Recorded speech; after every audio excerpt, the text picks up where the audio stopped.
The distinct advent of the Dacian people is inextricably linked to an understanding of the intricate web of Thracian tribal confederations that held sway over southeastern Europe during the nascent stages of the Iron Age.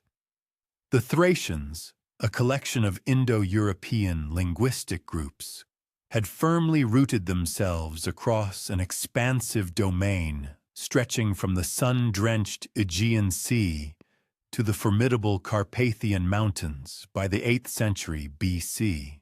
Within this extensive Thracian realm, the forebears of the Dacians progressively forged their singular identity through a measured progression of cultural divergence and territorial unification. The Thracian tribal confederation functioned as a loosely interconnected amalgam of kindred yet self-governing factions. Each of these groups maintained its own leadership, distinct warrior cadres, and localized customs, while simultaneously adhering to fundamental shared linguistic, theological, and cultural tenets. Historical accounts from Greek chroniclers of the 7th and 6th centuries BC portrayed the Thracians as formidable combatants renowned for their elaborate funerary rites and sophisticated metal crafting traditions. Nevertheless, these very same historical narratives began to differentiate among various Thracian subgroups, highlighting variations in their settlement configurations, military structures, and devotional practices. Archaeological findings unequivocally indicate that the nascent Proto-Dacian tribes initiated the assertion of their unique character during the 6th century BC, particularly within the territories situated north of the majestic Danube River. This process of differentiation gained momentum as these northern Thracian contingents encountered a distinct array of environmental challenges and opportunities, divergent from those experienced by their southern counterparts. The rugged, mountainous topography of the Carpathians and the fertile, expansive plains of Transylvania collectively fostered an environment conducive to the advancement of specialized agricultural methodologies, robust defensive strategies, and intricate trade networks. The pervasive influence of the Hallstatt culture, which held sway over Central Europe from approximately 800 to 450 BC, proved instrumental in shaping the early material culture of the Dacians. Hallstatt ironworking methodologies permeated eastward through established trade routes and migratory population movements, ultimately reaching the Carpathian Basin during the 7th century BC. Dacian artisans and smiths adeptly customized these techniques to suit their indigenous requirements, giving rise to uniquely designed iron implements, formidable weaponry, and essential agricultural tools.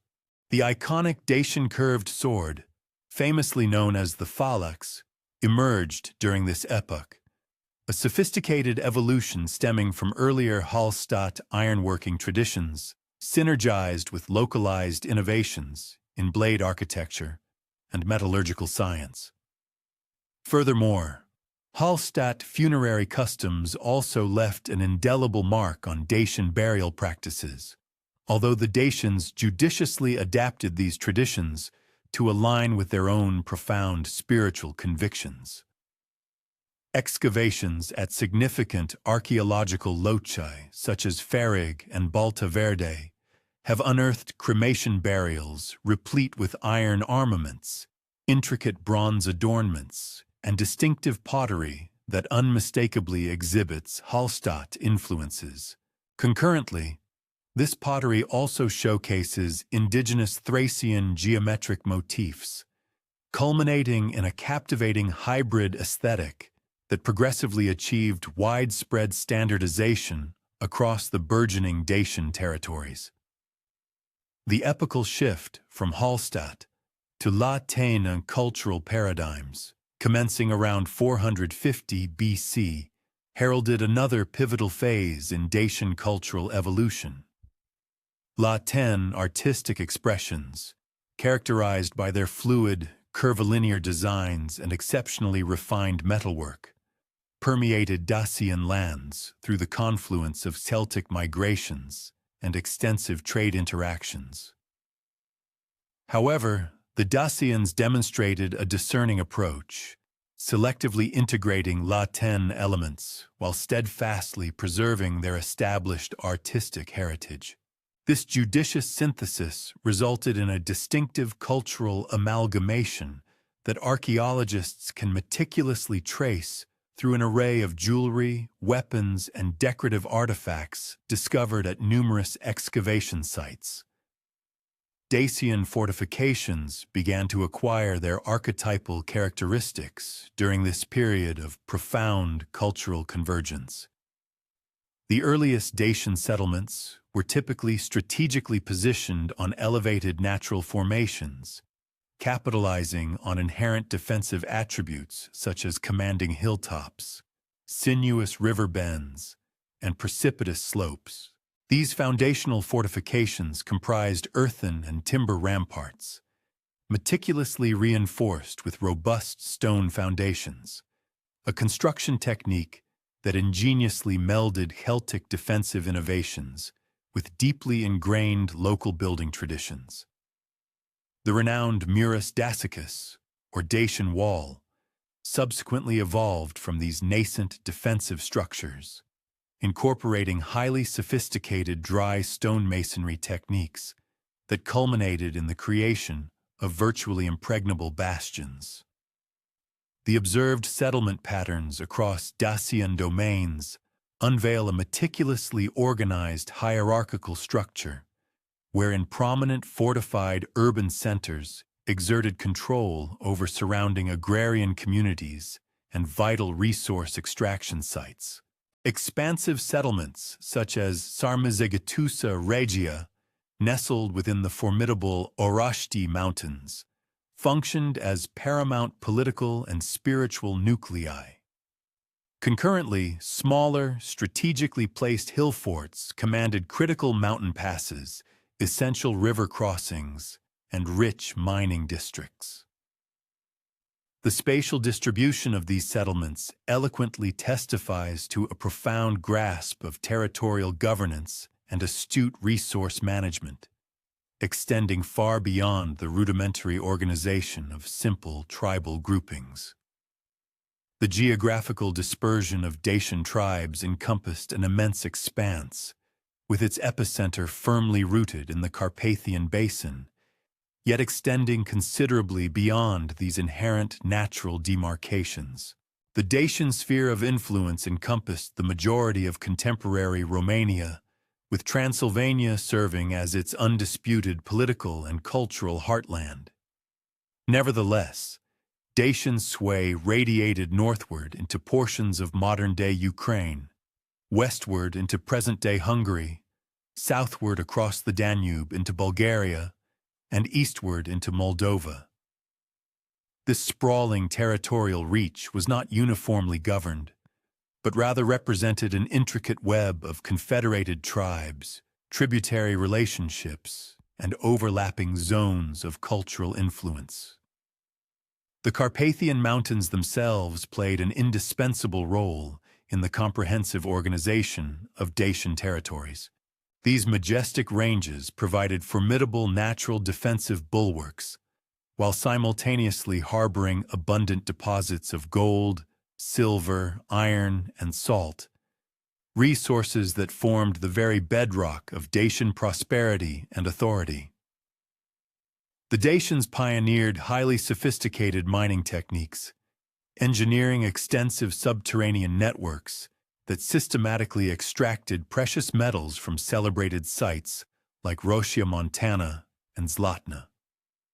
These prodigious mining operations necessitated coordinated labor forces and advanced technical acumen, factors that significantly propelled the development of a centralized political authority. Transylvania's exceedingly fertile valleys and expansive plateaus sustained dense agricultural populations, which in turn provided the demographic underpinning for Dacian military prowess and political ascendancy.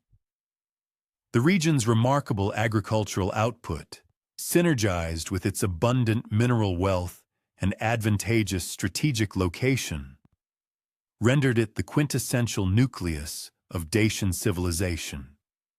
Comprehensive archaeological surveys have meticulously identified hundreds of Dacian settlements throughout Transylvania, ranging from modest farming hamlets to formidable fortified metropolises, thereby underscoring a highly evolved settlement hierarchy and a sophisticated administrative apparatus. The Dacian presence within the Moldavian region unequivocally reflected both strategic territorial expansion and pervasive cultural diffusion.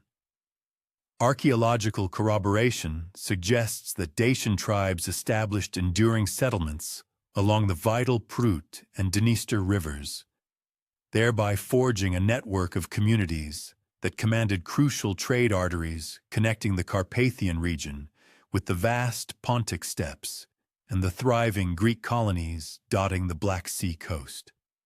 These eastern Dacian settlements meticulously maintained intimate cultural affiliations with the Transylvanian heartland, concurrently adapting to the distinct environmental exigencies and political landscapes characteristic of the Eastern European plain. Religious observances among the early Dacians gravitated around the veneration of Zalmoxis, a revered deity whose cult embodied a singular amalgamation of ancestral Thracian spiritual traditions with innovative local adaptations and plausible external influences. According to ancient Greek chroniclers, most notably Herodotus, Zalmoxis was simultaneously revered as a divine entity and a legendary sage who had imparted to the Dacians profound knowledge concerning the immortality of the soul and principles of righteous conduct. The cult of Zalmoxis placed immense emphasis on the perpetual continuity of existence beyond corporeal death, a conviction that profoundly shaped Dacian perspectives on warfare, ritual sacrifice, and societal organization. The devotional practices associated with Zalmoxis incorporated elements of celestial deity veneration, a common thread among numerous Indo-European peoples. However, the Dacians innovated unique ritualistic practices that distinctly differentiated their religion from other Thracian traditions. Sacred groves occupied a preeminent position in Dacian religious practice, with specific forested areas consecrated as holy sites, where pivotal ceremonies and sacrificial rites were meticulously conducted. These hallowed spaces were assiduously maintained and rigorously safeguarded, frequently situated in close proximity to major settlements or fortifications, enabling them to fulfill both profound religious and pragmatic political functions. The evolution of distinctive Dacian spiritual doctrines involved the intricate integration of indigenous animistic traditions with more refined theological concepts, potentially stemming from interactions with Hellenic philosophical thought. Certain scholarly interpretations propose that the profound emphasis on soul immortality within Zalmoxis worship reflects an influence from Orphic or Pythagorean teachings, though the Dacians skillfully assimilated these concepts into their own unique cultural paradigm. The culmination was a robust religious framework that offered both profound spiritual solace and essential social cohesion, thereby reinforcing tribal identity and legitimizing political authority through divine sanction. Dacian religious practices also encompassed elaborate funerary rituals that served as tangible reflections of their deeply held convictions regarding mortality and the afterlife. Archaeological evidence derived from burial sites indicates that the Dacians engaged in both cremation and inhumation, with the selection of burial method potentially signifying social standing, regional customs, or chronological shifts in religious observance. Grave goods unearthed at Dacian burial sites typically included weaponry, exquisite jewelry, pottery, and sustenance offerings, all of which eloquently imply a belief in the deceased's continued existence and their presumed requirements in the spiritual realm. The priestly class within Dacian society wielded substantial influence, encompassing both temporal governance and spiritual guidance, acting as sagacious counselors to the various tribal chieftains and diligent custodians of revered ancestral customs.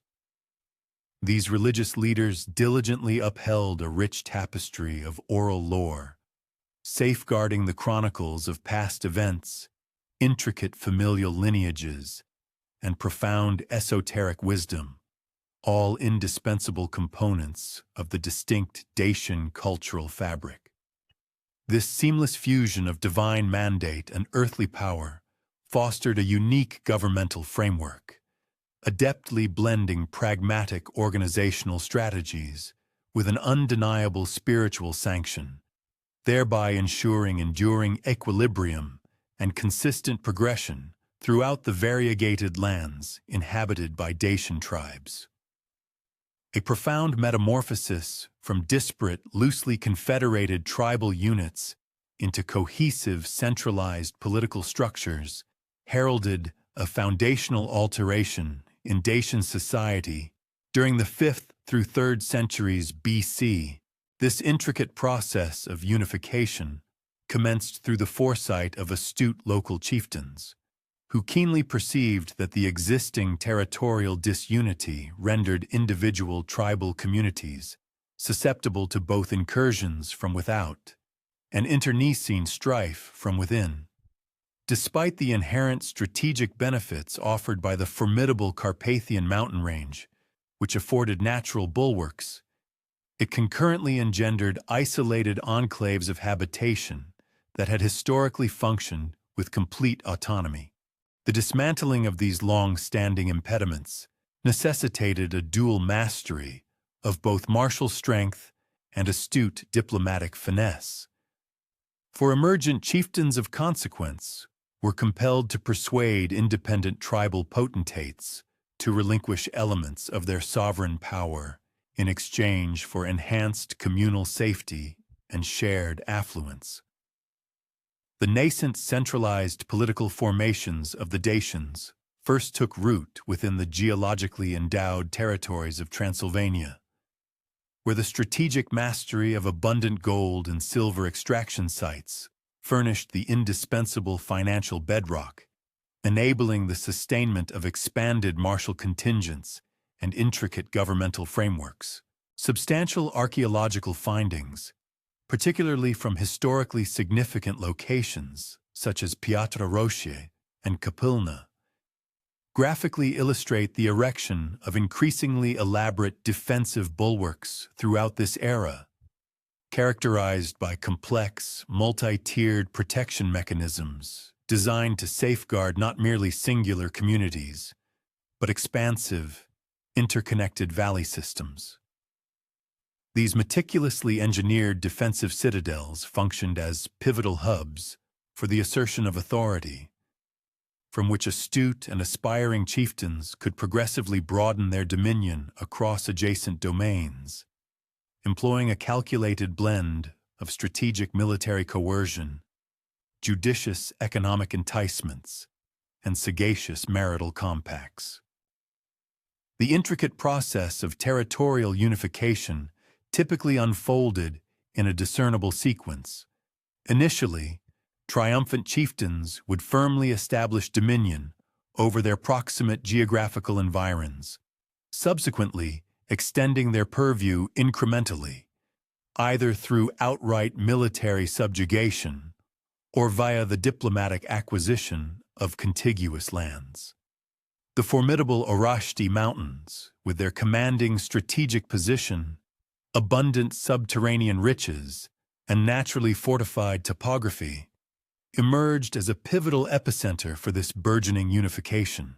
Leaders who commanded the vital mountain thoroughfares possessed the capacity to meticulously control commercial traffic, levy substantial transit fees, and simultaneously deploy formidable martial might across numerous interconnected valleys. Such a pronounced topographical superiority afforded particular leaders an unparalleled ability to amass both vital provisions and human capital at velocities that dramatically outpaced their rivals, thereby significantly expediting the genesis of emergent proto-kingdoms. Strategic marital unions constituted an indispensable element in the process of territorial consolidation, as astute chieftains endeavored to weave erstwhile adversaries into intricate, expansive kinship webs, thereby substantially mitigating the potential for subsequent hostilities.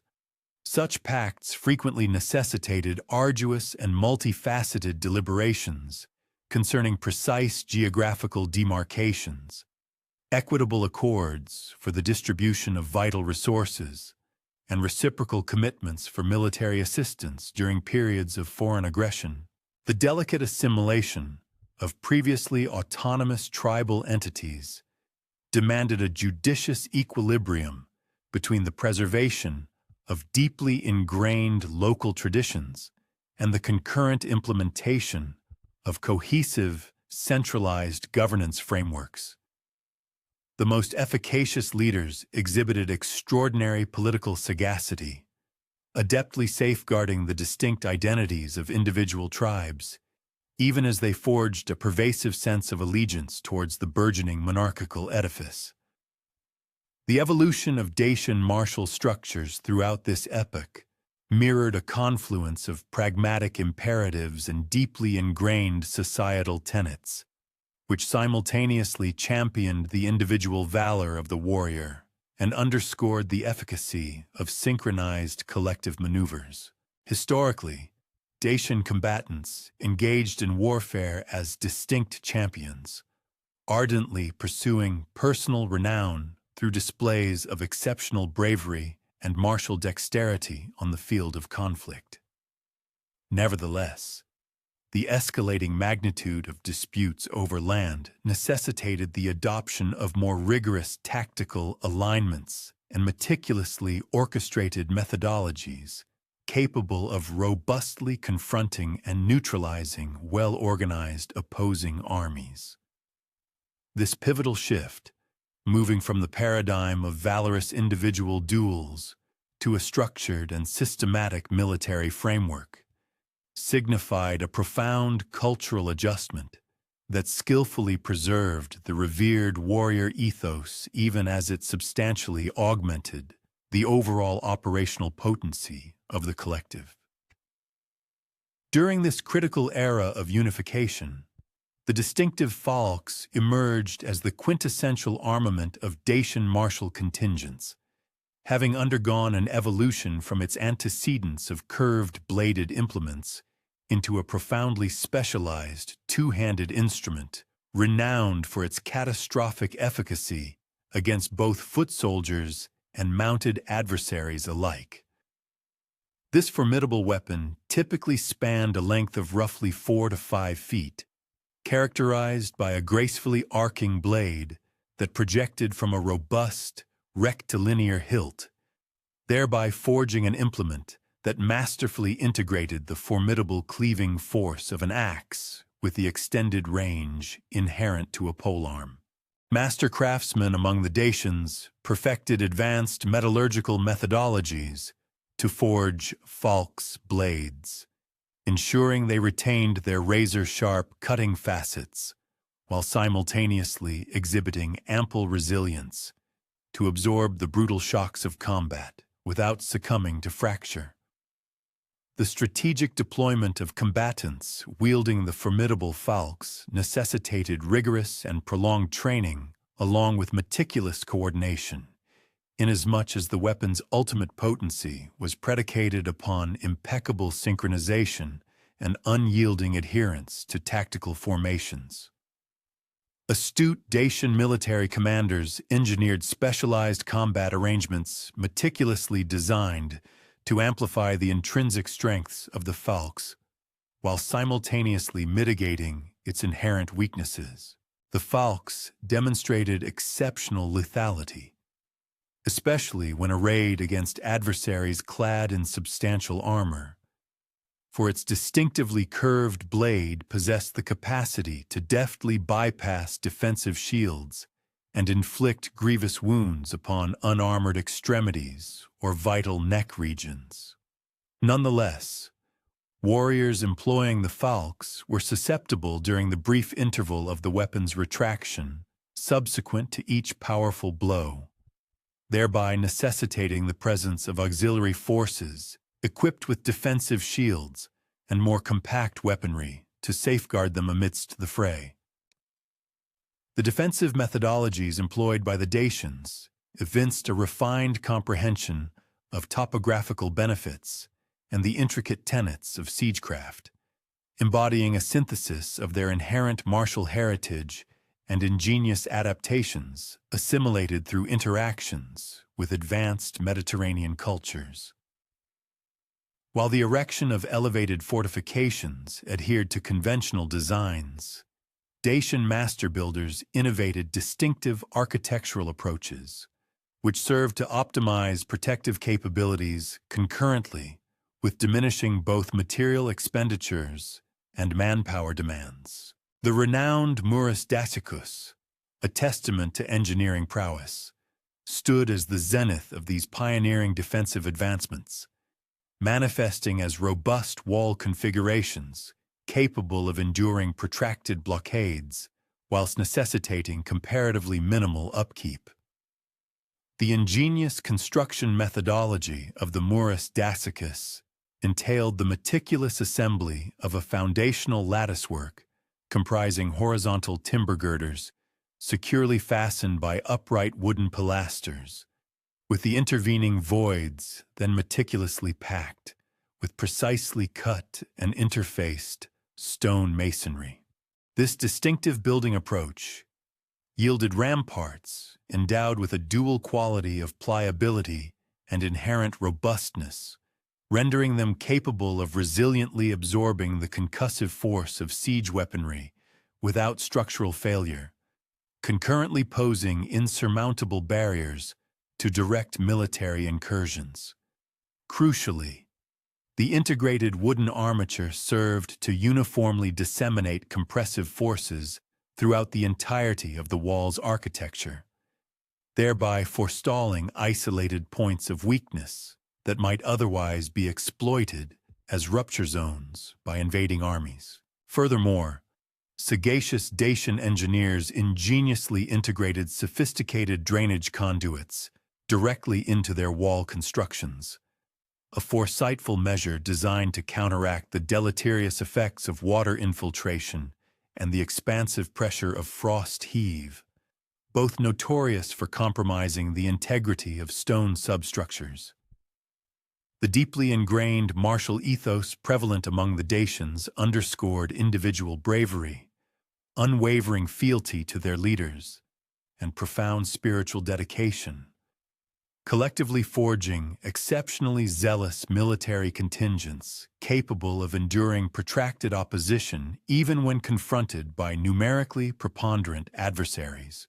The seamless incorporation of the veneration of Zalmoxis into their military traditions furnished a potent divine sanction for offensive military campaigns, concurrently alleviating the existential dread of mortality among combatants who steadfastly adhered to the doctrine of the soul's perpetual existence.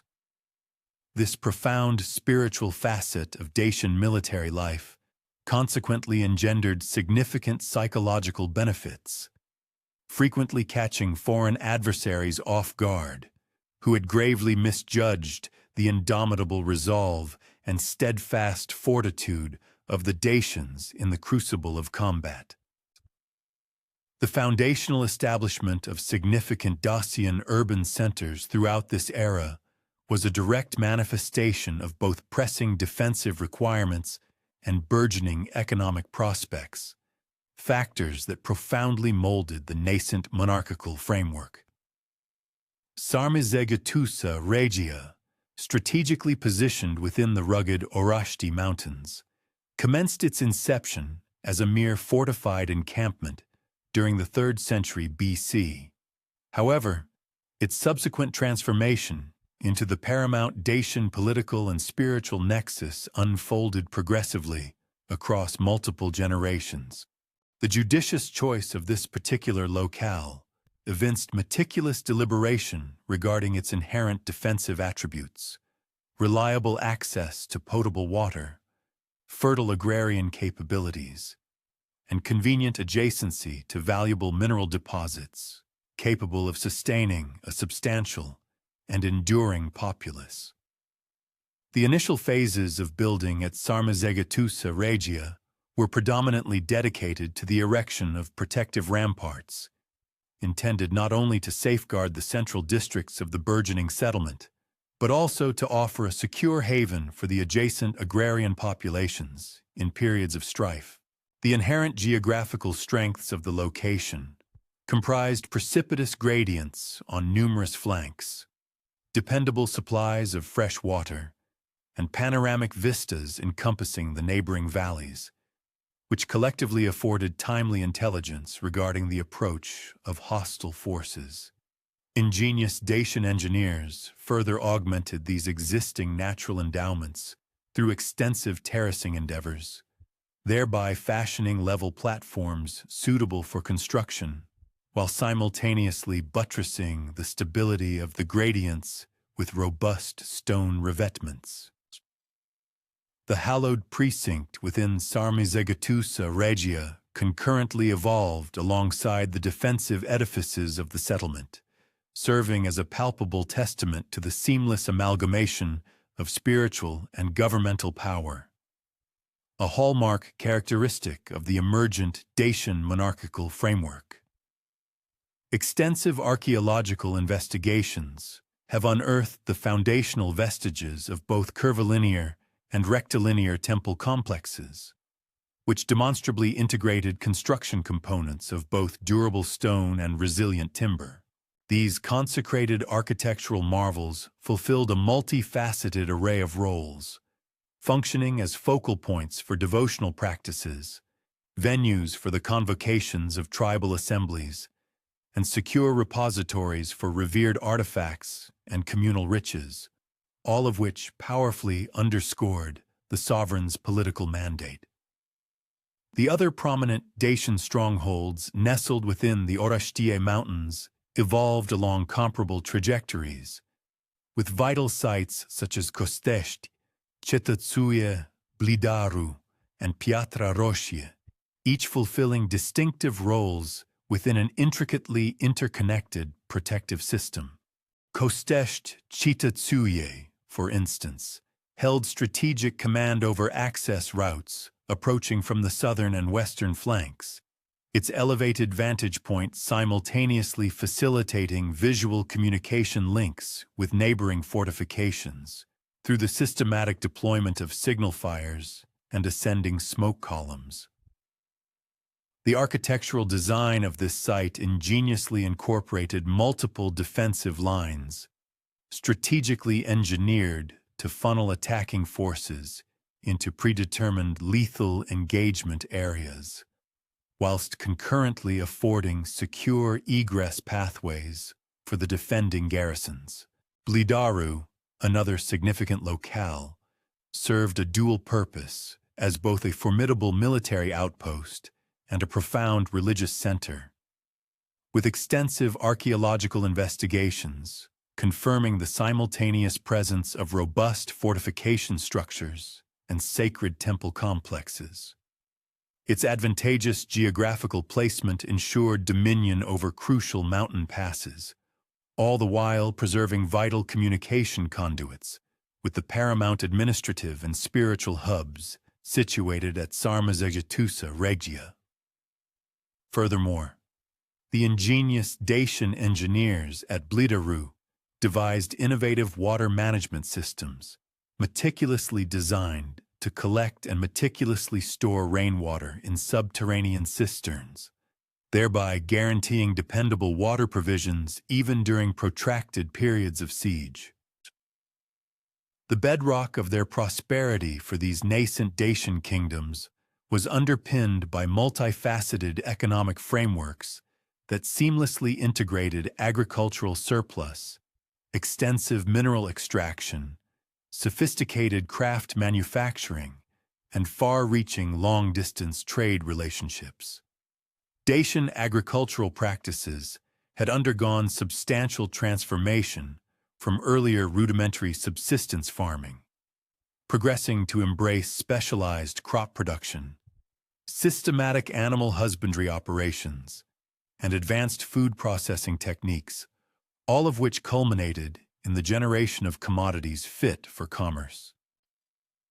The bounteous lowlands of Transylvania demonstrated exceptional aptitude for grain production, with compelling archaeological evidence revealing the widespread husbandry of wheat, barley, millet, and a diverse array of legumes, which collectively supplied both human sustenance and animal fodder. Dacian farmers implemented advanced rotational cultivation methodologies that not only preserved telluric richness, but also optimized harvests. These sophisticated agricultural techniques integrated native wisdom with innovations acquired through interaction with Mediterranean farming traditions. The ubiquitous application of iron plowshares, which became prevalent during the 4th century BC, markedly enhanced agricultural productivity by enabling deeper soil cultivation and more efficient land preparation. Dacian agricultural communities also developed bespoke implements for the harvesting, processing, and storage of grain crops, which substantially alleviated manual exertion while simultaneously enhancing dietary standards and prolonging edibility. Animal husbandry among the Dacians prioritized cattle, sheep, goats, and pigs, which collectively furnished meat, dairy products, leather, wool, and other vital commodities for both local consumption and broader mercantile purposes. Dacian herders perfected seasonal migration of flocks and herds, strategically moving their livestock between disparate pastures, thereby optimizing pasturage utilization while mitigating strain on cultivated agricultural lands. The rugged mountainous terrain characteristic of Dacian territories exhibited particular appropriateness for sheep and goat herding, with high-altitude pastures providing excellent summer grazing and protected valleys offering essential winter shelter. Metalwork stood as the zenith of artisanal complexity and was financially paramount in Dacian society, with gold and silver mining operations furnishing the capital indispensable for supporting centralized political structures and formidable military forces.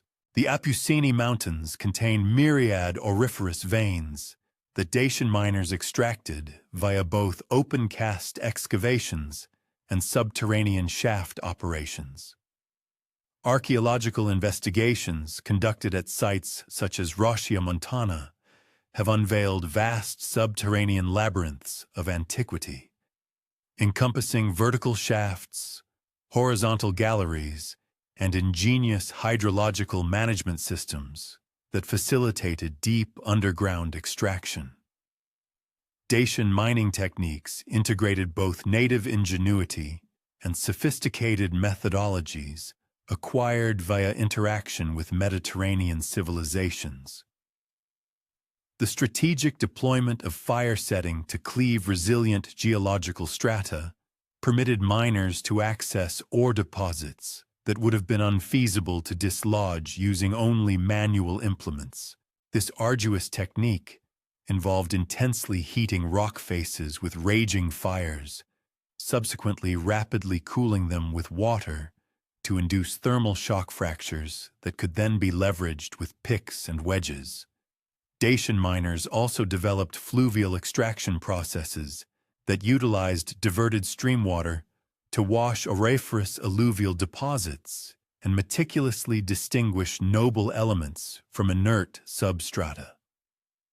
Silver mining operations within Dacian territories primarily targeted argentiferous galena formations, which demanded more intricate recovery and refinement methodologies than gold mining. Dacian metallurgists devised sophisticated processes that disentangled argentum from plumbum through regulated thermal and oxidative protocols. These advanced techniques necessitated bespoke smelting apparatuses, exacting thermal regulation, and adept artisans who possessed a profound understanding of the chemical processes involved in metallurgical refinement. The resulting high-quality silver became a pivotal commercial article that enabled mercantile liaisons with Greek colonies and other Mediterranean civilizations.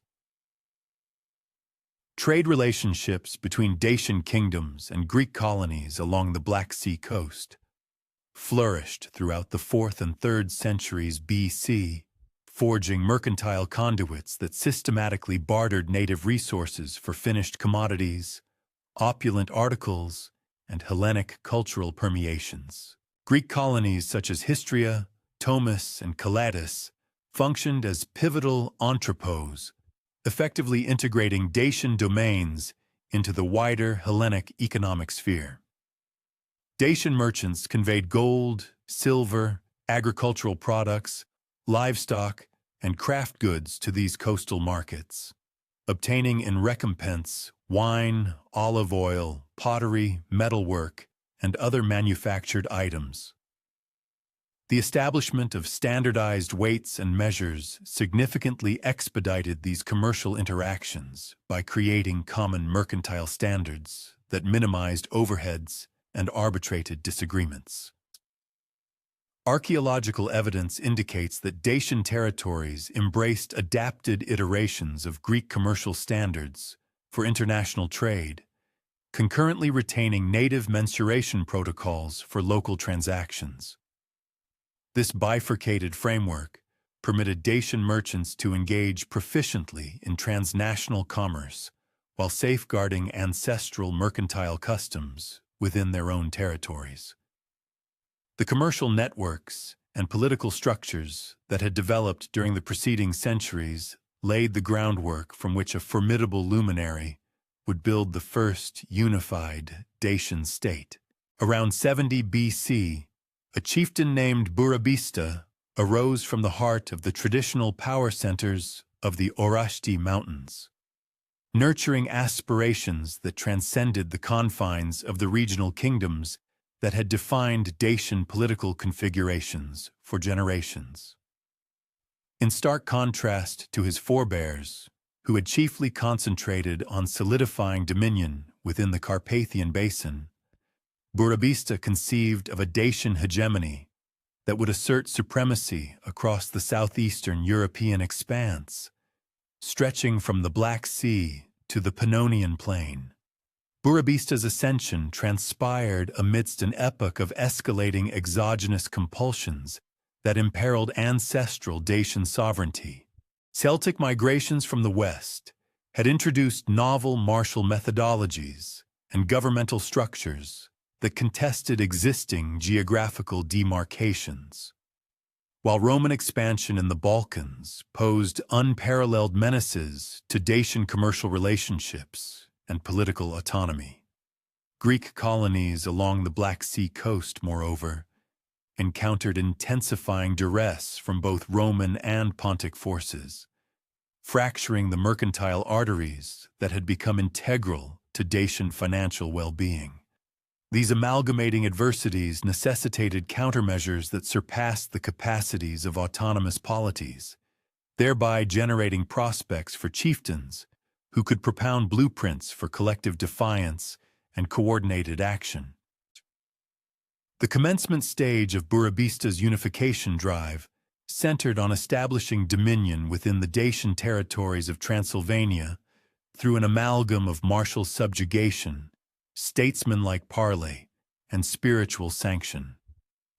Archaeological evidence from this period indicates substantial infrastructural development at major fortification sites, suggesting a considerable allocation of resources by Burebista into protective edifices while concurrently amassing the martial might necessary for territorial expansion. The augmentation of extant defensive structures at Sarmizegetusa Regia included the construction of supplementary circumvallations, enlarged logistical depots, and augmented habitational zones, designed to house a greater complement of bureaucratic staff and military forces. Burebista's military organization integrated the inherent martial ethos of the Dacians, while pioneering strategic advancements that amplified combat efficacy against varied adversarial contingents. The falx persisted as the principal armament of Dacian heavy infantry, yet Burebista's forces also comprised bespoke cohorts, furnished with lances, bucklers, and defensive panoply, capable of confronting hostile alignments through orthodox maneuvers. This strategic heterogeneity empowered Dacian armies to tailor their engagement protocols in consonance with distinct operational environments and enemy capabilities, rather than depending solely upon ancestral pugilistic methodologies that could demonstrate futility when confronting disciplined adversaries. The formidable opposition Burebista encountered was met with an equally robust and meticulously structured military. The comprehensive conscription framework supporting Burebista's martial endeavors tapped into the entire Dacian populace, weaving together traditional warrior duties with a more structured martial discipline. Young men from agricultural communities underwent rigorous instruction in weapons handling, intricate formation fighting, and advanced siege warfare techniques. This intensive regimen transformed them from part-time tribal skirmishers into dedicated martial personnel, fully capable of executing protracted military campaigns. Such a profound professionalization of the armed forces demanded considerable financial provisions to underwrite extensive training programs, armament manufacture, and sophisticated expeditionary support networks, which were essential for sustaining armies in the field for extended durations. Burebista's methodical consolidation of Dacian tribes unfolded systematically across the Carpathian expanse, with each triumphant incorporation providing augmented assets and human capital for forthcoming territorial enlargements. The initial phase typically commenced with conciliatory propositions that underscored a common heritage, mutual spiritual convictions, and reciprocal advantages stemming from governmental collaboration.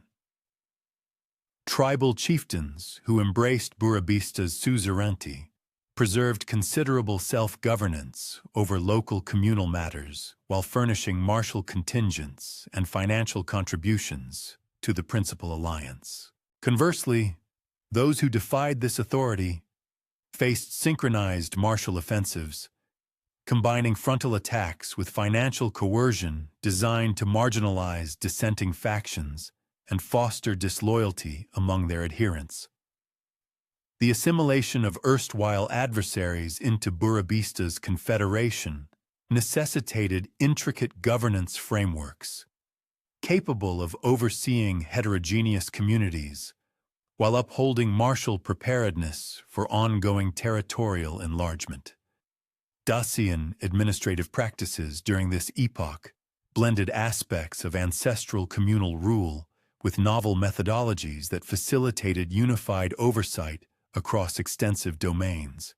Local chieftains maintained jurisdiction over immediate communal matters, yet pivotal determinations concerning martial expeditions, the apportionment of assets, and foreign diplomatic engagements invariably necessitated endorsement from Burebista's core governing body at Sarmizegetusa Regia.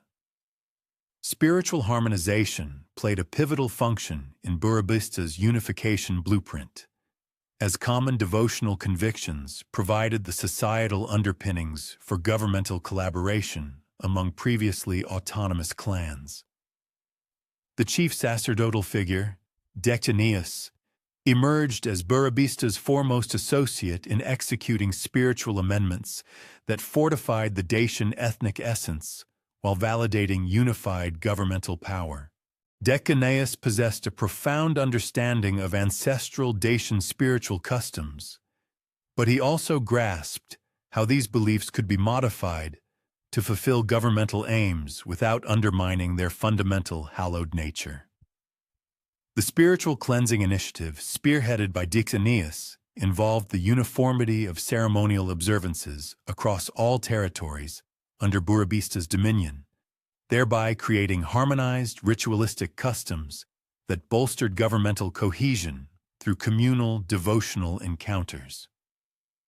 Hallowed woodlands throughout Dacian territories received augmented safeguarding and upkeep, while fresh spiritual precincts were established at advantageous positions that fulfilled dual devotional and organizational roles. These religious centers became central venues for recurrent assemblies, bringing together delegates from diverse clan communities and creating opportunities for governmental discourse and societal interaction that fortified the alliance's ties. Dacian subsequently implemented a sweeping interdiction against vinous indulgence that mirrored both spiritual cleansing aims and pragmatic governmental calculations.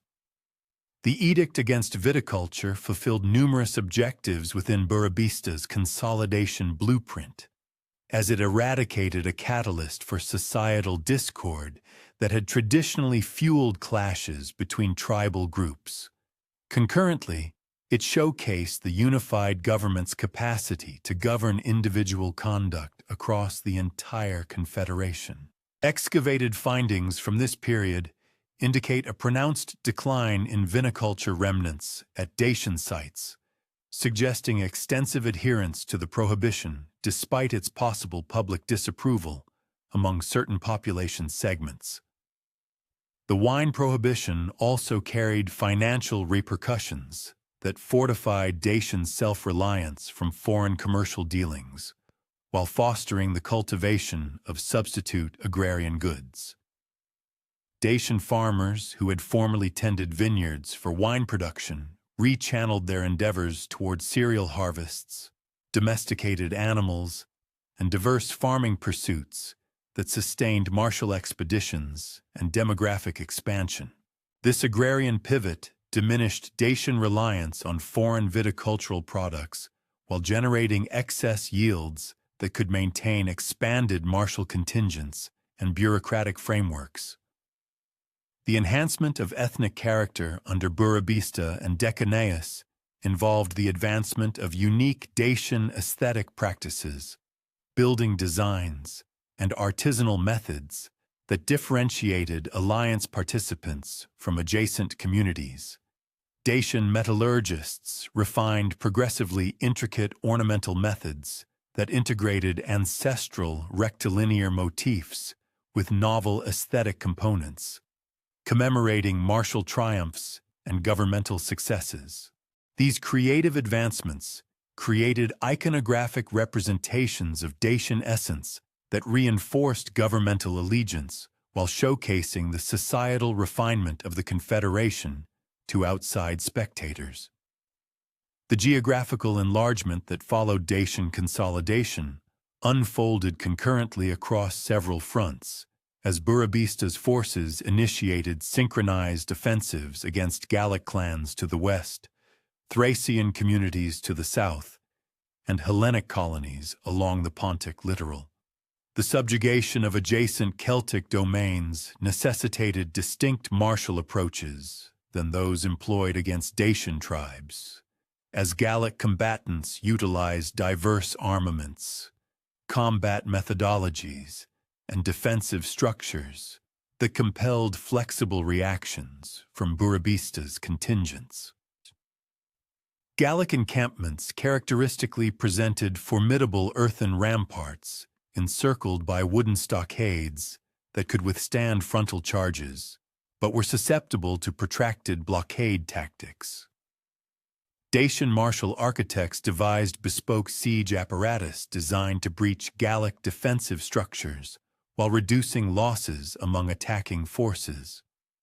These siege techniques integrated components of Hellenic Roman martial construction that Dacian forces had acquired via their interactions with Greek settlements and Roman martial endeavors in the region. The erection of mobile assault structures, powerful breaching implements, and projectile launching mechanisms required expert artisans and substantial raw materials. But such allocations empowered Dacian contingents to neutralize entrenched strongholds that would have been unassailable through conventional offensive maneuvers. The assimilation of subdued Gallic domains into Burebista's confederation adhered to precedents set during the Dacian consolidation trajectory, with indigenous chieftains who yielded without conflict, preserving governance over their localities, while defiant factions encountered displacement by Dacian functionaries. Gallic inhabitants held precious proficiencies in metallurgy, husbandry, and commerce that augmented the alliance's financial capacities, while Gallic combatants who embraced Dacian suzerainty furnished supplementary martial personnel for ensuing territorial enlargement expeditions. Expeditions against Thracian communities posed distinct difficulties, as these populations shared common societal and verbal linkages with the Dacian, which intricated martial and governmental interactions.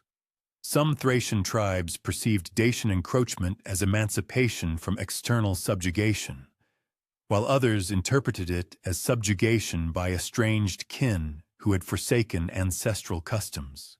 Burebista's forces were compelled to differentiate between Thracian factions, amenable to incorporation via parley, and others necessitating martial subjugation, a process that required refined informational reconnaissance and astute ambassadorial proficiencies.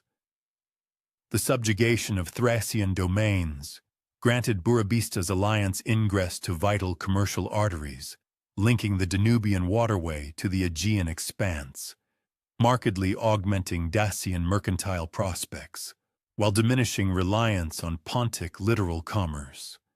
Thracian agrarian methodologies, particularly in viticulture and animal husbandry, presented precious insights that could be modified for Dacian ecological circumstances, notwithstanding the sacred interdiction against vinous intake.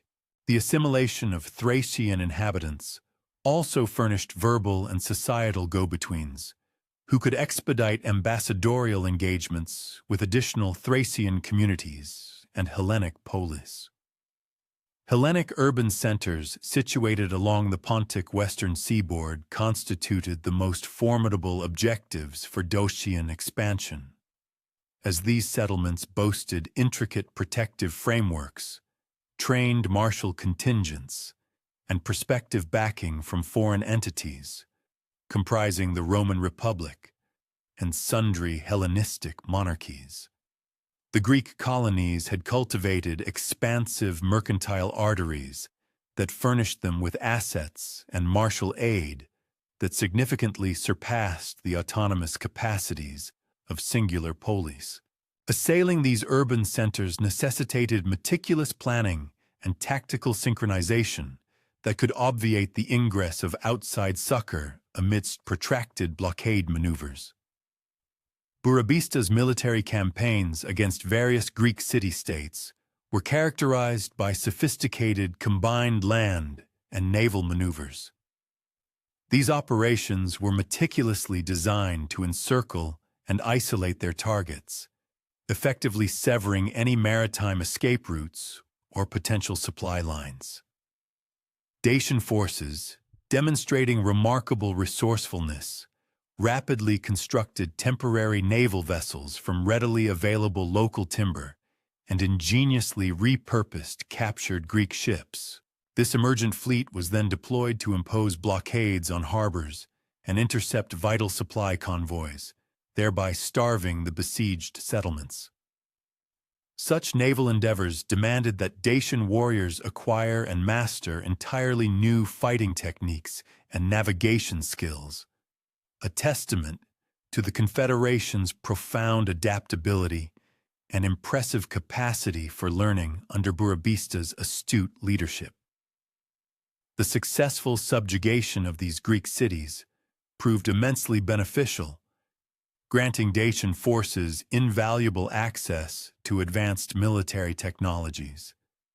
This included formidable siege engines, sophisticated naval equipment, and refined metallurgical techniques, all of which significantly augmented their capabilities for subsequent military undertakings. Greek craftsmen and skilled engineers who survived these conquests often found themselves integrated into Dacian service, where their specialized knowledge became a crucial asset, contributing substantially to the Confederation's ongoing military and economic advancement. The innovative integration of this specialized Greek technical expertise with traditional Dacian skills ultimately forged hybrid technologies that demonstrably surpassed the efficacy of either tradition when applied in isolation. The intricate diplomatic relationships that began to evolve between Burebista's burgeoning confederation and the powerful Roman Republic unfolded against a backdrop of intense and protracted civil strife within Rome itself. This tumultuous period created a complex tapestry of both promising opportunities and significant perils for Dacian foreign policy.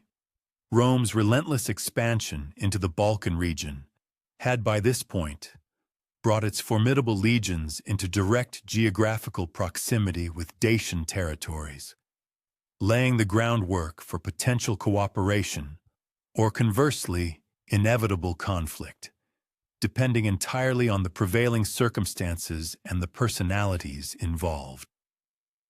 The ongoing Roman civil wars presented Burebista with strategic avenues to exert influence over Roman politics through the calculated and selective backing of various competing factions. However, these interventions, while potentially advantageous, also carried the inherent and substantial risk of provoking Roman retaliation, a consequence that loomed regardless of which faction ultimately emerged triumphant from the internecine struggles. Burebista's calculated involvement in the Roman civil wars underscored his profound and sophisticated grasp of Roman political dynamics, coupled with a meticulous strategic evaluation of the potential benefits and inherent risks associated with each available policy option.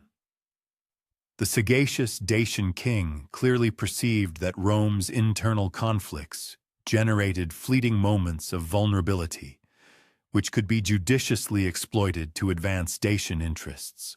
Yet, he simultaneously maintained a clear-eyed understanding that Roman military capabilities, even amidst periods of profound political instability, remained exceptionally formidable.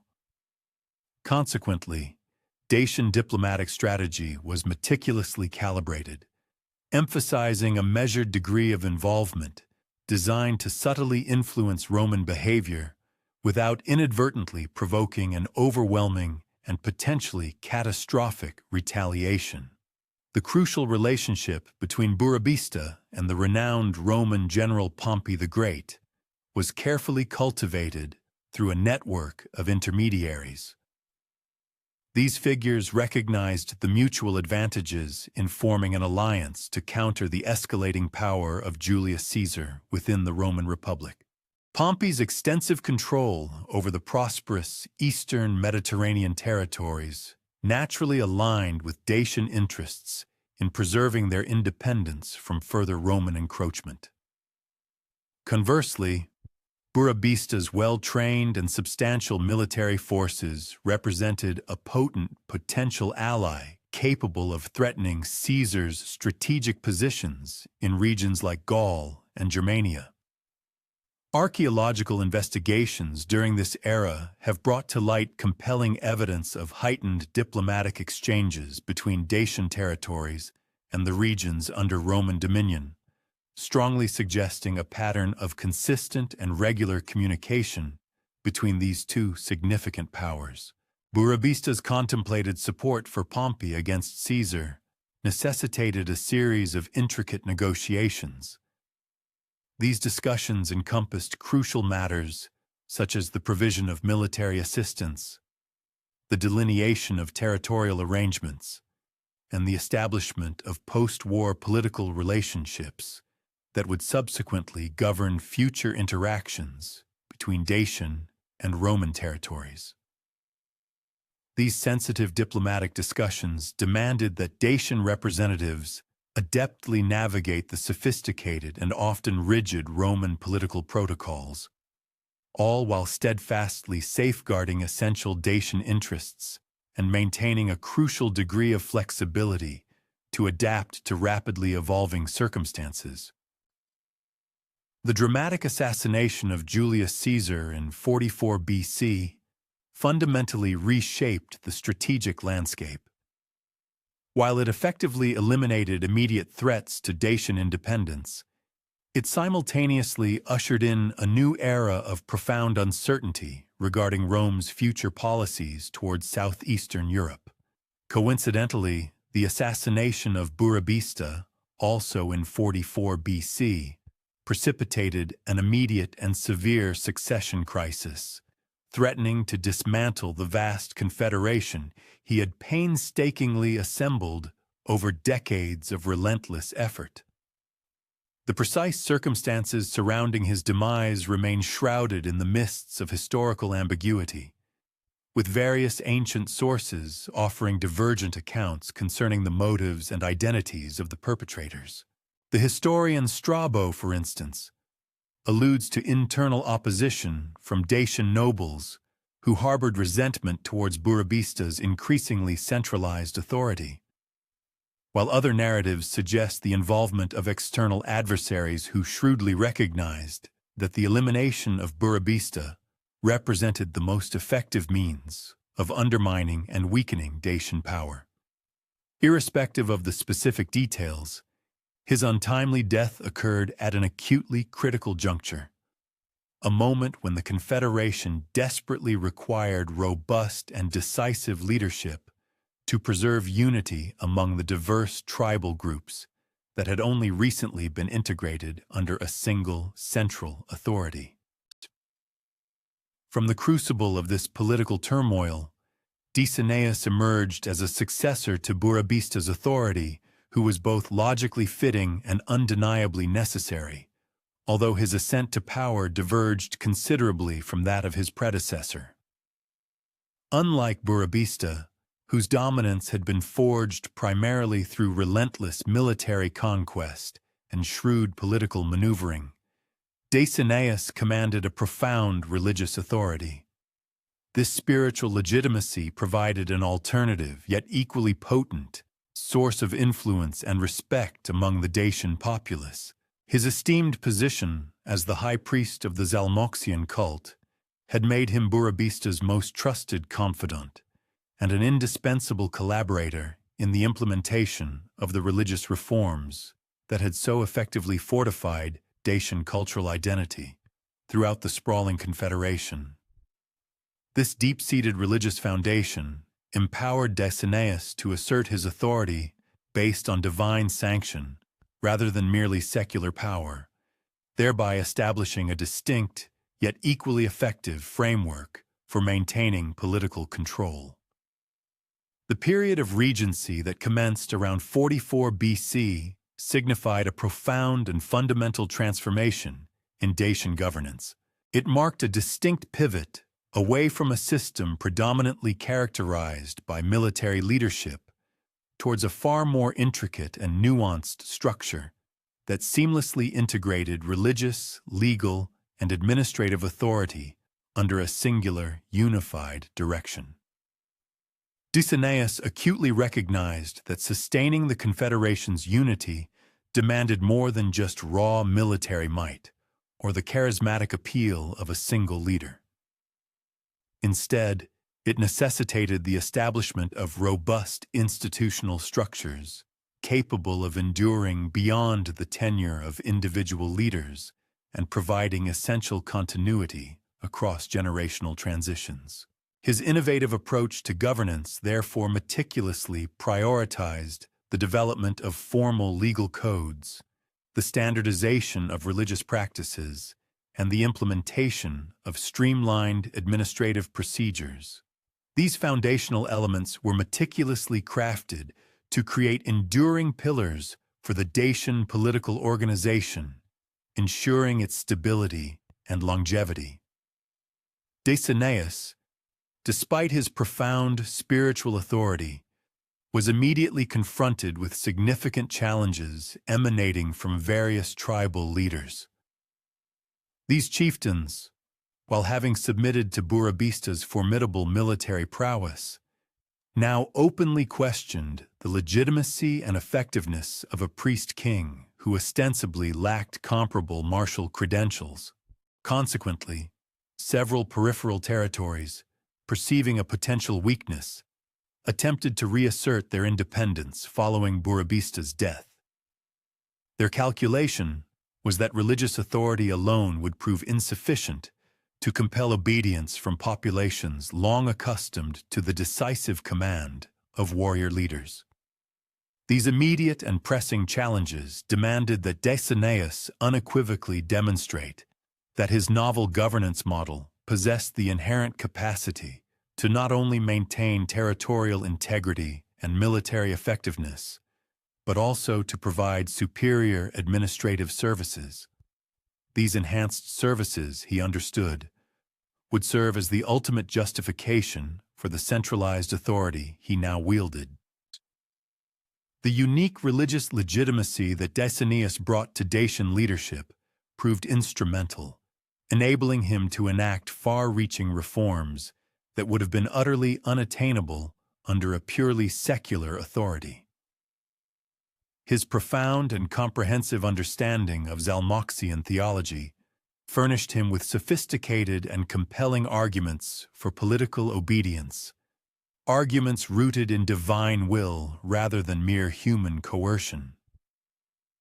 Dacian populations, who might have otherwise resisted purely secular administrative mandates or demands, readily accepted similar requirements when they were presented as essential religious obligations. These duties were framed as prerequisites for spiritual purification and the attainment of divine favor. This ingenious religious framework effectively transformed what could have been contentious and divisive political reforms into sacred duties, imbuing them with both temporal and eternal consequences for either compliance or resistance, thereby securing widespread adherence. The meticulous codification of Dacian laws under Dacian represented a monumental achievement, marking the very first systematic endeavor to establish unified legal standards across the entirety of the vast confederation's territory. Prior to this, legal practices had exhibited considerable variation among the numerous tribal groups, with each community staunchly upholding its own customary laws and distinct judicial procedures. These diverse legal traditions were deeply reflective of local traditions and specific historical circumstances. This inherent legal diversity had, over time, generated a multitude of administrative complications and persistent jurisdictional conflicts. These issues, in turn, severely undermined the overarching unity of the Confederation, particularly in instances involving disputes between members of different tribal groups or communities situated in close proximity to territorial boundaries. Dacian approached the monumental task of legal codification with an astute and careful methodology, opting for a thoughtful synthesis of existing tribal laws rather than imposing entirely new legal frameworks.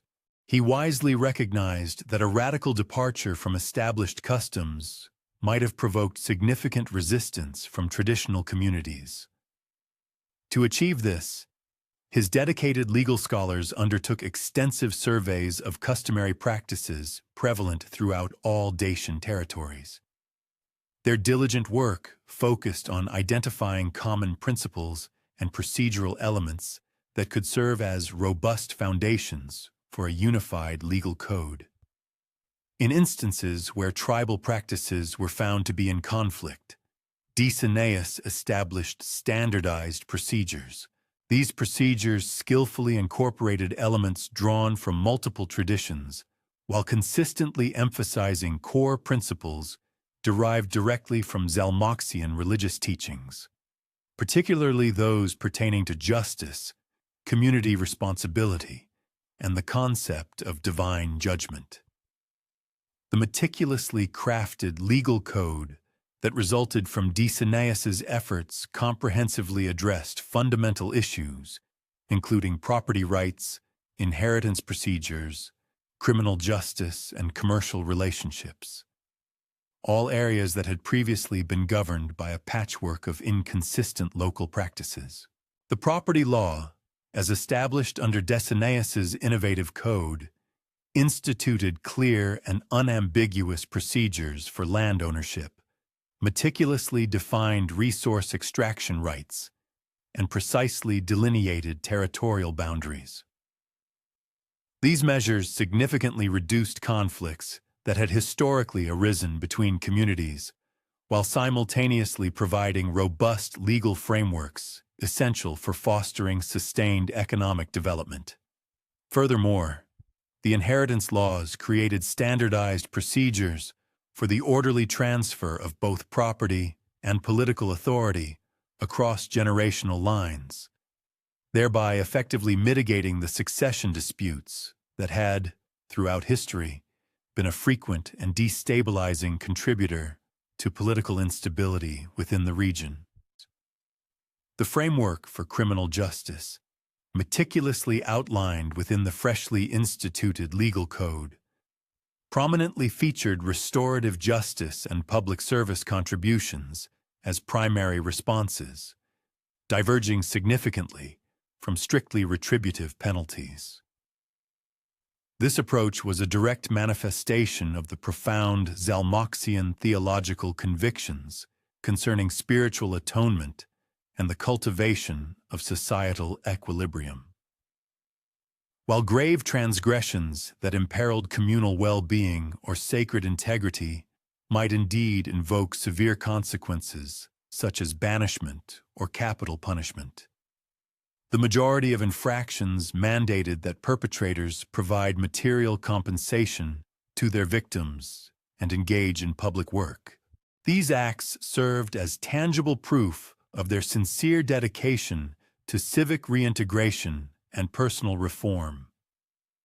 Fundamentally, these meticulously crafted judicial protocols seamlessly integrated venerable Dacian notions of personal honor and collective shame, simultaneously establishing well-defined, systematic mechanisms for arbitrating disagreements and upholding the fundamental tenets of social stability.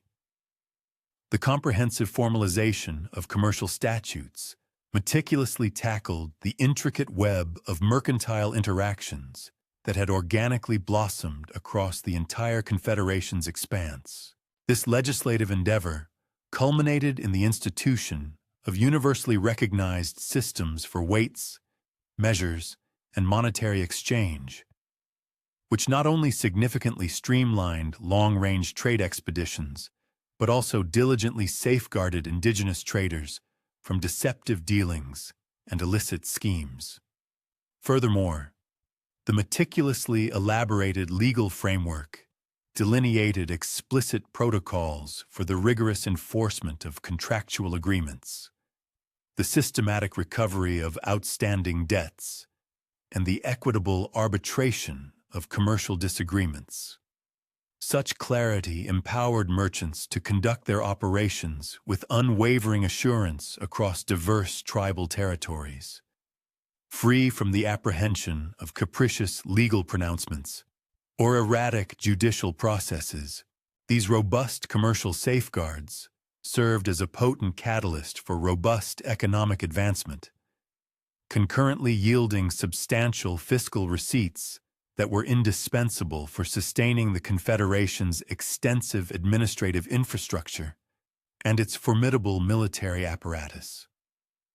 The substantial invigoration of the Zalmoxian religious tradition, under the astute guidance of Dacian, encompassed a dual process: significant theological maturation and extensive institutional augmentation. This strategic evolution successfully transmuted long-established Dacian spiritual customs into highly refined and intricate systems, perfectly equipped to underpin elaborate political and societal frameworks. Prior to this period, Zalmoxian doctrine had predominantly underscored the cultivation of individual spiritual growth and the fostering of intimate personal communion with celestial entities. However, Dacian masterfully cultivated and propagated the communal dimensions of religious observance, thereby profoundly fortifying the intricate social fabric and cementing political allegiance among all constituents of the Confederation.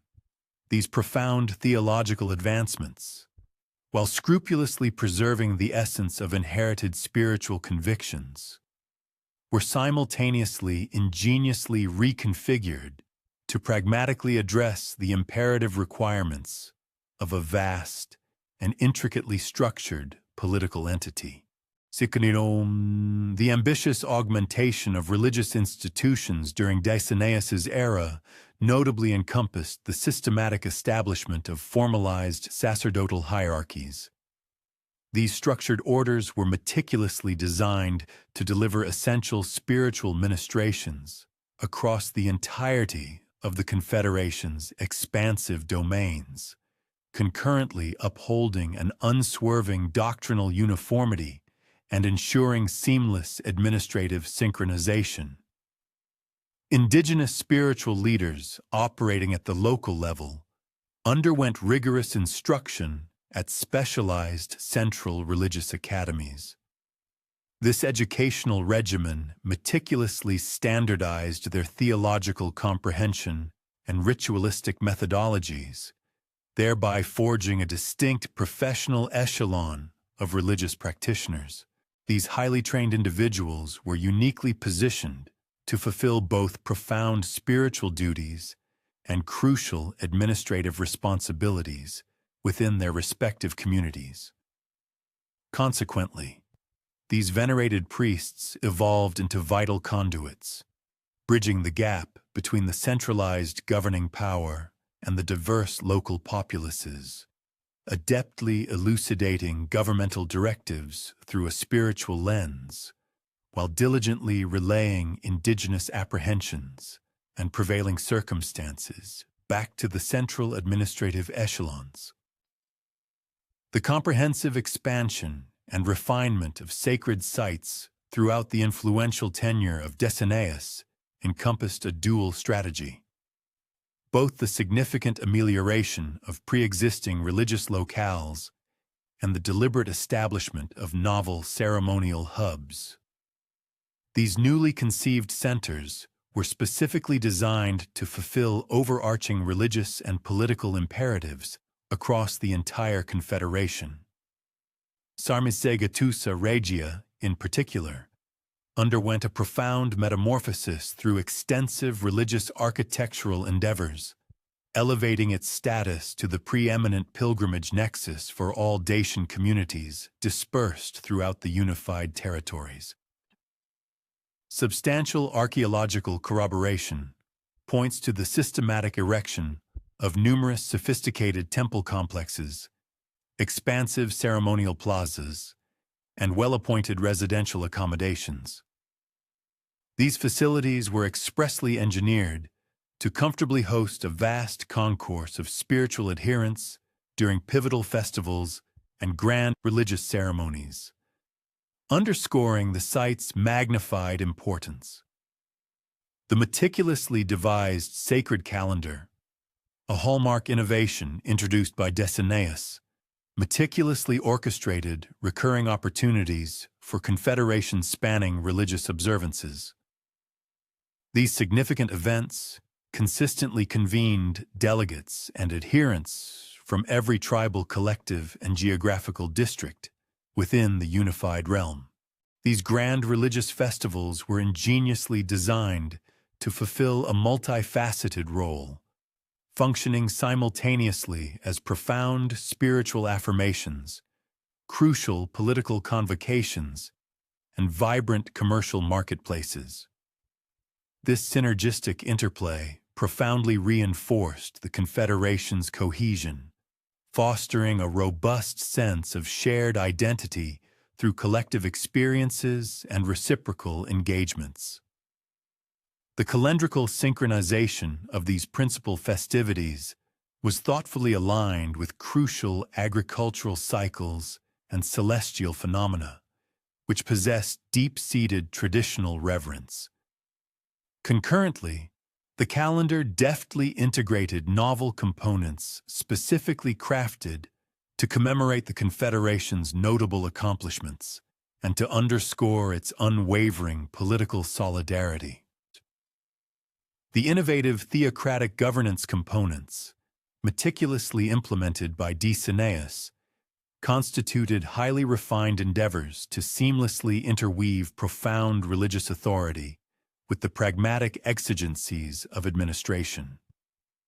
This intricate balance was carefully calibrated to preclude any erosion of either genuine spiritual integrity or the operational efficacy of the government. Esteemed religious councils, meticulously constituted from venerable senior priests representing diverse geographical territories, furnished invaluable counsel and strategic guidance to the political administrators. Crucially, these councils steadfastly preserved their autonomy concerning matters of an exclusively spiritual nature. This judicious demarcation between the sacred and secular domains served as an effective bulwark, proactively averting potential clashes between temporal and divine authority, concurrently guaranteeing that all governmental directives remained in harmonious alignment with the cherished Dacian religious tenets and deeply ingrained cultural heritage.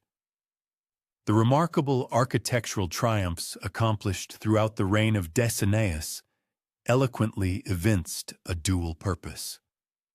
They addressed pressing practical defensive requirements and simultaneously served as potent symbolic articulations of Dacian cultural refinement. These magnificent structures unequivocally showcased the Confederation's formidable capacities to both its internal populace and external observers. The extensive construction initiatives undertaken during this epoch consistently prioritized a monumental grandeur and pioneering technical ingenuity, thereby brilliantly highlighting Dacian engineering prowess. Concurrently, these edifices fulfilled vital utilitarian roles pertaining to national defense, governmental administration, and sacred observances. The successful execution of these ambitious building programs necessitated the meticulous coordination of vast labor forces, the deployment of highly specialized technical proficiencies, and the allocation of substantial material assets. Collectively, these requirements incontrovertibly underscored the Confederation's exceptional organizational acumen and its robust economic vitality. Advancements in defensive architectural design during this era were primarily directed towards augmenting the robustness of pre-existing fortification networks, concurrently pioneering novel construction methodologies capable of affording unparalleled safeguarding against the continuously evolving spectrum of military perils.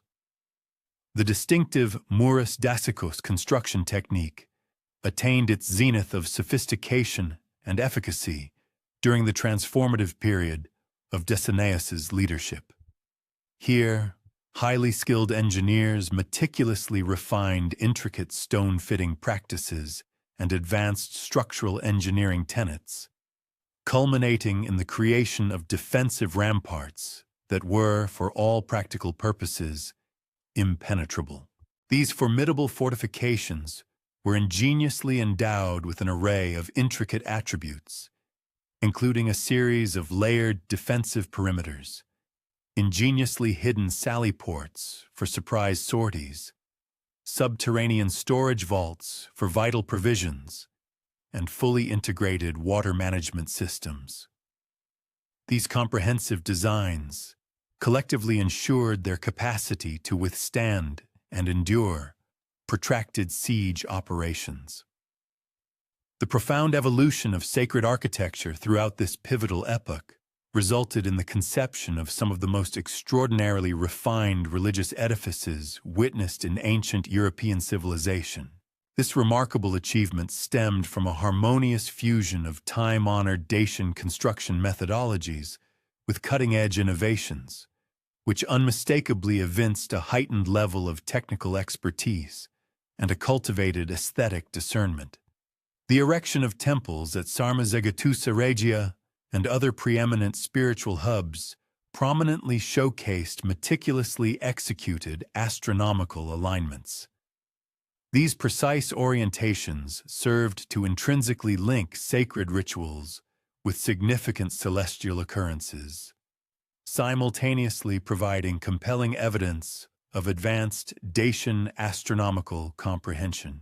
These revered religious structures were characterized by intricate stonemasonry, sophisticated timber framework systems, and exquisite ornamental components, collectively culminating in awe-inspiring architectural ensembles perfectly suited for the staging of pivotal religious and governmental ceremonies. The impressive array of engineering triumphs, realized under the sagacious leadership of Decianus, encompassed highly sophisticated water management infrastructures. These systems were instrumental in furnishing dependable water provisions for the principal urban centers, simultaneously bolstering agricultural expansion into regions previously deemed unproductive or inhospitable.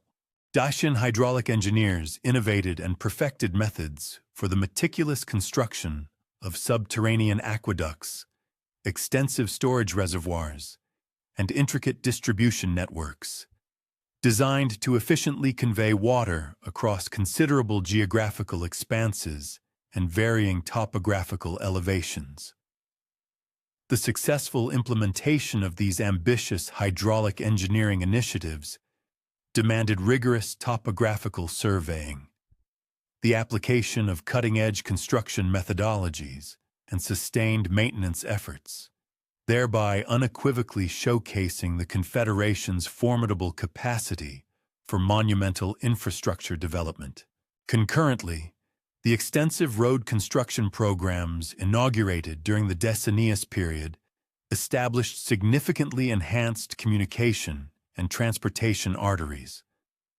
These vital networks interconnected the major hubs of the Confederation, while critically offering strategic military advantages for the swift deployment of troops and seamless tactical coordination.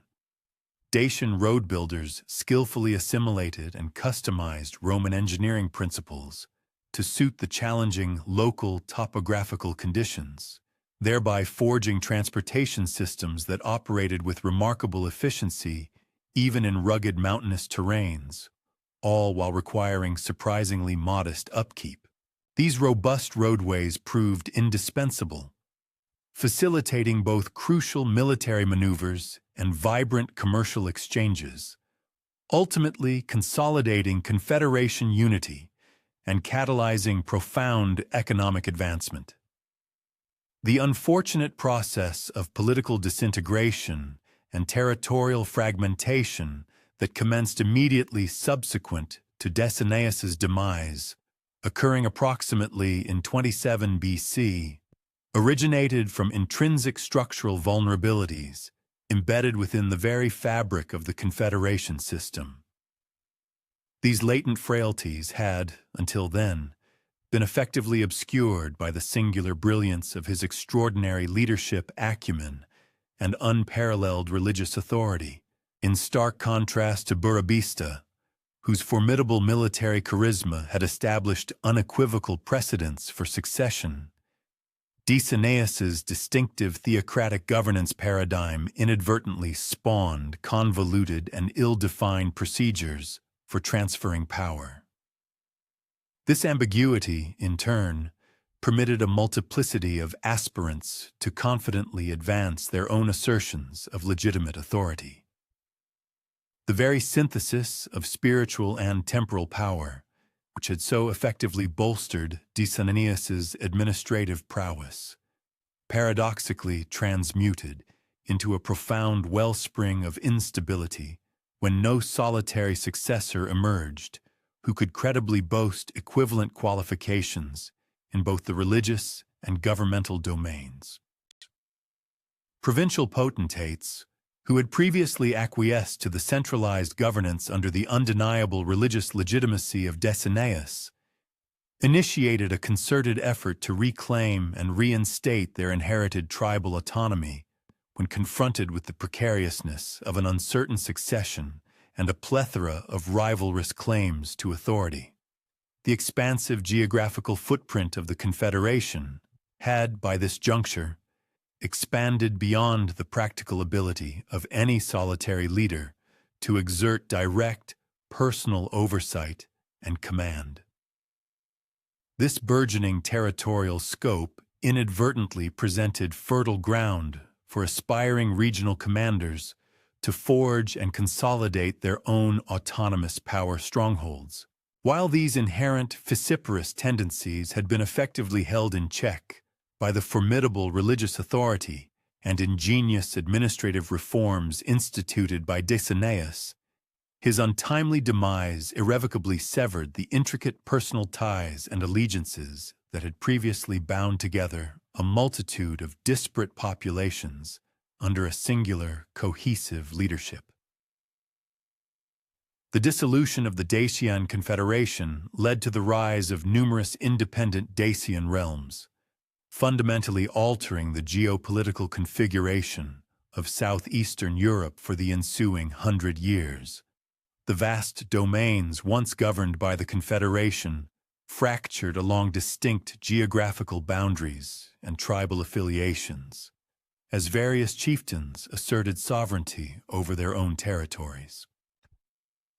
While these successor states steadfastly preserved their inherent Dacian cultural heritage and upheld many of the sophisticated administrative, legal, and spiritual advancements pioneered during the eras of Burebista and Dacianus, they crucially lacked the cohesive might that had previously elevated the consolidated confederation to a formidable regional hegemon, capable of exerting significant sway over Roman political machinations and broader Mediterranean developments.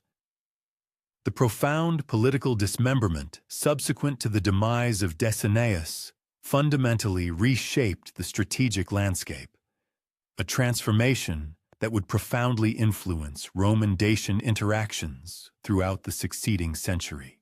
Emperor Augustus, having triumphed in the tumultuous civil conflicts that had rent the fabric of the Roman Republic, confronted an intricate geopolitical reality along the Danube frontier, where a constellation of independent Dacian kingdoms now governed lands previously consolidated under Burebista's formidable confederation.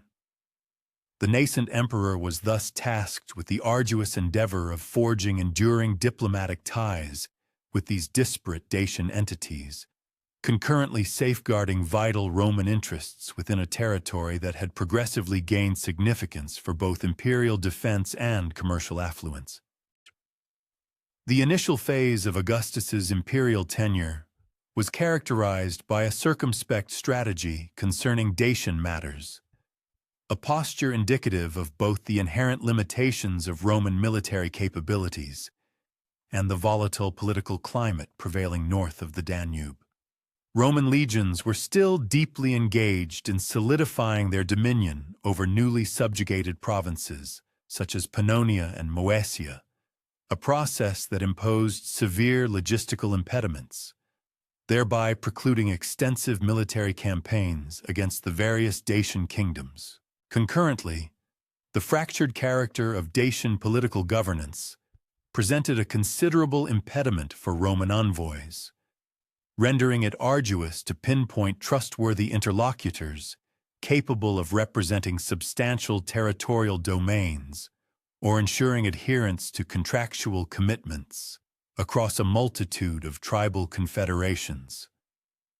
The nascent Roman diplomatic endeavors primarily centered upon forging tributary alliances with individual Dacian polities, employing a multifaceted approach encompassing military coercion, material inducements, and formal political acknowledgement, all designed to establish protective buffer zones along the Danube border. Roman provincial administrators stationed in Moesia and Pannonia routinely dispatched envoys to various Dacian royal courts, extending offers of Roman safeguarding against adversarial kingdoms in return for periodic tribute remittances, auxiliary military support, and an acknowledgement of Roman arbitration in specific territorial disagreements. These nascent accords generally entailed circumscribed obligations for both parties, given that neither the Romans nor the Dacians had acquired adequate insight into the other's strengths, weaknesses, and ultimate objectives to venture into more expansive or intricate compacts. The disparate Dacian realms born from the splintering of the Confederation adopted divergent postures concerning Roman imperial growth. Some rulers actively pursued conciliatory policies, while others staunchly upheld an assertive autonomy, which occasionally culminated in hostilities across their shared borders. Those kingdoms situated in closer proximity to Roman territorial demarcations typically gravitated towards more collaborative methodologies, acknowledging that their contiguity to formidable Roman military garrisons rendered outright opposition potentially ruinous. Conversely, more remote kingdoms, especially those commanding the rugged, mountainous expanses of Transylvania, steadfastly preserved their ancestral independence, yet assiduously observed Roman maneuvers and meticulously fortified their defenses against any prospective future encroachments. Friction along the frontier during the Augustan era generally manifested as comparatively minor incursions and retaliatory strikes, which simultaneously demonstrated opportunistic belligerence and a methodical probing of adversary strengths and reactions. Dacian warrior contingents intermittently traversed the Danube, targeting Roman settlements within Moesia to procure livestock, captives, and easily transportable riches, all while assiduously evading direct engagements with organized Roman military formations. These forays fulfilled several objectives beyond mere pillaging. They furnished valuable reconnaissance regarding Roman defensive deployments, assessed the rapidity and efficacy of Roman counteractions, and upheld martial customs among Dacian communities, who had become habituated to consistent military engagement during the Confederation's ascendancy. Roman military reactions to Dacian incursions adhered to well-defined frontier administration protocols that prioritized swift reprisal, coupled with diplomatic initiatives aimed at averting a broader escalation into more extensive hostilities. Roman field commanders characteristically mounted retaliatory sorties, crossing the Danube to target Dacian habitations implicated in the raids, seizing captives and livestock, while scrupulously eschewing direct confrontations with significant Dacian military contingents that could transmute circumscribed punitive actions into an outright declaration of war. Such Roman counteroffensives served to exhibit imperial military prowess, simultaneously affording occasions to amass crucial intelligence concerning Dacian political alliances, their martial structures, and prevailing patterns of territorial dominion.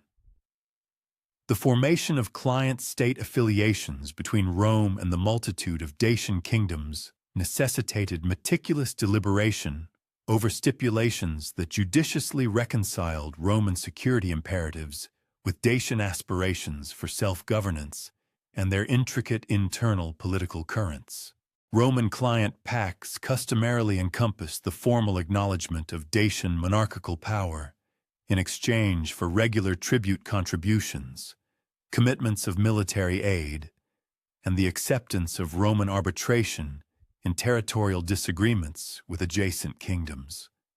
These accords furnished Rome with strategic buffer territories, guarding against more remote perils, concurrently granting cooperative Dacian sovereigns the advantage of Roman military backing against contenders who might contest their dominion or territorial prerogatives. The administration of these client relationships continuously posed significant obstacles for both Roman officials and Dacian monarchs, who were compelled to reconcile divergent exigencies and anticipations while simultaneously cultivating internal political endorsement.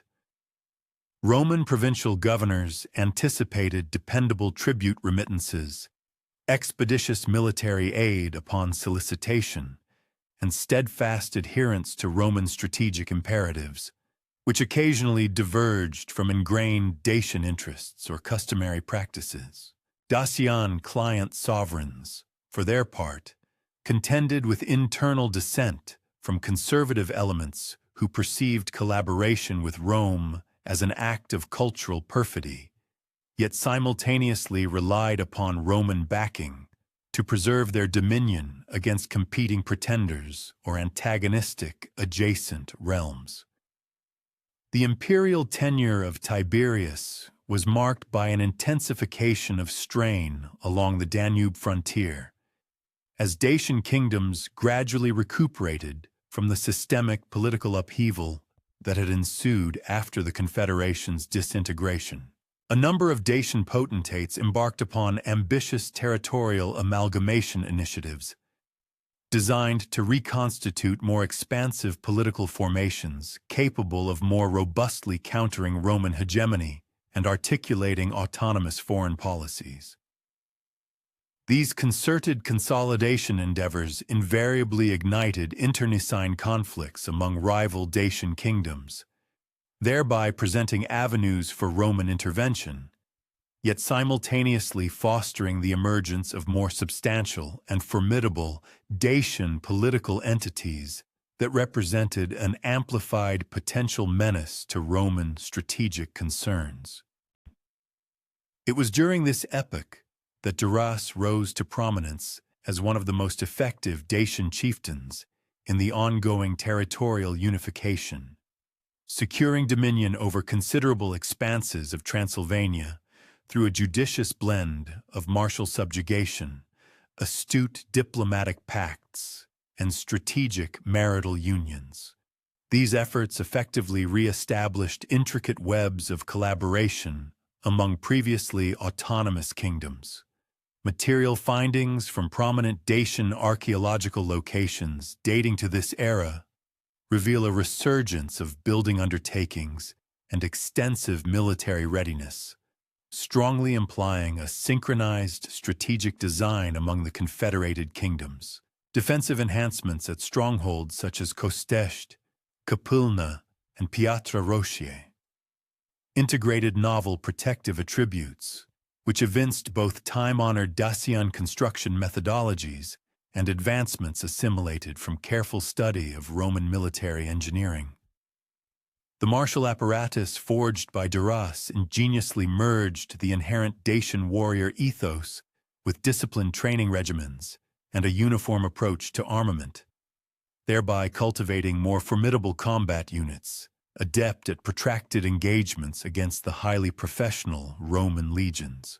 Dacian military restructuring during this epoch underscored enhanced defensive plating, standardized weapon manufacturing, and synchronized tactical deployments, strategies designed to leverage customary Dacian strengths in rugged highland environments, while simultaneously augmenting their efficacy in unconfined skirmishing grounds.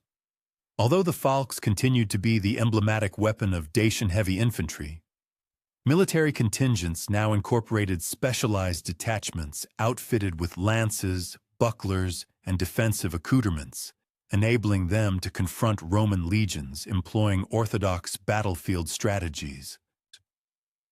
Roman efforts to acquire actionable intelligence concerning Dacian military advancements were substantially dependent upon data supplied by allied monarchs, itinerant traders, and formal diplomatic delegations, which consistently furnished updates on political shifts, martial readiness, and borderland contentions across the Dacian domains. These extensive intelligence conduits empowered Roman military leaders to vigilantly track emergent perils, concurrently pinpointing chances for diplomatic engagement that could preclude the formation of antagonistic alliances or their escalation into formidable military powers. Roman clandestine operations further encompassed direct exploratory incursions, wherein operatives traversed the Danube to scrutinize Dacian defensive structures, appraise their military proficiencies, and forge connections with prospective confederates or informers operating within Dacian lands. The progressive consolidation of Dacian lands under influential figures such as Duras engendered increasingly intricate diplomatic predicaments, compelling Roman policymakers to meticulously weigh divergent strategic aims against the backdrop of finite military assets and internal political limitations, providing succor to less formidable Dacian principalities against their more potent counterparts could potentially hinder perilous territorial integration, yet it simultaneously risked engendering perpetual commitments for military involvement that surpassed Rome's operational capacities or political resolve. Conversely, acquiescing to Dacian amalgamation might alleviate administrative complexities, but at the cost of fostering more formidable adversaries capable of jeopardizing Roman territorial integrity and vital economic concerns. The intricate tapestry of economic interactions between the Roman Empire and the Dacian realms unfurled through a multiplicity of avenues, encompassing both formally sanctioned trade accords and informal mercantile circuits that traversed geographical frontiers irrespective of underlying political frictions. Precious Dacian gold and silver persistently permeated Roman marketplaces via a diverse array of intermediaries and conduits. Concurrently, Roman manufactured articles, choice vintages, and exquisite luxury commodities discovered eager consumers amidst the Dacian aristocracy, who were keen to exhibit their affluence and refined cultural tastes. These burgeoning commercial liaisons forged reciprocal interdependencies, offering compelling inducements for tranquil coexistence, yet concurrently accumulating financial wherewithal that could subsequently underpin military readiness for both parties. The dominion over key Danube river crossings progressively evolved into an acutely disputed matter, as both Roman and Dacian domains augmented their commercial and martial endeavors throughout the broader geographical expanse. These pivotal riverine transit points furnished indispensable arteries for mercantile exchange, troop movements, and diplomatic exchanges, rendering their command imperative for both protective and aggressive strategic foresight. Roman military engineers meticulously erected robustly fortified bridgeheads at critical junctures, whilst Dacian contingents concurrently established reciprocal defensive emplacements designed to thwart Roman riverine incursions during any prospective future hostilities. The imperative of rendering tribute payments engendered persistent friction between Roman officials and Dacian client chieftains, who contended with profound internal dissent against remittances widely perceived by numerous Dacian communities as demeaning capitulations to an external power. The precise quantities and modalities of these tribute exactions necessitated painstaking deliberation, striving to reconcile Roman fiscal requirements with Dacian capacity for remuneration and internal political palatability. Specifically, Roman insistence upon tribute in the form of gold and silver presented unique quandaries for Dacian polities, which relied heavily upon these valuable commodities for the integrity of their own monetary frameworks and the facilitation of their foreign commercial dealings. The imperial tenure of Claudius heralded a momentous alteration in Rome's approach to Dacian affairs, as the empire's expansionist imperatives increasingly gravitated towards solidifying dominion over regions proximate to the Danube frontier, whilst simultaneously formulating more structured methodologies for engaging with barbarian populations. Claudius's triumphant subjugation of Britannia unequivocally showcased Rome's prowess in executing extensive military campaigns.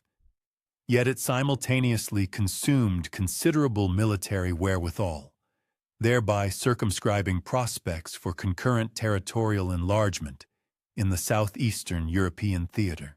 This calculated strategic reorientation afforded Dacian polities propitious circumstances to fortify their standing without confronting immediate Roman martial coercion.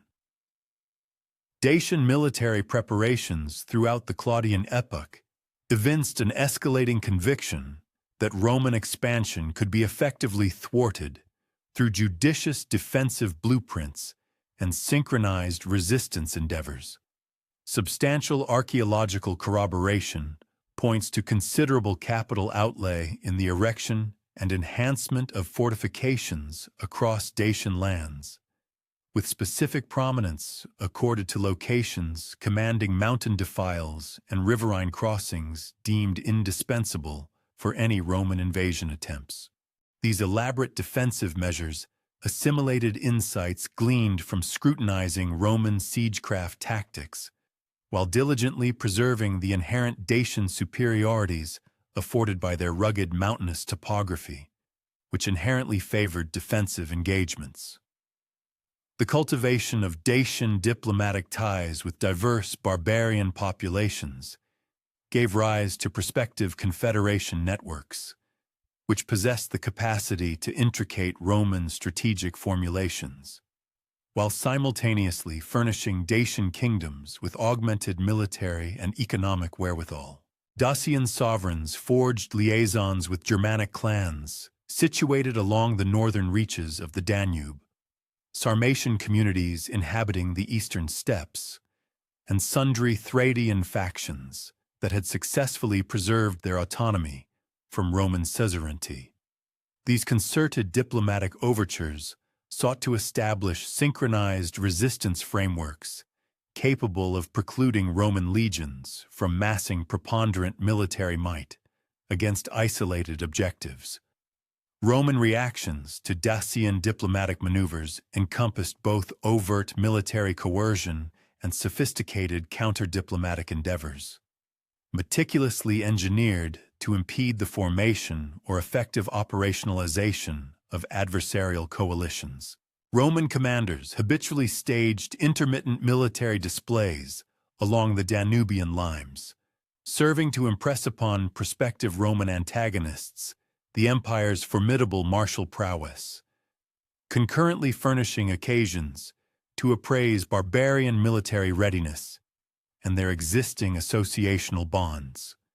Concurrently, Roman envoys assiduously labored to sustain client allegiances and sow discord amongst potential adversaries through the judicious dispensation of incentives, menaces, and formal political acknowledgement. During the imperium of Nero, a palpable surge in Dacian self-assurance and territorial aggrandizement became evident, drawing Dacian contingents into progressively more frequent encounters with the Roman frontier bulwarks. Dacian martial undertakings throughout this epoch encompassed both customary predatory incursions and more methodical campaigns of territorial acquisition, which directly contested Roman client alliances and imperiled the security of imperial domains. These demonstrable Dacian military triumphs were indicative of both enhanced military structuring and Rome's preoccupation with alternative imperial exigencies, which consequently diminished the resources available for safeguarding the Danubian frontier. Domitian's assumption of imperial authority in 81 AD signaled the inauguration of a more assertive Roman stance concerning Dacian matters, a policy trajectory destined to culminate in unreserved military engagement. The newly enthroned emperor grappled with considerable internal political exigencies that rendered martial triumph indispensable for upholding imperial legitimacy. Whilst Dacian territorial encroachment, guided by progressively adept leadership, imperiled Roman strategic objectives that could no longer be disregarded or addressed solely through diplomatic channels. The scene was thus meticulously arranged for the inevitable direct military showdown, a confrontation for which both belligerents had been methodically girding themselves over the preceding decades of circumspect diplomatic overtures and sporadic frontier skirmishes. The paramount strategic significance of Dacia to Rome's imperial aspirations had progressively become unequivocally clear, owing in no small part to the province's abundant gold mines, which constituted an indispensable fount of income for the imperial treasury. Whilst its topographical placement conferred pivotal benefits for asserting dominion over the entirety of the Danubian frontier zone, Roman military strategists discerned that Dacian territorial integration under competent stewardship presented existential perils to Roman suzerainty across southeastern Europe, thereby mandating resolute military interventions irrespective of the attendant expenditures and hazards. The opulence derived from Dacian auriferous deposits had facilitated the erection of elaborate defensive structures and the sustainment of seasoned military contingents, rendering the Dacian kingdoms redoubtable adversaries capable of inflicting substantial losses upon Roman legions, while simultaneously possessing the potential to incite other barbarian peoples to defy imperial authority. Furthermore, the imperative of prestige within Roman imperial politics rendered a triumphant resolution to the Dacian conundrum vital for any emperor endeavoring to secure domestic political endorsement and military fealty.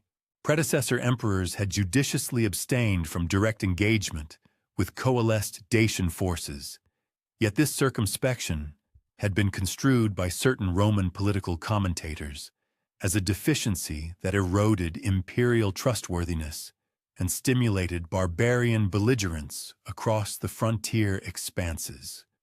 Domitian's precarious political standing necessitated military triumphs that would unequivocally manifest imperial might, concurrently presenting avenues for territorial expansion and the acquisition of riches capable of underwriting domestic political initiatives and military disbursements. The elaborate strategic computations that had propelled Domitian's progressively assertive Dacian policies were poised to encounter their most redoubtable adversary in the figure of Decebalus, who ascended as the preeminent Dacian sovereign around 87 AD through an amalgamation of martial virtuosity, political astuteness, and spiritual authority that eclipsed even the fabled accomplishments of Burebista. Diverging from his forerunners who had primarily consolidated their dominion through military subjugation or sacerdotal leadership, Decebalus evinced an unparalleled aptitude for integrating military, diplomatic, and administrative faculties, thereby transforming the disparate Dacian principalities into a cohesive state capable of confronting Roman imperial expansion on equivalent terms. Decebalus's rise to prominence transpired during a juncture when Dacian opposition to Roman pressure had arrived at a pivotal moment, with individual kingdoms proving inadequate to counterbalance Roman military capacities whilst conspicuously lacking the requisite coordination for efficacious collective defense. The very appellation Decebalus, signifying strong as 10 men, encapsulated both his personal warrior renown and served as a symbolic manifestation of a unified Dacian might that could rival Roman organizational supremacies through exceptional leadership and prescient strategic formulation. Archaeological findings from significant Dacian strongholds throughout this era furnish evidence of immediate and methodical military preparations, strongly suggesting that Decebalus harbored a lucid strategic foresight concerning the unavoidable clash with Roman legions.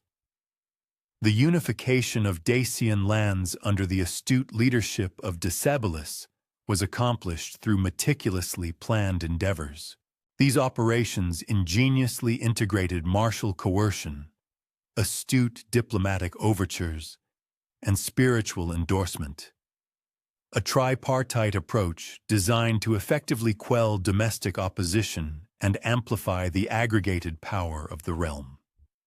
In stark contrast to earlier attempts at unification, which had predominantly hinged upon sheer military subjugation or the sway of religious doctrine, Decebalus exhibited a profound comprehension of the varied impetuses and apprehensions that pervaded the myriad Dacian enclaves.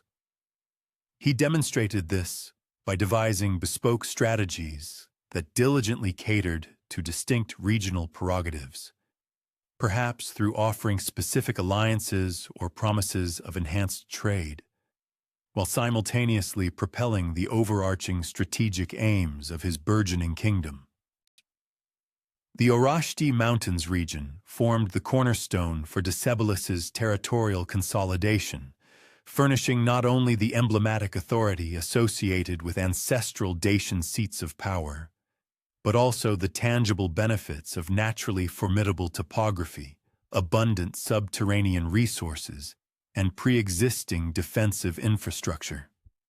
Decebalus lavished significant resources into augmenting and refining the defensive architecture at Sarmazegetusa Regia, thereby metamorphosing the locale into a multifaceted military and governmental hub. This pivotal complex became capable of orchestrating opposition maneuvers across the full expanse of Dacian dominion, simultaneously serving as an unassailable sanctuary during prospective besieging endeavors by rival forces. The sweeping military reforms instituted by Decebalus meticulously tackled inherent deficiencies within the conventional Dacian martial structure, all while judiciously retaining indigenous cultural components that offered psychological leverage and sustained the fighting spirit of the warriors. The ingrained veneration for individual martial skill persisted as a core tenet of Dacian military culture, yet Decebalus inaugurated methodical instructional regimens. These programs imparted the intricacies of synchronized phalanx maneuvers, sophisticated siegecraft, and bespoke tactical protocols specifically engineered to neutralize distinct Roman martial superiorities. Such comprehensive reforms necessitated substantial capital outlay for dedicated training establishments, advanced armaments manufacturing, and seasoned martial pedagogues, whose mission it was to mold erstwhile tribal fighters into highly disciplined legionaries, adept at protracted military campaigns. The fearsome falx weapon, too, experienced profound evolutionary refinement under Decebalus's military directives. Dacian metallurgists honed their artisanal methods, yielding blades of unparalleled quality, concomitantly devising specialized combat methodologies that optimized the weapon's lethality within coordinated battle formations. Subsequent archaeological excavations of falx blades from this period uncover evidence of advanced thermal processing and superior edge tempering techniques, which resulted in armaments capable of piercing formidable Roman panoply while steadfastly preserving their structural resilience throughout prolonged engagements. The visceral psychological effect of the falx upon Roman legionaries, moreover, emerged as a pivotal determinant in the overall efficacy of Dacian martial prowess, as contemporary Roman chronicles vividly recounted the dread instilled by the ferocious Dacian assaults, spearheaded by warriors brandishing these uniquely curved implements of war. The comprehensive administrative restructuring under Decebalus established methodical frameworks of governance designed to effectively superintend the intricate logistical demands of sustained martial opposition. Concurrently, these structures were engineered to uphold civilian economic vitality and societal equilibrium throughout the realm. The sophisticated administrative system ingeniously integrated facets derived from antecedent Dacian political customs, whilst pioneering novel approaches that evinced Decebalus's acute grasp of Roman administrative paradigms. This forward-thinking design also addressed the unique complexities inherent in orchestrating defiance across disparate geographical zones and myriad tribal confederations, ensuring cohesive action against external threats. The geographical reach of Decebalus's dominion at its apex embraced nearly every territory previously incorporated within Burebista's inaugural confederacy, augmented by further lands acquired through both martial subjugation and astute diplomatic pacts. Empirical archaeological findings attest to a pervasive Dacian cultural and political sway stretching from the Tisa River in the west to the Dniester River in the east, and from the Carpathian Mountains in the north to the Danube River in the south. This formidable territorial scope necessitated highly refined communication arteries, intricate administrative stratifications, and a robust martial apparatus capable of sustaining cohesion and synchronized action over vast expanses, which inherently tested the limits of ancient transit and informational exchange capacities. The extensive enhancements to defensive structures across Dacian lands under Decebalus's purview judiciously integrated the venerable Murus Dacicus construction methodologies alongside pioneering advancements born from meticulous analysis of Roman siegecraft tactics and their architectural defensive principles. These augmented defensive complexes boasted concentric defensive perimeters, camouflaged emplacements for ballistic weaponry, subterranean repositories, and sophisticated integrated hydrologic systems. Such comprehensive designs allowed them to endure protracted blockades while simultaneously serving as launching pads for aggressive sorties against Roman strongholds. Implementing these defensive improvements necessitated synchronized workforces, highly specialized engineering acumen, and substantial material provisions, thereby unequivocally showcasing the kingdom's formidable organizational prowess and robust economic vitality. The cultivation of Dacian capabilities in siege warfare stood as a paramount martial innovation introduced by Decebalus, particularly since the conventional Dacian martial ethos had historically prioritized swift maneuver warfare and reactive defensive engagements, as opposed to the methodical subjugation of entrenched strongholds.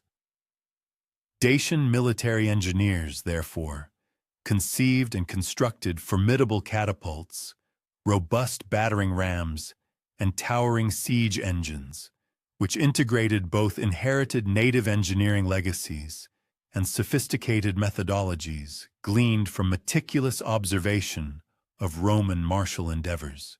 Such offensive siege capacities empowered Dacian armies to assault Roman fortresses and populated areas, instead of being confined solely to protective maneuvers. This development markedly broadened their range of strategic alternatives, compelling Roman commanders to safeguard sprawling frontiers rather than consolidating their legions for aggressive campaigns. Sophisticated intelligence apparatuses instituted by Decebalus furnished methodical capacities for data collection, empowering Dacian martial strategists to meticulously track Roman military readiness, accurately evaluate adversary strengths, and discern opportune moments for proactive assaults. These intricate intelligence endeavors encompassed both sanctioned diplomatic delegations that gleaned insights via official conduits and clandestine reconnaissance undertakings that supplied granular military intelligence pertaining to Roman troop deployments, logistical provisions, and overarching strategic blueprints. The undeniable efficacy of Dacian intelligence acquisition became strikingly evident in ensuing martial engagements, wherein Dacian forces exhibited an intimate understanding of Roman military preparations and their underlying strategic designs, often preempting or countering Roman moves with remarkable precision. The extensive diplomatic overtures spearheaded by Decebalus sought to forge formidable anti-Roman alliances, capable of furnishing martial aid, financial backing, and synchronized strategic direction, thereby precluding Roman legions from massing an insurmountable advantage against the Dacian domains. These extensive diplomatic endeavors spanned across southeastern Europe and even further afield, cultivating relationships with diverse entities such as Germanic tribal federations, the equestrian Sarmatian peoples, various Thracian factions, and remarkably, even distant powers like the formidable Parthian Empire, all of whom harbored a mutual vested interest in curbing Roman territorial aggrandizement. The sheer breadth and intricate finesse of these diplomatic engagements unequivocally underscored Decebalus's profound conviction that sustained resistance against a colossal empire necessitated international solidarity and meticulously harmonized strategic foresight. The intricate rapport cultivated between Decebalus and the chieftains of Germanic tribes entailed multifaceted deliberations pertaining to martial support, geographical demarcations, and the political frameworks governing post-hostility interactions. These negotiations demanded a delicate equilibrium between pressing martial exigencies and expansive, future-oriented strategic aims. While Germanic tribal confederations commanded formidable martial prowess that held the potential to substantially augment Dacian efforts of defiance, their inherent expansionist aspirations and distinct cultural paradigms often engendered nascent frictions, which necessitated exceptional diplomatic dexterity to navigate successfully. Empirical archaeological findings from this epoch indicate a heightened degree of interaction between Dacian and Germanic territories, where the reciprocal exchange of material culture serves as tangible testament to sustained diplomatic and mercantile engagements. Through astute Sarmatian diplomatic relationships, Decebalus secured prospective avenues to potent equestrian contingents and distinctive nomadic martial methodologies, which could admirably supplement the conventional Dacian infantry strengths. This collaboration simultaneously conferred crucial strategic mobility benefits in engagements against Roman military maneuvers. The formidable Sarmatian heavy cavalry, resplendent with elongated lances and robust defensive panoply, epitomized martial proficiencies that Roman legions had, throughout history, encountered considerable difficulty in effectively neutralizing.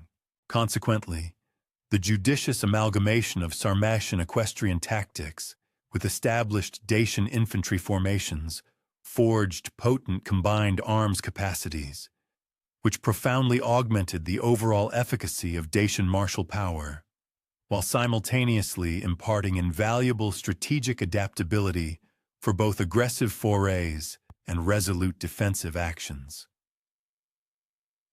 The shrewd economic directives instituted by Decebalus were meticulously designed to optimize the extraction of natural resources and enhance productive capacities, concurrently preserving societal equilibrium and ensuring widespread popular endorsement for the ongoing martial defiance. The rich gold and silver mines, which constituted the bedrock of Dacian prosperity, were the beneficiaries of intensified capital expenditure in sophisticated extraction machinery, advanced processing infrastructure, and efficient transportation arteries. These improvements were engineered to sustain elevated output levels, notwithstanding relentless Roman military coercion and the specter of protracted siege conditions. Furthermore, these comprehensive economic preparations notably encompassed the establishment of alternative commercial conduits, which were capable of operating unimpeded despite Roman endeavors to enforce economic embargoes or sever established mercantile connections. Commercial relationships. Agricultural policies under King Decebalus profoundly underscored the critical importance of food assurance and the generation of surplus provisions, which were strategically designed to sustain extensive military operations, while simultaneously provisioning the civilian populace during potential periods of siege or the territorial disruptions invariably wrought by arduous military campaigns. Dacian agricultural communities, spanning the breadth of the kingdom, received comprehensive guidance in advanced food preservation methodologies, the sophisticated construction of robust storage facilities, and the judicious practice of crop diversification. These measures collectively aimed to guarantee dependable food supplies, irrespective of the specific military or political exigencies of the moment. Such meticulous agricultural preparations eloquently evinced a profound comprehension of the intricate logistical requirements indispensable for protracted military defiance and an acute awareness of the crucial role civilian backing played during extended hostilities. The significant augmentation of craft production during Decebalus's reign was primarily concentrated on the large-scale fabrication of military armaments, yet it diligently maintained traditional artistic and cultural endeavors. These activities served the dual purpose of bolstering Dacian identity and fostering social solidarity. Throughout Dacian territories, weapons manufacturing facilities substantially heightened their output of formidable falx blades, sharply honed spear points, precision arrowheads, and sturdy defensive equipment. Concurrently, they instituted rigorous quality control procedures, ensuring uniform operational benchmarks and consistent performance standards across all manufactured items. These considerable manufacturing enhancements necessitated the expertise of adept artisans, the deployment of bespoke implements, and a steady provision of fundamental raw materials, all of which demonstrably showcased the kingdom's impressive industrial prowess and its sophisticated economic administration. Religious policies under Decebalus meticulously upheld the traditional tenets of Zalmoxian worship, while astutely modifying spiritual practices to bolster military resistance and foster political unity among the kingdom's diverse populations. Religious ceremonies increasingly accentuated motifs of profound sacrifice for collective safeguarding, invoked divine endorsement for righteous opposition against foreign subjugation, and promised ethereal recompense for those who nobly perished, safeguarding Dacian sovereignty. These judicious religious adjustments provided essential psychological conditioning for warfare, simultaneously perpetuating ancestral customs that distinctly differentiated Dacian identity from the encroaching Roman cultural influences. The deliberate amalgamation of religious authority with military leadership under Decebalus forged cohesive command frameworks, capable of orchestrating both the sacred and secular dimensions of resistance efforts, all while preserving legitimacy among a populace that deeply revered traditional religious practices.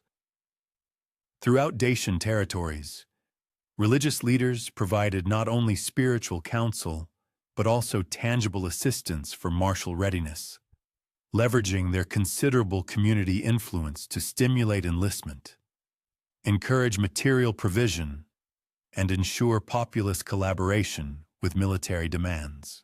This comprehensive integration of religious and martial authority established all-encompassing defensive capacities that adeptly confronted both the physical and mental dimensions of protracted conflict.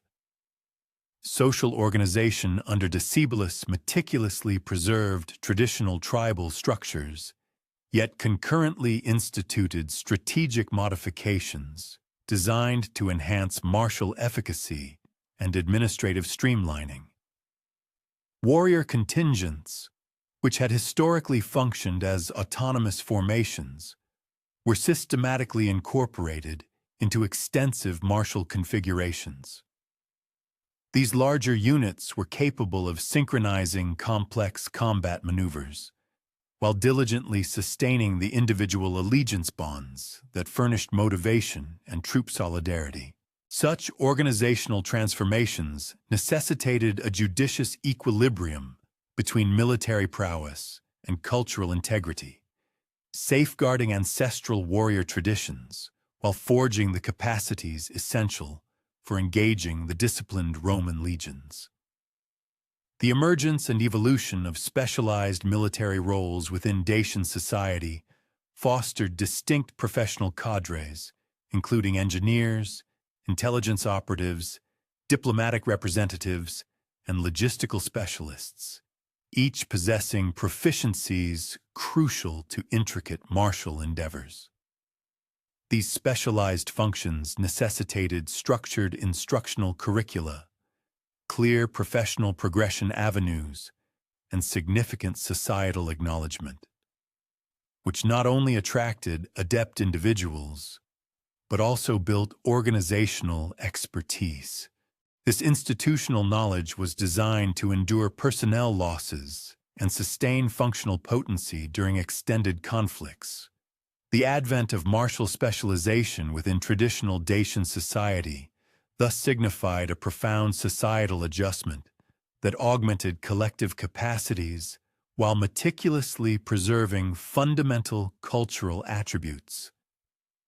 Cultural accomplishments during the Decebalus period eloquently evinced both ancestral Dacian artistic customs and groundbreaking advancements that assimilated influences from contact with varied civilizations, all while meticulously preserving a unique Dacian character. Metallurgical methodologies attained unparalleled refinement, yielding exquisitely crafted ornamental pieces, sacred relics, and ritualistic armaments that showcased superior craftsmanship and refined aesthetic discernment. These cultural productions fulfilled both utilitarian roles and emblematic aims, bolstering Dacian identity while exhibiting cultural sophistication to foreign onlookers. Architectural advancements during this era seamlessly merged defensive utility with an emblematic representation of Dacian might and societal accomplishment. Construction projects at principal locations incorporated grand proportions and engineering ingenuity, which not only highlighted Dacian capabilities, but also fulfilled practical martial and governmental roles. The comprehensive integration of defensive, administrative, and ceremonial architecture fashioned impressive complexes that demonstrably evinced Dacian administrative prowess and refined artistry to both domestic and foreign observers. Military engineering initiatives executed by Decebalus encompassed not only the extensive erection of defensive barriers, but also the systematic evolution of transit systems, the establishment of sophisticated signaling apparatuses, and the creation of robust supply chain frameworks. These endeavors were all designed to underpin synchronized martial endeavors across vast geographical areas. Thoroughfare building connected principal defensive strongholds, affording swift transit capacities for military forces and provision caravans. Beacon relay systems enabled rapid information exchange across challenging topography, which would otherwise have hindered synchronized combat maneuvers. Furthermore, the establishment of material repositories created vital stockpiles of armaments, provisions, and gear capable of sustaining military operations during protracted military expeditions or arduous blockade circumstances. The meticulous establishment of defensive emplacements throughout Dacian territories entailed careful topographical examination and overarching tactical design. This maximized inherent geographical benefits while simultaneously fashioning synchronized protective systems capable of reciprocal assistance and tactical adaptability. Mountain defiles were extensively fortified, specifically designed to direct hostile contingents into pre-designated engagement areas, while concurrently offering safeguarded retreat paths for protecting soldiers. Fluvial passages were readied for destruction, capable of impeding hostile progression while preserving Allied troop maneuverability through supplementary passage locations. These comprehensive defensive preparations demonstrably evinced advanced martial construction prowess and comprehensive tactical foresight, mirroring a meticulous examination of prospective Roman incursions paths and operational alternatives. Tactical information gathering, or intelligence preparation of the battlefield, encompassed detailed cartography of Roman martial encampments, a thorough evaluation of enemy capacities and limitations, and the pinpointing of critical weaknesses that could be leveraged through aggressive maneuvers. Dacian scouting expeditions furnished intelligence regarding Roman logistical routes, signaling systems, and protective emplacements, which in turn facilitated overarching tactical design and operational readiness for particular martial engagements. This systematic military preparation transcended traditional ancestral clan combat techniques, showcasing an acute comprehension of contemporary martial demands. The synchronization of military preparations across diverse territorial regions and communal factions necessitated robust governmental capacities and efficient signaling networks. These systems were vital to preserve unity of command, while honoring regional self-governance and societal distinctions. Decebalus instituted tiered leadership frameworks that furnished unambiguous chains of command, yet meticulously preserved flexibility for regional adjustment and self-direction. These structural advancements forged martial capacities that seamlessly merged the benefits of unified direction with the merits of localized implementation, enabling adaptation to evolving combat scenarios and regional circumstances. The extensive military preparations that Decebalus had meticulously organized across his dominion would confront their supreme trial when Marcus Ulpius Trajanus acceded to the imperial dignity in 98 AD. In stark contrast to his forerunners, who had approached the Dacian question with differing levels of circumspection and political negotiation, Trajan assumed command with an unambiguous objective of territorial aggrandizement. He perceived Dacia as both a vital imperative and a prime prospect for the kind of martial renown that would solidify his standing among the most esteemed Roman rulers. The new emperor commanded profound martial expertise, garnered from extensive expeditions in Germania and Spain, which furnished him with a hands-on understanding of border conflicts and the formidable supply chain difficulties involved in subjugating strongly fortified foreign lands.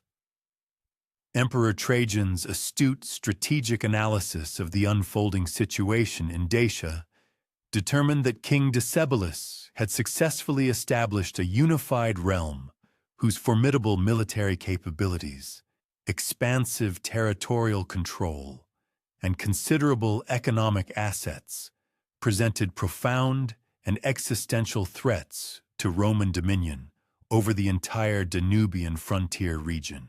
Intelligence dispatches reaching the Eternal City provided detailed accounts of sophisticated Dacian defensive structures, a highly organized and professional military apparatus, and an intricate web of alliance networks that possessed the potential to galvanize other barbarian peoples into challenging Roman authority across the entirety of southeastern Europe. The sagacious emperor fully grasped that allowing Decebalus to solidify his territorial gains and further augment Dacian power would inevitably engender progressively more severe dangers to imperial security, which might ultimately necessitate a far more substantial commitment of military resources to effectively neutralize in the future. The immense riches derived from Dacian gold mines had swiftly become an indispensable element within Rome's complex strategic deliberations, especially as the imperial treasury faced escalating fiscal pressures stemming from colossal military expenditures, ambitious public works projects, and extensive social welfare initiatives, all of which demanded dependable and substantial streams of revenue. Expert Roman economic analysts projected that a triumphant conquest of Dacia could furnish ample reserves of precious metals sufficient to underwrite major imperial undertakings, while concurrently eradicating the substantial costs associated with maintaining vigilant defensive positions along a volatile and unpredictable border. The alluring prospect of seizing operational mining sites intact, rather than witnessing their destruction through prolonged and destructive warfare, strongly incentivized swift and decisive military action designed to achieve a rapid subjugation before Dacian forces could implement widespread scorched earth tactics. Trajan's meticulous military preparations for the impending Dacian campaign involved an unprecedented degree of logistical foresight and a massive mobilization of imperial resources, which reflected both the sheer scale of the planned offensive and the valuable lessons gleaned from previous Roman expeditions across challenging and inhospitable landscapes. The emperor amassed a formidable fighting force numbering approximately 150,000 soldiers, meticulously drawn from legions deployed across the vast expanse of the empire, incorporating seasoned veteran units possessing profound expertise in the intricate art of siegecraft, high-altitude maneuvers, and complex engineering endeavors. The venerable Legio Secunda Adiutrix, Legio Quarta Flavia Felix, Legio Septima Claudia, and Legio Prima Minervia constituted the formidable core of this invasion contingent, further augmented by a multitude of auxiliary detachments that furnished specialized proficiencies in mounted combat, precision archery, and advanced siege engineering. The extensive engineering preparations for the military campaign encompassed the prior assembly of sophisticated siege apparatus, prefabricated components for constructing bridges, and bespoke implements specifically crafted for deployment in the rugged, elevated landscapes, where Rome's customary engineering prowess might otherwise be diminished. Expert Roman military engineers meticulously analyzed comprehensive intelligence dossiers pertaining to Dacian strongholds, formulating unique methodologies and innovative gear intended to circumvent the formidable Murus Dacius building techniques, which had historically demonstrated resilience against standard siege tactics. The meticulous crafting of specialized ballistic weaponry, including enhanced ballista and catapult prototypes, vividly underscored Rome's unwavering resolve to attain a technological ascendancy capable of counterbalancing Dacia's inherent advantages in utilizing its challenging topography for defense. The inaugural Dacian War was initiated in 101 AD, marked by Roman legions traversing the mighty Danube River at numerous locations concurrently, thereby executing a meticulously crafted, strategic blueprint intended to preclude Dacian armies from consolidating their full military might against any singular line of advance. Emperor Trajan himself personally led the primary invasion contingent that forged a crossing near the contemporary site of Drobeta Turnu Severin, whilst supplementary detachments secured vital bridgeheads at strategically chosen points, capable of rendering reciprocal assistance and simultaneously menacing a multitude of Dacian defensive strongholds.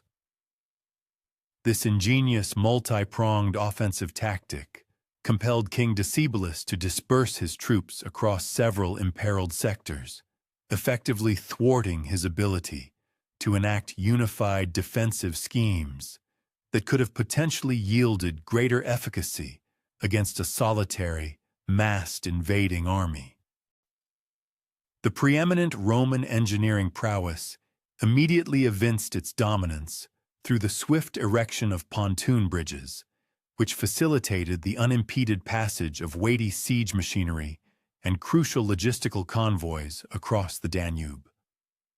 Notwithstanding Dacian endeavors to dispute these riverine incursions, Roman sappers possessed pre-assembled bridge elements that could be rapidly fitted together amidst hostile engagements, thereby conferring a decisive tactical advantage in mobility that Dacian forces struggled to effectively neutralize. The sheer celerity of Roman bridge-building operations precluded Dacian defenders from orchestrating concerted assaults against exposed Roman contingents during the perilous river-crossing maneuvers, thus enabling the establishment of secure Roman beachheads on the northern bank well before any substantial or organized defensive counteractions could be mounted. The preliminary stage of the Roman incursion was met with tenacious opposition from Dacian forces, which unequivocally showcased the efficacy of their recent military overhauls and extensive defensive groundwork.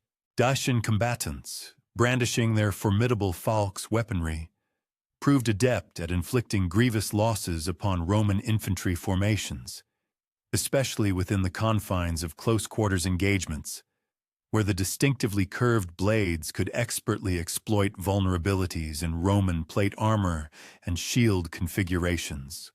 Roman commanding officers swiftly developed a profound regard for Dacian fighting prowess, consequently enacting strategic adjustments that prioritized ranged projectile weaponry, synchronized unit assaults, and innovative engineering stratagems designed to minimize direct infantry clashes where the Dacian falx proved most devastating. The relentless progression towards the principal Dacian bastions necessitated that Roman legions surmount a multitude of entrenched defensive emplacements, meticulously arrayed by Decebalus along all access pathways leading to his formidable mountain fortresses. Each individual defensive bulwark demanded protracted and methodical siege endeavors, which invariably depleted precious time, material assets, and human resources concurrently affording Dacian forces opportunities to inflict casualties and impede the Roman advance towards their overarching strategic aims. Roman military architects devised bespoke methodologies for dismantling Dacian fortifications, encompassing the deployment of subterranean sapping operations, sustained barrages from concentrated artillery, and synchronized frontal assault maneuvers, all meticulously designed to nullify the inherent strengths conferred by the Murus Dacicus's distinctive construction techniques. The Second Battle of Tapai emerged as the pivotal confrontation of the initial campaign, occurring when Roman legions, under the direct leadership of Emperor Trajan, clashed with the principal Dacian army entrenched in a meticulously engineered defensive stronghold. This position was expertly chosen to amplify Dacian tactical benefits, while concurrently diminishing Rome's inherent superiority in armaments and structured military organization. The chosen terrain was characterized by precipitous gradients, a thick canopy of woodlands, and pre-established impediments that served to funnel Roman forces into designated kill zones, where Dacian falx-wielding warriors could optimally leverage their weapons' lethality against Roman formations. The engagement began with widespread skirmishes, as both opposing armies skillfully jockeyed for positional supremacy, simultaneously scrutinizing the adversary's strengths and strategic designs. The Roman tactical arrangements at Tapai clearly evinced the valuable insights garnered from previous confrontations with Dacian adversaries, underscoring a strategy that prioritized synchronized artillery bombardment, meticulously ordered troop movements, and the methodical capitalization on Roman strengths in superior armor plating and cohesive organizational discipline. Roman commanding officers strategically placed their ballista and catapult detachments to unleash sustained suppressive volleys against Dacian strongholds, while legionary cohorts advanced in precisely coordinated echelons, capable of preserving their structural integrity despite the challenging topography and ferocious opposition. The overarching Roman tactical philosophy centered on applying constant duress and systematically dismantling Dacian defensive emplacements, rather than pursuing rapid, decisive breakthrough maneuvers that could potentially expose them to perilous Dacian counteroffensives. The Dacian defensive methodologies employed at Tapai unequivocally showcased a profound grasp of their intrinsic strengths and inherent weaknesses, concurrently exploiting to the fullest the strategic benefits afforded by their chosen terrain and pre-fortified emplacements. King Decebalus meticulously deployed his troops to capitalize maximally on the natural shielding offered by steep inclines and dense arboreal cover, concurrently establishing a series of tiered fallback positions meticulously designed to maintain cohesive and organized resistance, even in the event of a breach in the primary defensive perimeters. Dacian military leaders meticulously orchestrated assaults, combining their formidable falx-wielding heavy infantry with supplementary volleys of projectile fire and swift cavalry maneuvers, all calibrated to fracture Roman unit cohesion and forge openings for potent counterthrusts against vulnerable Roman detachments. The lethal efficacy of Dacian falx armaments against Roman military gear became strikingly evident during the brutal hand-to-hand phases of the engagement, as the distinctive curved blades demonstrated an uncanny ability to circumvent Roman scutum shields, inflicting horrific gashes upon unprotected extremities and necks. Roman legionaries discovered their customary scutum shields offered diminished protection against falx assaults compared to conventional weaponry, owing to the curved blade's design, which deftly exploited gaps in shield positioning and delivered blows from unforeseen trajectories. Roman military analysts observed that injuries inflicted by the falx were characteristically more grievous than those caused by straight-edged blades, engendering significant psychological repercussions that curtailed Roman combat efficiency. Even when the numerical extent of casualties remained within tolerable thresholds. In response to the unfolding combat, Roman tactical adjustments during the engagement encompassed the deployment of bespoke anti-falx battle arrays, which heavily relied upon synchronized spear maneuvers and persistent projectile bombardments, specifically devised to maintain Dacian combatants at a range where their peculiar curved armaments could not be wielded with destructive efficacy.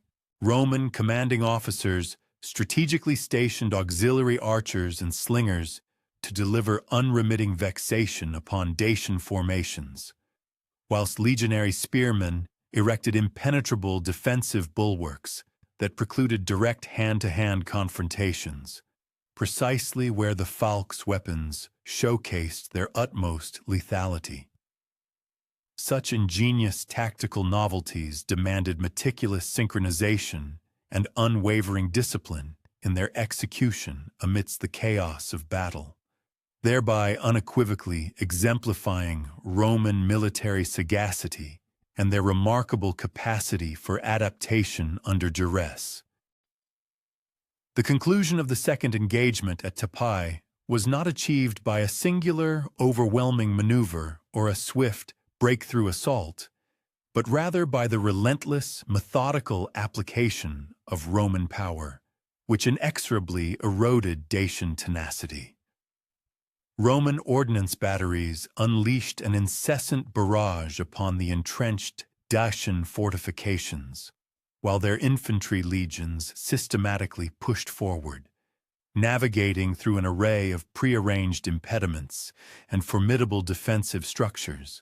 Ultimately, the confluence of Rome's advanced engineering prowess, its meticulously managed supply chains, and its rigorously executed tactical discipline proved decisive, surmounting the Dacians' intrinsic strengths in challenging topography, their fervent resolve, and their individual martial prowess.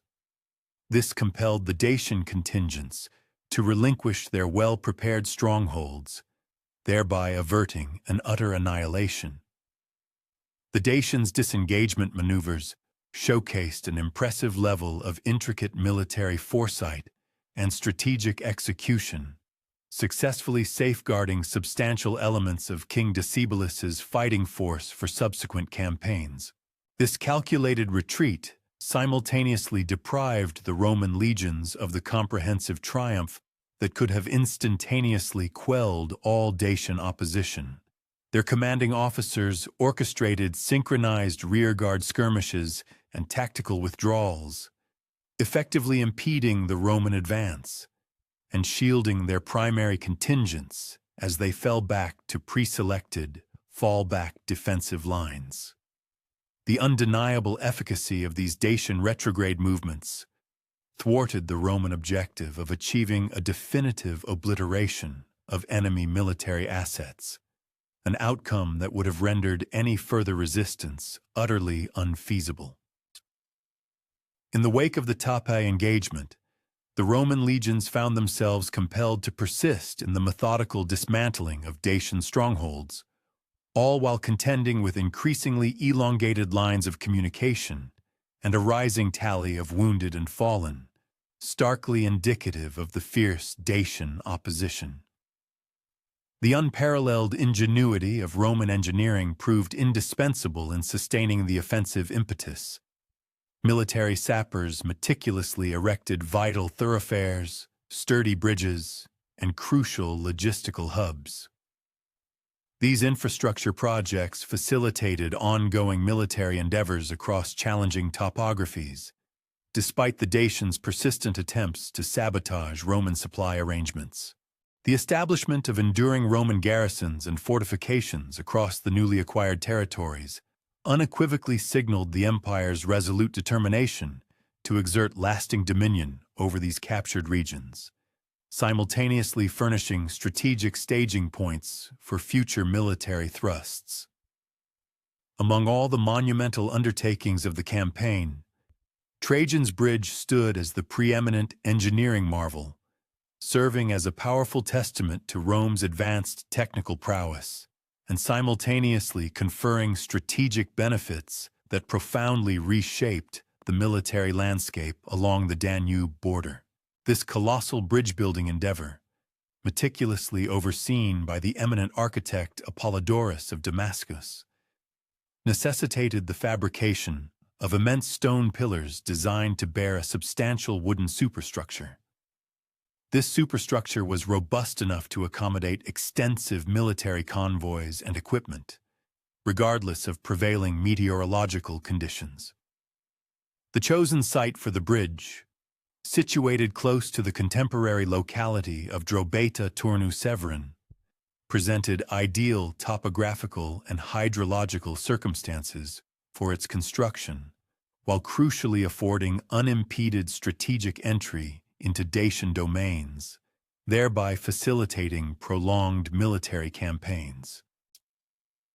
The precise technical specifications of Trajan's bridge were a clear manifestation of an advanced comprehension of hydraulic dynamics, structural integrity, and construction methodologies, truly embodying the zenith of Roman engineering prowess. This impressive edifice spanned approximately 1,135 meters in total length, punctuated by 20 formidable stone piers that majestically ascended to elevations reaching 60 meters above the Danube's flowing expanse.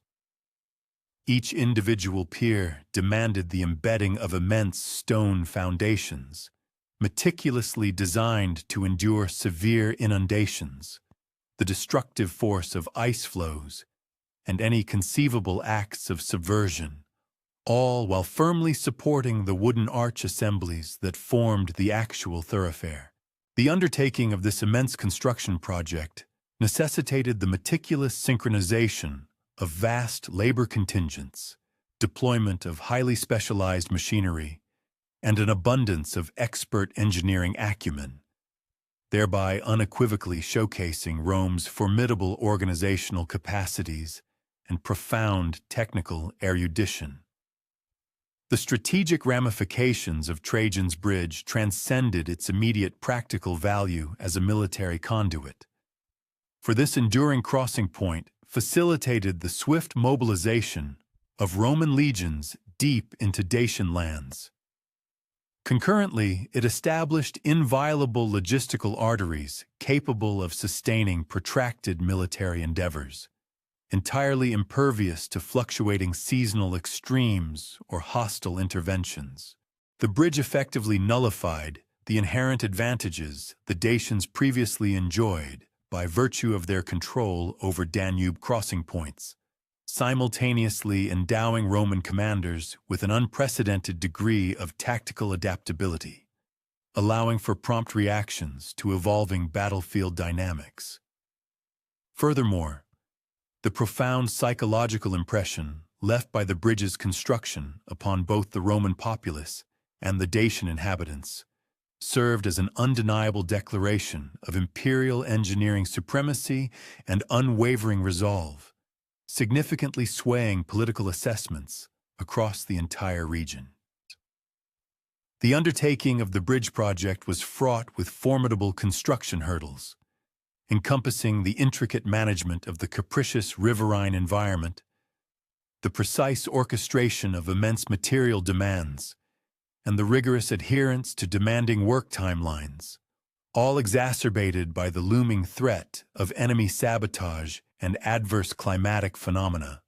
Roman engineering specialists conceived and implemented groundbreaking methodologies that permitted the accurate placement of colossal stone blocks within the powerful currents of the Danube, while simultaneously preserving the exacting alignment and inherent structural soundness crucial for the edifice's enduring resilience. This monumental enterprise necessitated extensive quarrying activities, the establishment of sophisticated transportation conduits, and the deployment of purpose-built construction apparatus, collectively constituting a colossal logistical endeavor demanding synchronized efforts across numerous military and civilian entities. Upon the successful culmination of Trajan's bridge, the Roman legions gained the capacity to exert unremitting pressure upon Dacian strongholds, simultaneously benefiting from safeguarded lines of retreat that significantly mitigated the inherent perils of prolonged military forays into hostile lands. Roman strategists were now empowered to conceive and execute strategic maneuvers that had previously been unattainable, primarily owing to formidable logistical impediments and the inherent vulnerabilities of river crossings. This formidable bridge infrastructure furnished unparalleled capabilities for swift troop augmentation, consistent replenishment of provisions, and dynamic tactical adaptability, thereby fundamentally redefining the strategic equilibrium between the Roman and Dacian military powers. The interim peace accord that brought an end to the First Dacian War was a testament to a dual reality. It encapsulated Rome's overarching strategic ambitions while simultaneously acknowledging the pragmatic constraints that precluded an immediate and total subjugation of Dacian lands. While Roman legions had indeed secured notable tactical triumphs and seized pivotal Dacian strongholds, the arduous campaign had concurrently exposed the considerable expenditures and formidable obstacles inherent in subduing mountainous regions, meticulously fortified and tenaciously defended by their resolute inhabitants. Emperor Trajan, with keen strategic acumen, discerned that a complete and definitive subjugation of Dacia would necessitate a greater investment of assets, extended periods of time, and more comprehensive military readiness. He judged that these prerequisites could be more effectively amassed through an interim accord, which would afford a crucial window for meticulous future planning.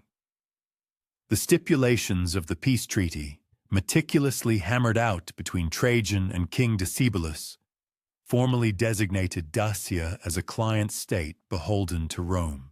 This arrangement imposed precise responsibilities upon Dacia, including regular tribute disbursements, provision of military aid, and adherence to specific territorial demarcations, all designed to advance Roman strategic prerogatives while ostensibly safeguarding Dacian political independence under the watchful eye of Roman authority. In adherence to the peace agreement, King Decebalus consented to the demolition of specific defensive structures, the surrender of prominent individuals as tokens of unwavering adherence, and the acceptance of Roman military contingents stationed at pivotal strategic points.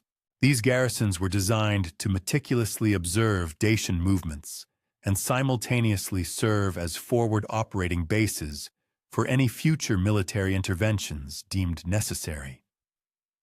These concessions bestowed upon Rome considerable strategic benefits, concurrently affording Decebalus the prerogative to retain governance over his realm and to clandestinely ready himself for inevitable future hostilities.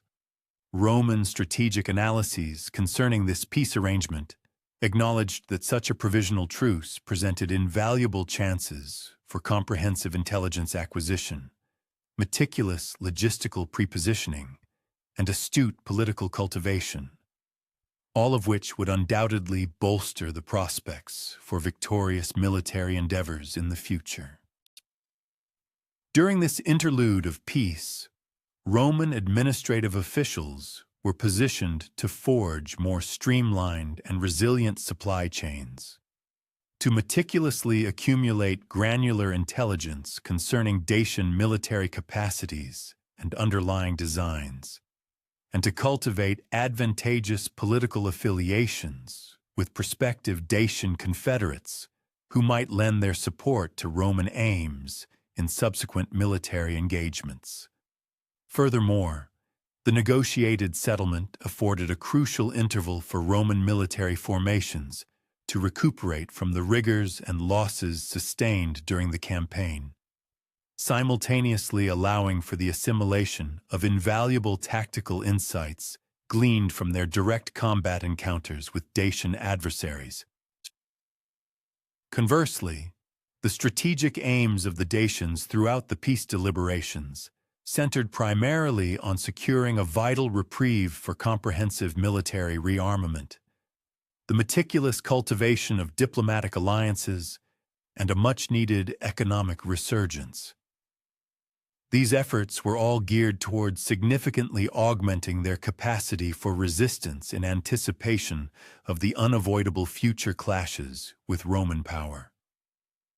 King Decebalus, with clear foresight, comprehended that the ultimate imperial ambitions of Rome inexorably pointed towards the total annexation of Dacia, rendering the peace agreement a mere fleeting interlude rather than an enduring cessation of hostilities. Consequently, the astute Dacian monarch shrewdly leveraged this period of calm to reinforce his defensive bastions, broaden the scope of military instruction initiatives, and forge critical Confederate bonds that would potentially furnish augmented assistance during forthcoming military campaigns. The practical application of the agreed-upon peace stipulations inevitably engendered persistent frictions and disagreements, serving as a clear reflection of the inherent and irreconcilable disparities between Rome's imperialistic ambitions and Dacia's fervent yearnings for self-governance.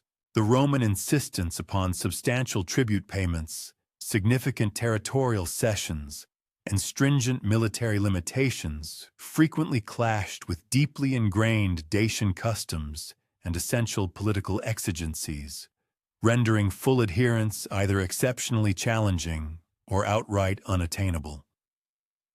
These intrinsic difficulties in fulfilling the terms of the accord thus furnished a convenient justification for subsequent military intervention, simultaneously generating intense political pressures that rendered a resumption of hostilities progressively more probable, even in the shadow of the provisional settlement.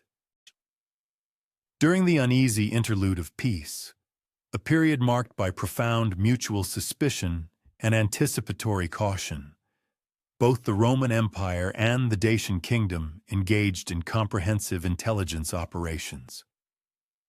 Their respective agents and envoys meticulously gathered critical information, each side endeavoring to ascertain the adversary's military strengths, strategic designs, and inherent weaknesses. Such insights were deemed invaluable for securing a decisive advantage in any forthcoming hostilities.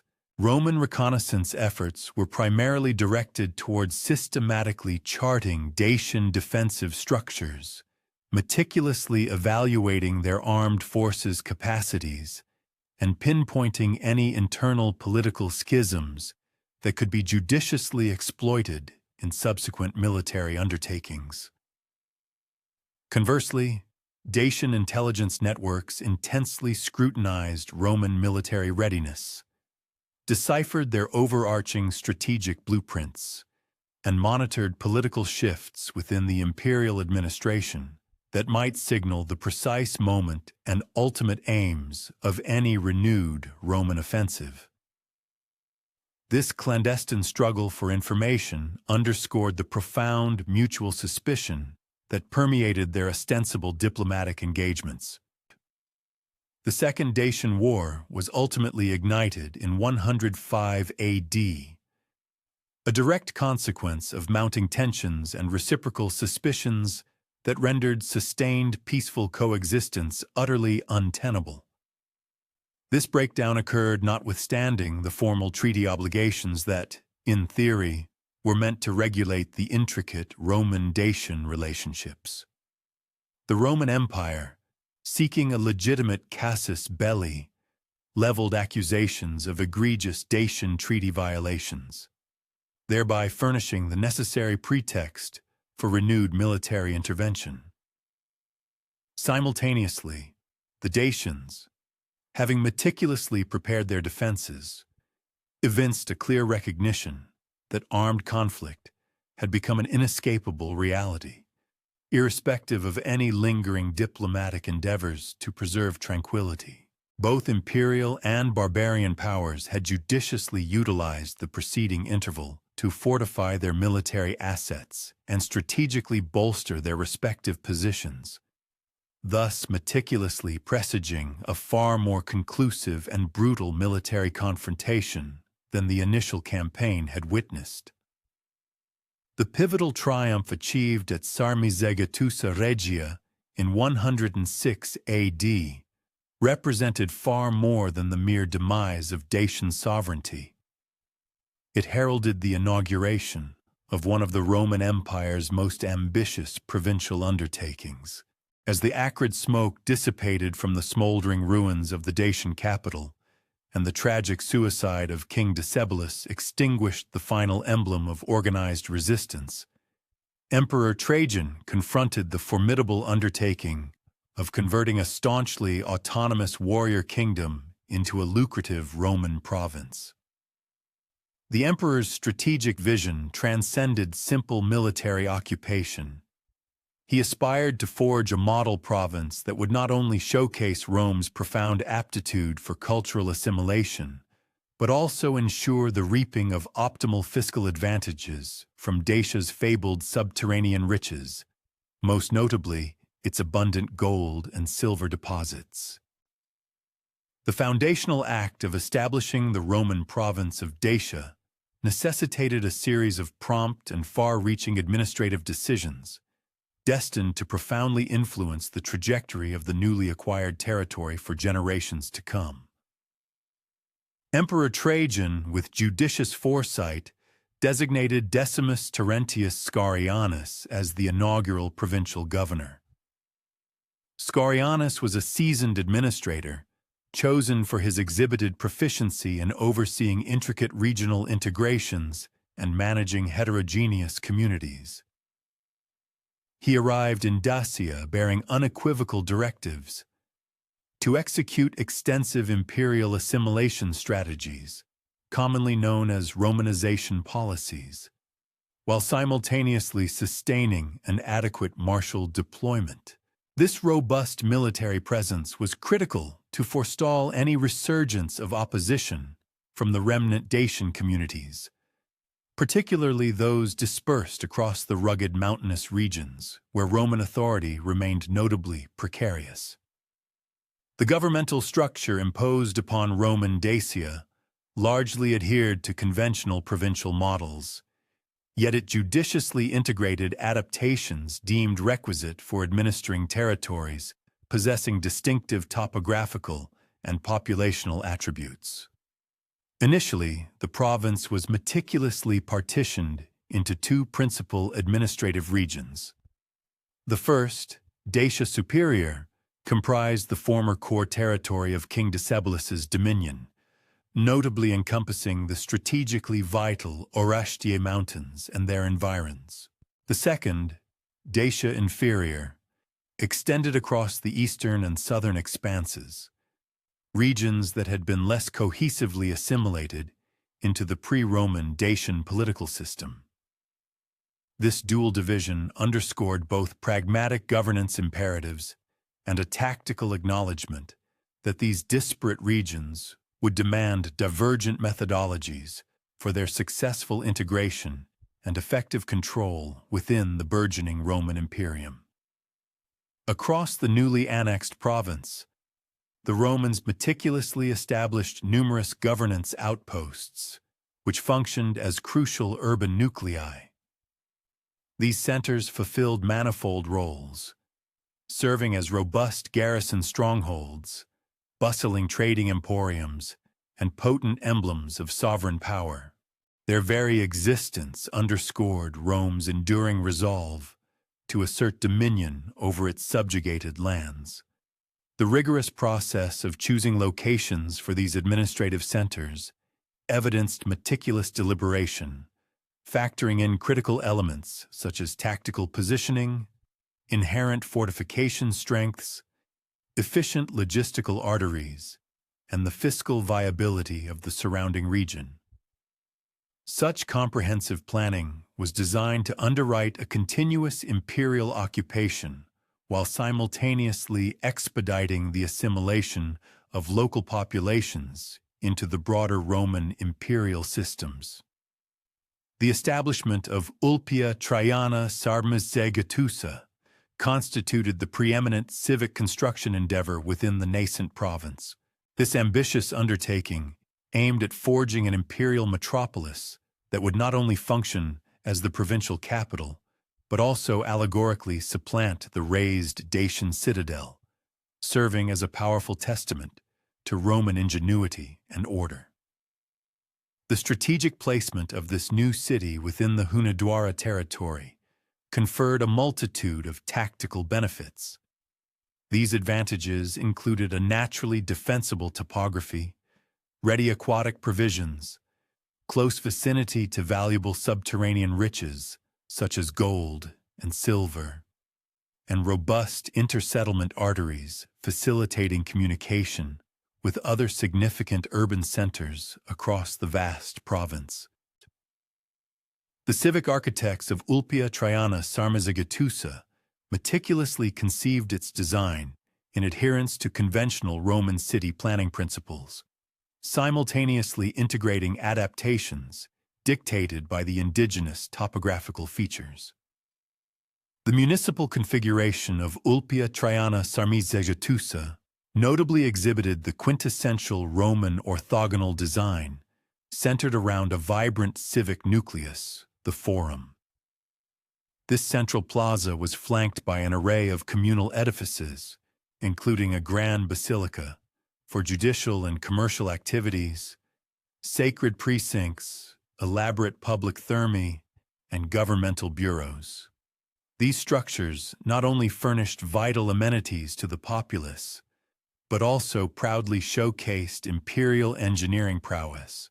The ambitious construction of the city demanded prodigious manpower, comprising both willing laborers drawn by vocational prospects and conscripted populations compelled to contribute physical toil for these monumental public works. Subsequent archaeological excavations reveal that the city's urbanization advanced with remarkable alacrity, with principal communal structures having been erected within the initial decade of Roman dominion. The residential districts within Ulpia Traiana Sarmizegetusa starkly mirrored the societal stratification that defined imperial settlements. Wealthy Roman colonists, for instance, resided in capacious domiciles boasting sophisticated conveniences such as hypocaust heating systems, intricate tessellated pavements, and personal ablution chambers. Plebeian citizens of moderate means and prosperous indigenous traders, constituting the burgeoning middle class, inhabited smaller but elegantly furnished dwellings, thereby evincing their successful assimilation into Roman social and economic systems. The laboring strata, conversely, occupied multi-story insulae and more modest houses, which, while offering basic lodgings, nonetheless upheld imperial civic norms. The mercantile zones within the new capital brimmed with retail establishments, artisan workshops, storage depots, and bustling fora, which collectively sustained both indigenous commerce and extensive trans-regional mercantile connections, effectively integrating Dacia into the wider imperial trade routes. The institution of imperial trade legislation and uniform mensuration systems significantly expedited commercial dealings, simultaneously offering juridical safeguards that stimulated capital infusion and fiscal advancement. These forae comprised distinct sections allocated for various commodities, with a pronounced focus on the exchange of valuable ores, agrarian yields, and fabricated commodities, all of which underscored the region's fiscal imperatives. The sacred edifices within Ulpia Traiana Sarmizegetusa thoughtfully integrated both conventional Roman shrines and harmonized devotional sites designed to integrate indigenous cultic customs under permissible imperial paradigms. The erection of a grand capital, consecrated to the Capitoline triad, Jupiter, Juno, and Minerva, unmistakably formalized the imperial spiritual dominion. Concurrently, numerous sanctuaries honoring additional Roman gods offered avenues for veneration to settlers hailing from various imperial territories, reflecting the diverse origins of the colonists. Furthermore, archaeological excavations intimate that specific Dacian spiritual observances persisted, albeit in adapted iterations, carefully curated so as to pose no threat to Roman political authority or the established social order. The extensive settlement initiative executed across the newly acquired Roman Dacia stood as a preeminent migratory undertaking in Roman imperial history. Its primary objective was the relocation of colonists from disparate imperial territories to secure Roman populational ascendancy within the province, concurrently furnishing proficient manpower and governance acumen vital for regional advancement. Emperor Trajan's comprehensive settlement strategies specifically sought to forge enduring imperial enclaves capable of upholding Roman hegemony, while simultaneously reaping optimal fiscal yields from Dacia's rich natural endowments and its crucial geopolitical vantage. Settler enlistment, therefore, enlisted varied demographics from across the vast Roman Empire. This included military retirees from the Dacian conflicts, who were bestowed agrarian allotments as recompense for their martial valor, alongside non-military individuals enticed by pecuniary prospects within a province abundant in raw materials, and adept artisans whose proficiency was indispensable for advancing subterranean extraction operations and constructing robust civic amenities. The profound heterogeneity of settler provenance fostered eclectic societal enclaves that vividly mirrored the diverse cultural tapestry of Roman imperial society, all while preserving a robust imperial cultural and governmental distinctiveness. Military retiree townships, strategically founded across Dacia, served a dual purpose. They contributed significantly to both agrarian advancement and martial safeguarding. This was achieved by instituting fortified communal hubs, invariably inhabited by seasoned legionaries, who could swiftly counter emergent dangers while simultaneously cultivating fertile agrarian enterprises. These veteran colonies were allocated territorial endowments that encompassed both arable tracts and civic holdings, thereby generating fiscal inducements that promoted enduring residency and simultaneously sustained martial preparedness. Subsequent excavations suggest that these veteran settlements consistently exhibited uniform configurations, typically featuring core strategic strongpoints encircled by cultivable terrains designed to sustain the populace amidst exigencies. During emergency conditions, a diverse array of civilian colonists, comprising astute merchants, skilled craftsmen, diligent administrators, and industrious farmers, gravitated towards Dacia, drawn by the allure of burgeoning economic prospects. This new Roman province, invigorated by substantial imperial investment and ambitious development initiatives, generated a considerable demand for an eclectic range of proficiencies and professional services. The astute colonial administration, in its strategic wisdom, extended a variety of compelling inducements to these newcomers, including generous tax exemptions, advantageous land grants, and valuable legal privileges. These incentives not only stimulated a robust influx of immigrants, but also meticulously ensured that all arrivals possessed the indispensable skills deemed crucial for the comprehensive advancement of the province. The rigorous selection process for these civilian settlers placed a significant premium on individuals who could demonstrably contribute to the economic prosperity of the region, all while steadfastly upholding an unwavering allegiance to established Roman political ideologies and cherished cultural tenets. The demographic landscape of Dacia underwent a profound and systematic metamorphosis as Roman colonists strategically established vibrant new communities across territories that had been tragically depopulated by the ravages of war or abandoned by indigenous Dacian populations who had, in their desperation, fled to evade the encroaching specter of Roman dominion. Scholarly demographic estimations compellingly suggest that this extensive Roman colonization effort ushered in several 100,000 settlers into Dacia during the initial generation of imperial control.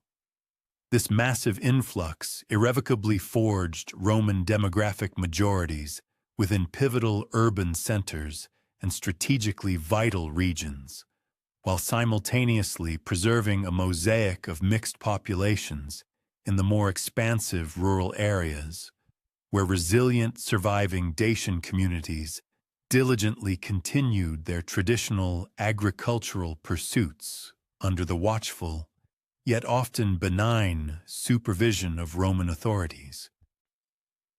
The meticulously crafted integration policies, assiduously implemented by Roman administrators, harbored an overarching objective: to forge cohesive and unified provincial populations. This grand design sought to seamlessly blend Roman colonists with the enduring Dacian communities through a sophisticated interplay of legal frameworks, economic partnerships, and cultural mechanisms. These intricate strategies were meticulously engineered to foster harmonious cooperation, while, critically, perpetually reaffirming and maintaining an unassailable Roman political preeminence. These multifaceted integration endeavors encompassed a spectrum of initiatives, notably including the promotion of intermarriage between Roman and Dacian populations, the cultivation of synergistic economic partnerships that artfully combined Roman capital with invaluable local knowledge and labor, and the establishment of comprehensive educational programs. These programs were specifically designed to impart the intricacies of the Latin language and the nuances of Roman customs to local populations, thereby offering them tangible pathways for advancement within the formidable imperial systems. The systematic economic exploitation of Dacia's abundant resources commenced with remarkable alacrity immediately following the decisive military conquest. Roman engineers and administrators, with their characteristic efficiency, swiftly implemented comprehensive and systematic extraction programs. These initiatives were meticulously designed to maximize the production of precious metals, primarily gold, while simultaneously fostering the vigorous development of agricultural and commercial activities. This dual approach was critical to sustaining the substantial and ongoing imperial investment in the province. The legendary and fabled wealth derived from Dacian gold mines had, in fact, served as the primary and most compelling motivation for Emperor Trajan's arduous conquest.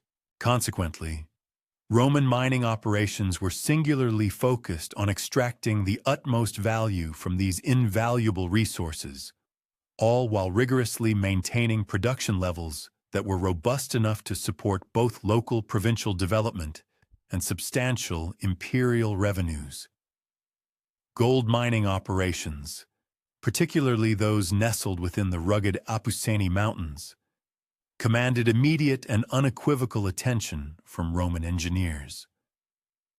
These highly skilled professionals possessed not only advanced extraction techniques, but also unparalleled organizational capabilities, which collectively enabled them to dramatically escalate production far beyond the levels ever achieved under previous Dacian administration. Roman mining methodologies ingeniously incorporated sophisticated hydraulic systems, which expertly diverted water to efficiently wash gold-bearing gravels. Furthermore, they pioneered intricate underground shaft construction, granting access to deeper, more elusive ore deposits, and employed advanced processing techniques that achieved significantly higher recovery rates from the raw ore materials. Extensive archaeological investigations conducted at historically significant sites, such as Thracia, Montana, have unequivocally unearthed vast Roman mining installations, including sophisticated processing facilities, meticulously constructed worker housing, and imposing administrative buildings, all of which collectively underpinned and supported these colossal, large-scale extraction operations. The sheer, monumental scale of Roman mining operations necessitated an immense and diverse labor force. This formidable workforce comprised both free workers, who were enticed by the prospect of relatively high wages, and a significant population of enslaved individuals, who were compelled to provide the arduous manual labor for the perilous and often life-threatening underground work. Roman mining communities, consequently, developed distinctive and often stratified social structures. These structures vividly reflected the inherently dangerous yet undeniably profitable nature of mining work itself, wherein successful miners could, and often did, accumulate considerable wealth, yet remained acutely aware of the pervasive occupational hazards that rendered mining careers simultaneously lucrative and, tragically, potentially short-lived. The comprehensive development of these burgeoning mining settlements, in turn, demanded an extensive and robust supporting infrastructure. This included, but was not limited to, efficient food production systems, specialized equipment manufacturing capabilities, and intricate transportation networks that seamlessly connected the remote mining areas with the broader provincial economic systems. Silver mining operations served as a crucial complement to the more prominent gold extraction activities, albeit necessitating distinct technical approaches and specialized processing methods. Roman engineers, ever adaptable, skillfully tailored these techniques to the unique local geological conditions prevalent in Dacia. Silver ore deposits found within Dacian territories typically occurred in complex combinations with lead ore, a geological reality that demanded sophisticated and often intricate processes to meticulously separate the valuable silver from the less desirable base metals. Roman metallurgists, renowned for their expertise, established advanced processing facilities that were capable of handling prodigious volumes of ore, while rigorously upholding stringent quality standards. These standards were absolutely essential for both monetary applications and broader commercial endeavors. The seamless integration of these newly established silver mining operations with the existing, well-established Roman monetary systems provided immediate and tangible economic benefits, concurrently supporting overarching provincial development through a significant increase in the money supply and a corresponding surge in commercial activity. Agricultural development across the expansive Roman Dacia was strategically multifaceted, placing a dual emphasis on both subsistence production, which was absolutely necessary to support the burgeoning populations, and commercial agriculture. The latter was meticulously cultivated to generate substantial export revenues, thereby crucially reducing the province's dependence on imported food supplies. Roman agricultural techniques, systematically introduced into Dacian territories, included a suite of innovations such as improved plowing methods, sophisticated crop rotation systems, and advanced livestock management practices. These innovations collectively increased agricultural productivity while meticulously preserving soil fertility over extended periods. The naturally fertile plains and verdant valleys, which had historically sustained vibrant Dacian agricultural communities, provided an exceptional and robust foundation for the ambitious expansion of Roman agricultural operations. Roman colonists, drawing upon their extensive agricultural knowledge honed in their regions of origin, introduced and cultivated diverse farming systems within Dacia. These innovative systems skillfully combined Mediterranean crops with established local agricultural traditions, meticulously adapted to the specific Dacian climate and prevailing soil conditions. The production of essential grains, particularly wheat and barley, experienced a significant and remarkable expansion under Roman administration, providing staple foodstuffs for both local consumption and lucrative export to other Roman provinces. Viticulture, the cultivation of grapes for wine, received particular and focused attention as Roman colonists diligently established numerous vineyards. These vineyards were intended to produce wine for the burgeoning local markets, while simultaneously holding the promising potential to develop robust export capabilities, conceivably even competing with the established and renowned wine-producing regions throughout the vast Roman Empire.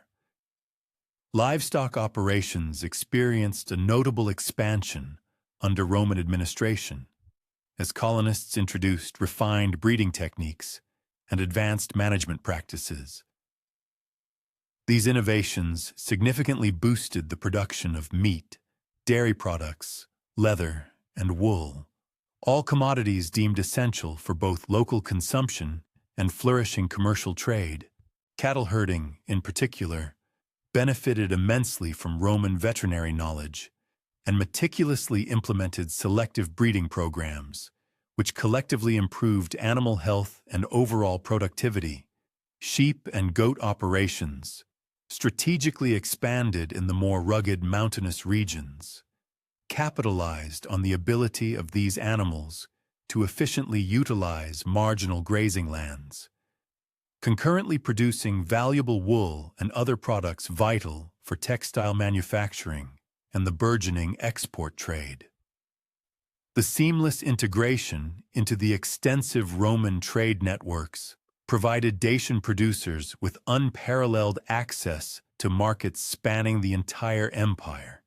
This integration simultaneously generated a robust demand for Dacian products, thereby actively encouraging economic diversification and comprehensive development within the province.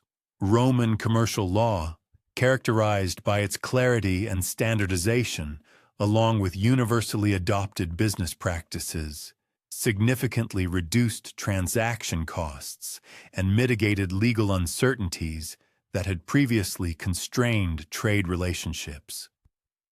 This newfound stability empowered Dacian merchants to participate effectively and confidently in long-distance commerce.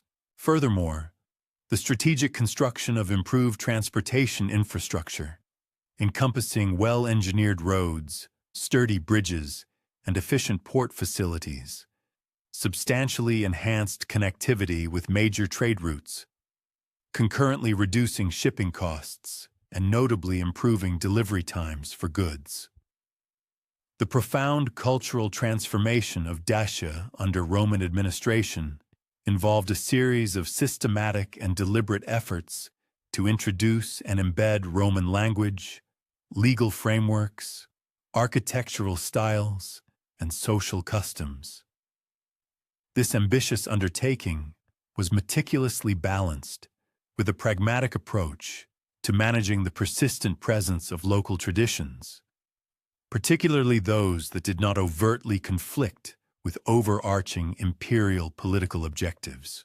Roman cultural policies were strategically designed to cultivate provincial populations that would not only maintain unwavering loyalty to imperial authority, but also contribute productively to the economic and social development of the region. These extensive cultural transformation efforts demanded a delicate and astute balance between actively promoting the tenets of Roman civilization and respectfully accommodating local customs that could be seamlessly incorporated into acceptable hybrid cultural forms. The adoption of the Latin language proceeded through multiple interconnected channels. These included stringent official administrative requirements, abundant educational opportunities, and compelling economic incentives that progressively rendered Latin proficiency an indispensable prerequisite for advancement within the intricate Roman social and economic systems. Roman schools, strategically established in major urban centers, provided comprehensive Latin instruction for both the children of Roman colonists and indigenous local populations who sought integration into imperial society.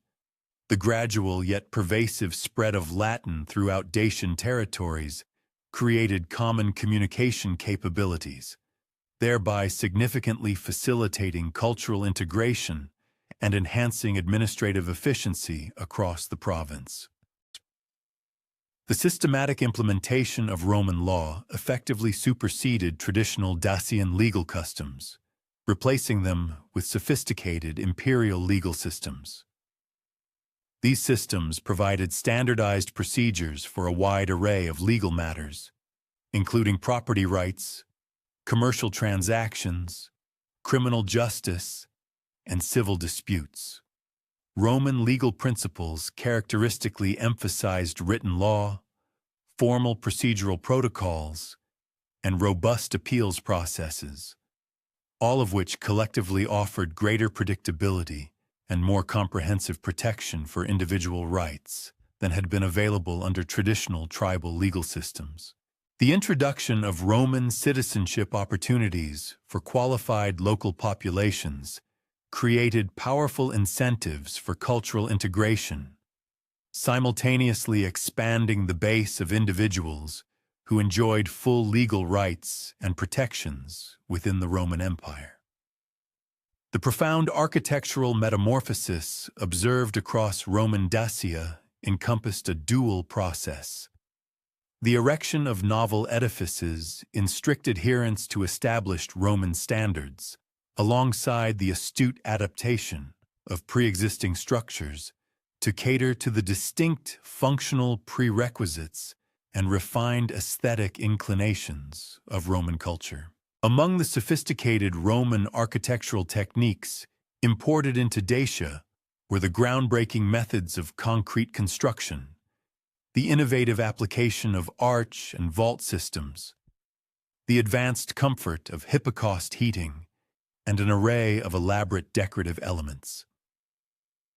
These innovations not only showcased the remarkable engineering prowess of the Romans, but also substantially enhanced the utility and domestic comfort of the built environment. Public structures, meticulously fashioned in the quintessential Roman style, fulfilled both essential utilitarian roles and profound emblematic significance, serving as tangible manifestations of imperial civilization's reach and its unyielding authority. The dictates governing urban planning, meticulously applied to Dacian settlements, fashioned meticulously structured urban designs, complete with efficacious drainage, reliable water supply, efficient waste management, and comprehensive transportation systems. These advancements collectively elevated public health standards and significantly improved the quality of life for inhabitants, simultaneously underscoring Roman administrative proficiency.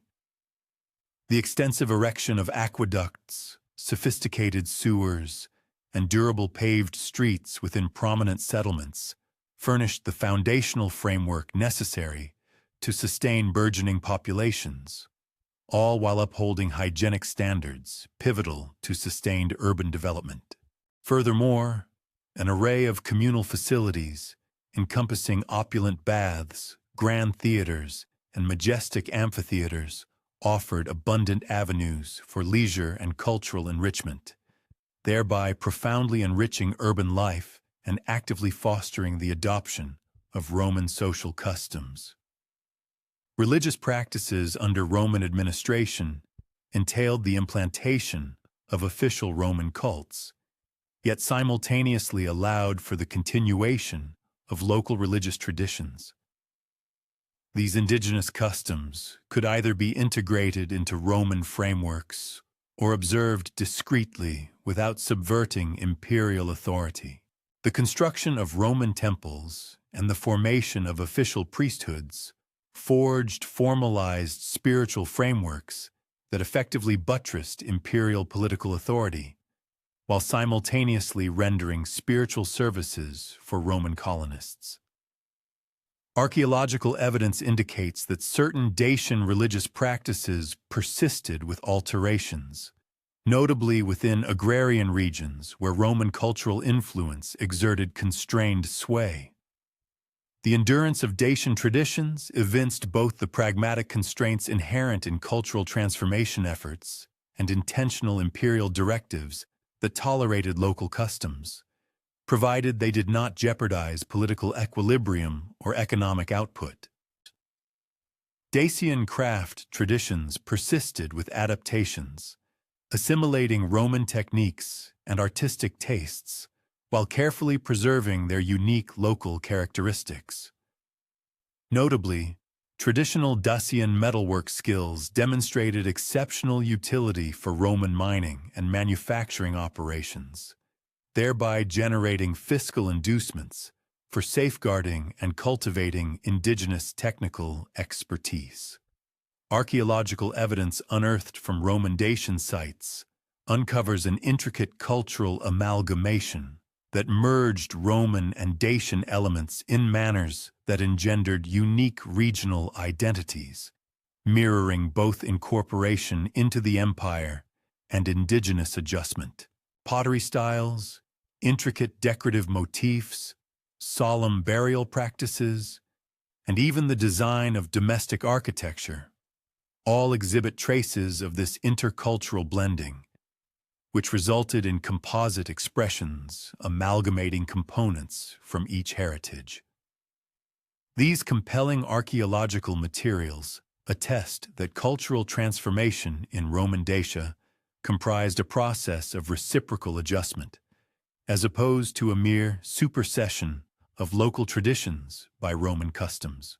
The evolution of a distinct Romano-Dacian cultural identity unfolded across successive generations of interplay between Roman colonists and the indigenous populations, forging regional identities that pledged allegiance to Roman political authority while integrating local elements that mirrored specific regional conditions and unique historical experiences.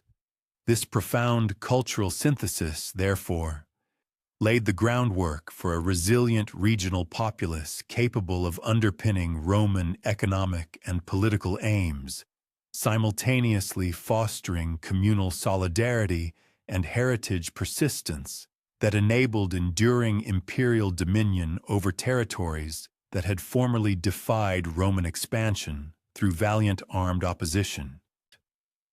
The sweeping Romanization policies enacted throughout Dacia during the rule of Trajan and his successors, notwithstanding their methodical character and powerful imperial endorsement, were unable to completely obliterate the entrenched cultural traditions and population groups that had been cultivated over millennia of autonomous Dacian existence. Even as Roman colonists secured preeminent footholds in burgeoning urban centers and fecund agricultural regions, sizable Dacian communities steadfastly endured in secluded highland territories, where Roman administrative control exercised circumscribed jurisdiction, and where ancestral modes of existence could perpetuate with negligible encroachment, from imperial authorities. These remaining inhabitants preserved not merely their corporeal existence, but also vital components of Dacian cultural identity, which would prove exceptionally robust across the span of Roman suzerainty. The formidable Carpathian mountain ranges inherently offered sanctuaries for those Dacian populations who opted for defiance rather than capitulation, forming secluded enclaves that safeguarded ancestral societal frameworks, spiritual observances, and subsistence endeavors, all largely unaffected by methodical imperial acculturation initiatives. Archaeological evidence gleaned from high-altitude settlements suggests uninterrupted habitation of sites founded prior to the imperial subjugation, with archaeological finds demonstrating incremental adjustment to altered circumstances, as opposed to outright relinquishment of traditional practices. These intrepid mountain communities devised intricate tactics for upholding self-governance, while meticulously eschewing overt conflict with Roman military forces, which might otherwise have culminated in their annihilation or involuntary displacement. The enduring presence of indigenous Dacian habitations in areas such as the Retezat Mountains, the Fagarash Range, and the secluded valleys of the Apuseni Mountains evinced both topographical boons and intentional tactics for heritage safeguarding. These formidable locations provided formidable topography that rendered imperial military maneuvers arduous and costly, concurrently affording availability to intrinsic assets including timber, expansive pasture land, and valuable mineral deposits, all essential for sustaining autonomous collectives. Furthermore, the inherently dispersed configuration of these settlements rendered methodical imperial oversight unfeasible, as the expenditures for sustaining enduring military outposts in such remote mountain locations significantly surpassed any prospective fiscal or tactical gains. Dacian resistance activities throughout the Roman period manifested in diverse guises, extending from subtle disregard for the mandates of imperial governance to the deliberate disruption of Roman economic and military installations. Mountain-based Dacian communities frequently launched intermittent incursions against Roman mining operations, vital transportation networks, and isolated settlements, all the while meticulously eschewing large-scale engagements that could incite crushing imperial reprisal. Such acts of defiance necessitated meticulous orchestration among these dispersed enclaves and the deployment of intricate reconnaissance systems, capable of surveilling Roman activities while devising stratagems that optimized detriment to imperial objectives, concurrently mitigating perils to Dacian populations. The structuring of resistance activities mirrored traditional Dacian military culture, recalibrated to the exigencies of existence beneath imperial suzerainty. Compact contingents of combatants retained ancestral armaments and martial methodologies, concurrently forging novel stratagems apt for asymmetrical combat against Roman targets.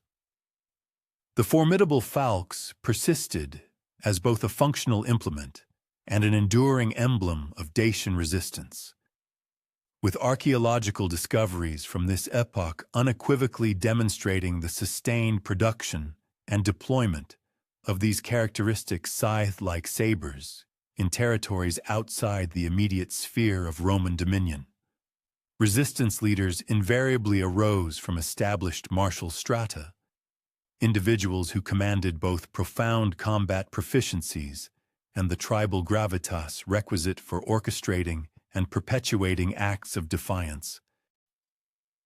Intelligence networks buttressing Dacian resistance operations encompassed both structured channels of discourse between highland enclaves and clandestine intelligence procurement via liaisons with acculturated inhabitants who harbored clandestine affinities for liberation endeavors. These intricate networks furnished vital data concerning Roman military movements, administrative policies, and economic activities, thereby empowering insurgent factions to devise efficacious stratagems while meticulously eluding imperial retaliatory measures. The efficacy of Dacian intelligence gathering evinced both ancestral communal messaging techniques and astute modifications acquired through scrutiny of imperial governance and martial protocols. Economic activities within resistant Dacian communities rigorously prioritized autarky and ancestral manufacturing techniques that functioned autonomously from imperial economic frameworks, thereby supplying essential commodities and provisions for communal persistence. Traditional metalworking robustly persisted in secluded locales, where Dacian smiths assiduously fashioned implements, armaments, and ornamental artifacts, employing methodologies refined across eons of autonomous cultural evolution. Furthermore, agrarian practices meticulously preserved indigenous cultivar strains and farming methods that were finely attuned to regional ecological circumstances, demanding negligible external contributions or mercantile affiliations. Among the resilient Dacian communities actively resisting Roman dominion, ancient Zalmoxian religious practices and their accompanying ritualistic observances were diligently upheld, thus sustaining vital spiritual bonds with their ancestral, pre-conquest cultural heritage. Hallowed groves and secluded religious sanctuaries, often situated in inaccessible mountainous terrains, persistently functioned as pivotal hubs for time-honored ceremonies and communal assemblies. These gatherings not only solidified cultural unity, but also furnished a profound spiritual rationale for their enduring defiance against the encroaching might of Roman rule.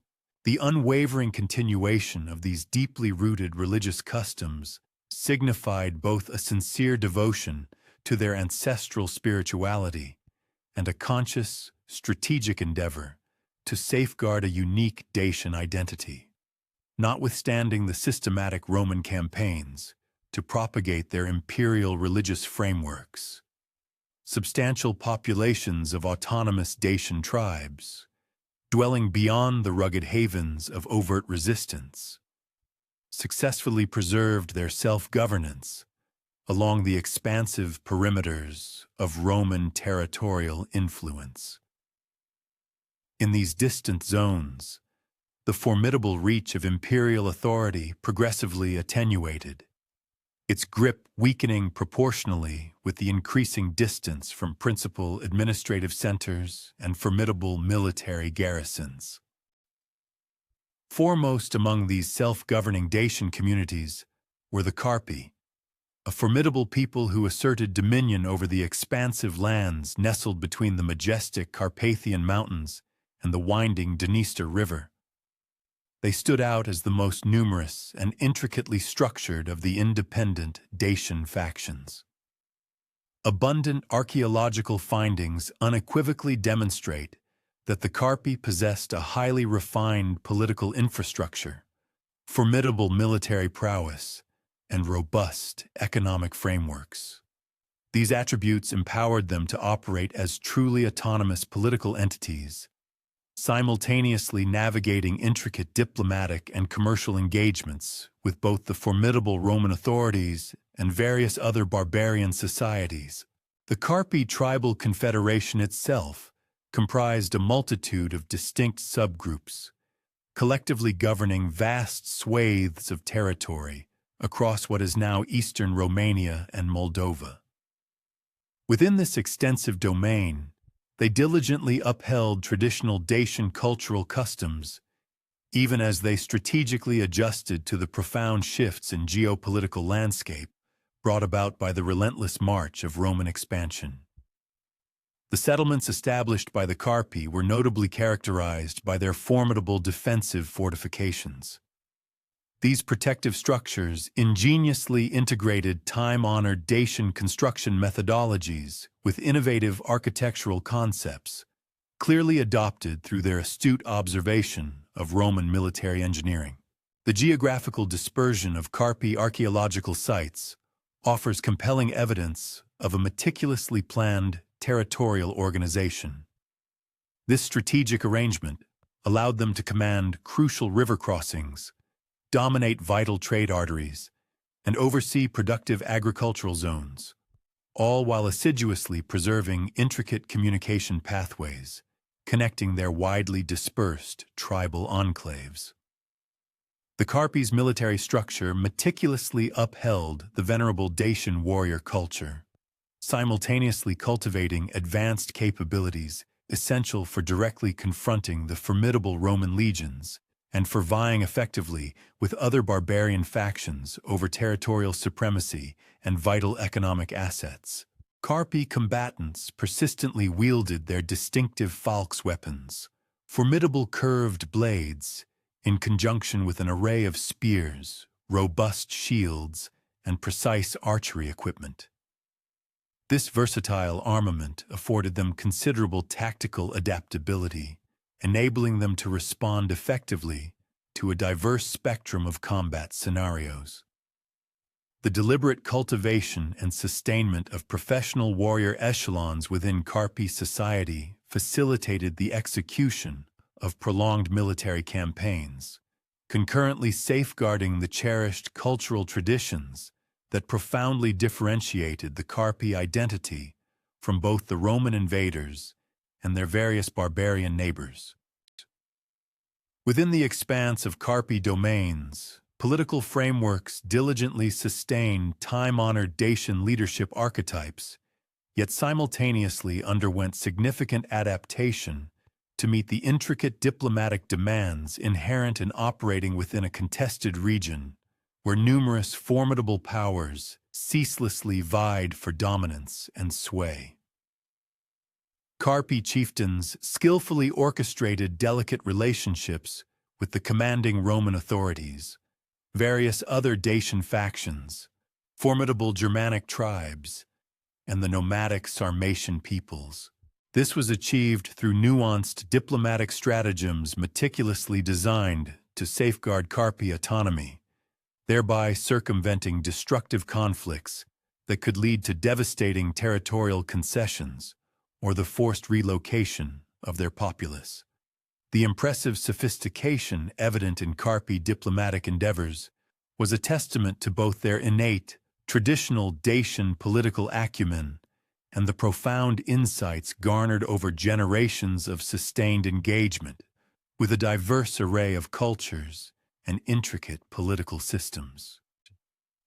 The economic lifeblood of the Carpi people was fundamentally characterized by a dual emphasis, both on time-honored subsistence production, ensuring self-sufficiency, and on robust commercial engagements that granted them access to essential commodities and raw materials unobtainable within their own territorial confines. Carpi agrarian methodologies meticulously preserved indigenous crop strains, while judiciously integrating novel advancements that significantly bolstered agricultural yield and enhanced food resilience. Their extensive livestock rearing operations centered primarily on robust cattle, resilient sheep, and swift horses, which furnished not only sustenance for their communities, but also valuable commodities for extensive trade with contiguous peoples. Moreover, their vibrant craft production encompassed skilled metalworking, intricate pottery, sophisticated textile manufacturing, and precise woodworking, collectively supplying both the intrinsic requirements of their domestic populace and a diverse array of exportable goods for lucrative commercial interchange. Further exemplifying the resilience of autonomous Dacian peoples were the Costoboci, another prominent tribal confederation that tenaciously upheld its sovereignty within the rugged mountainous expanse nestled between Dacia proper and the sun-drenched Black Sea littoral. They meticulously safeguarded their ancestral cultural practices while simultaneously cultivating distinctive economic specializations that furnished the essential underpinnings for their political self-governance. The lands controlled by the Costoboci encompassed strategically vital mountain thoroughfares and fertile riverine valleys, effectively commanding critical transit arteries connecting Roman Dacia with the prosperous Pontic region. This geographical advantage bestowed upon them significant strategic leverage, crucially enabling their triumphant defiance against the relentless incursions of Roman expansion. Archaeological findings unearthed from Costoboci sites consistently point to the uninterrupted habitation of their traditional settlement locales, with their material culture revealing a compelling blend of unwavering cultural continuity and the discerning assimilation of select external influences. The social fabric of the Costoboci community meticulously preserved its time-honored tribal configurations, concurrently fostering the evolution of specialized roles and institutional frameworks. These developments were indispensable for skillfully navigating intricate relationships with contiguous peoples and for adroitly adjusting to the flux of evolving economic and political landscapes. Costoboci settlements comprised a blend of sedentary agricultural communities thriving in the verdant valleys and nomadic pastoral groups, who expertly exploited the high-altitude mountain grazing grounds through established seasonal migration cycles. This ingenious integration of both agrarian and pastoral economic pursuits conferred a crucial economic diversification, which in turn significantly bolstered community resilience, all while steadfastly upholding the traditional cultural rights and customs intrinsically linked with both distinct lifestyle patterns. The formidable military prowess exhibited by the Costoboci mirrored both their ingrained Dacian warrior heritage and the shrewd adaptations imperative for effectively safeguarding their rugged mountainous domains against a multiplicity of external aggressions. Costoboci defensive structures ingeniously integrated inherent natural topographical features, seamlessly augmenting them with strategically placed constructed components. This approach significantly amplified their defensive efficacy without necessitating prohibitively massive investments of labor. The inherently strategic geographical placement of Costoboci territories afforded them the crucial ability to command vital access routes, concurrently facilitating the maintenance of robust communication channels with other autonomous Dacian communities and prospective confederates among their neighboring populations.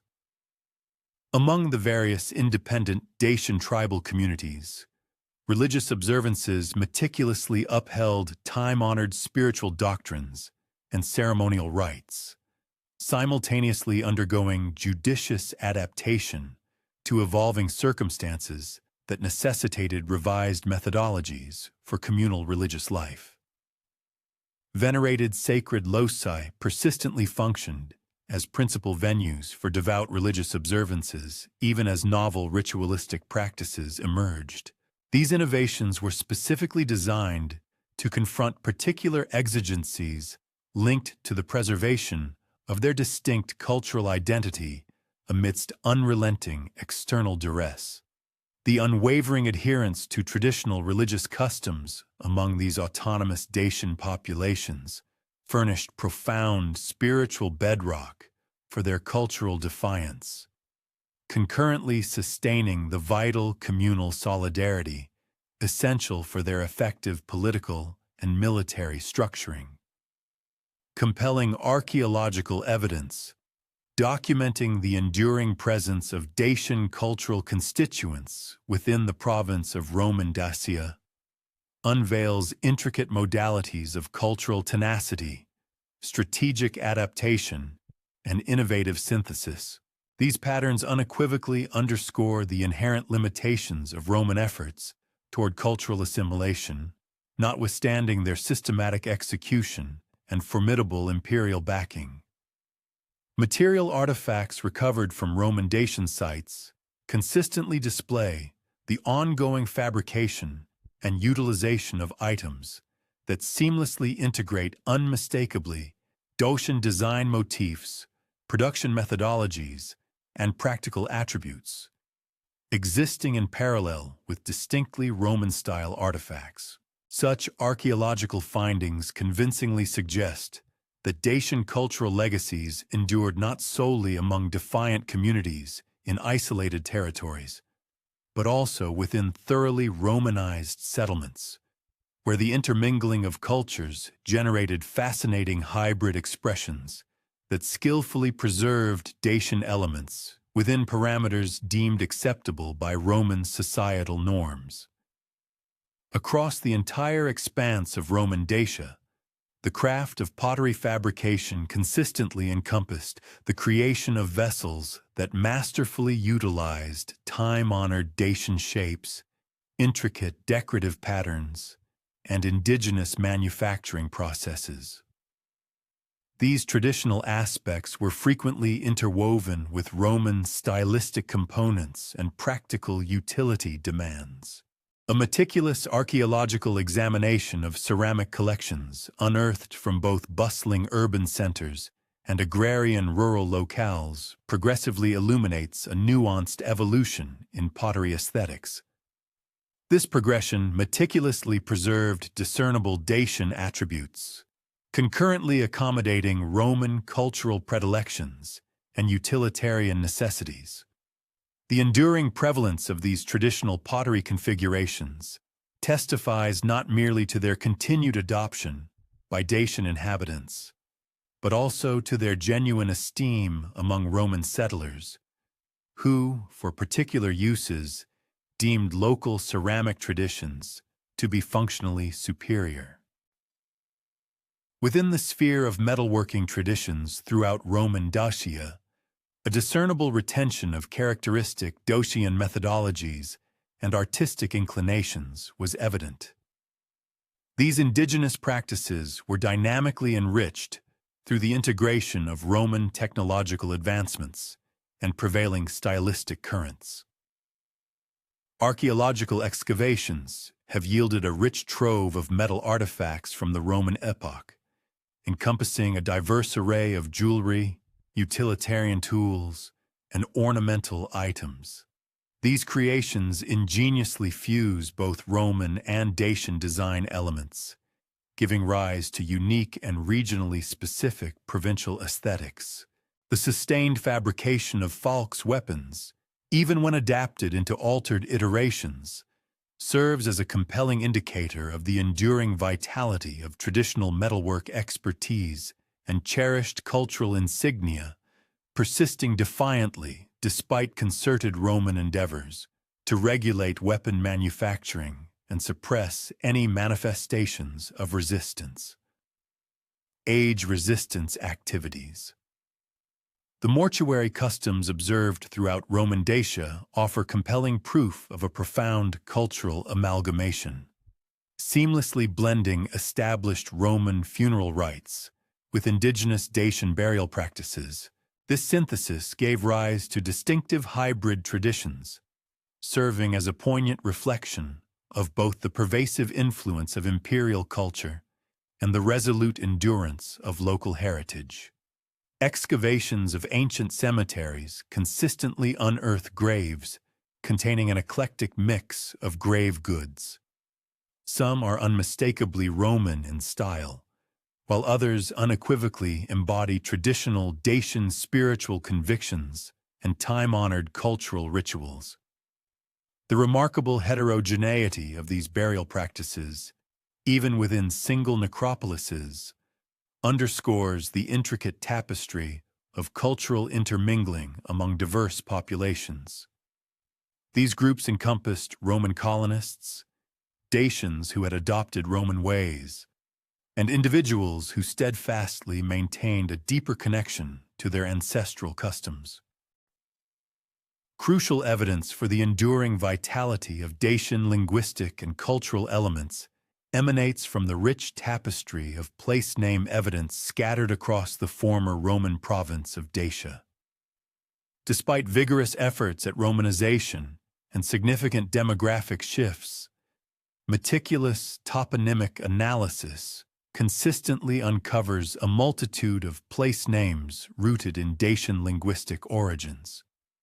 This phenomenon strongly suggests either the continuous habitation by Dacian-speaking communities or a tenacious cultural memory that meticulously preserved traditional geographical designations, even in the face of profound political upheavals and demographic transformations. Intriguingly, the geographical spread of these Dacian-derived place names closely mirrors regions where archaeological findings similarly indicate the persistent presence of Dacian cultural components, thereby implying systematic patterns of cultural survival rather than the haphazard preservation of isolated linguistic fragments. The names of rivers traversing the majestic Carpathian region present particularly robust evidence of Dacian linguistic resilience, with many prominent waterways retaining appellations directly traceable to pre-Roman Dacian linguistic heritages. The Mureş, Olt, Jew, and numerous lesser streams all proudly bear names that originate from Dacian linguistic roots. This indicates either their uninterrupted usage by Dacian-speaking populations or the subsequent adoption of these traditional names by later inhabitants, who intuitively recognized their inherent geographical appropriateness. The remarkable persistence of these riverine designations reflects not only practical considerations pertinent to navigation and commercial activities, but also a profound cultural continuity that meticulously preserved traditional geographical knowledge across successive political transitions.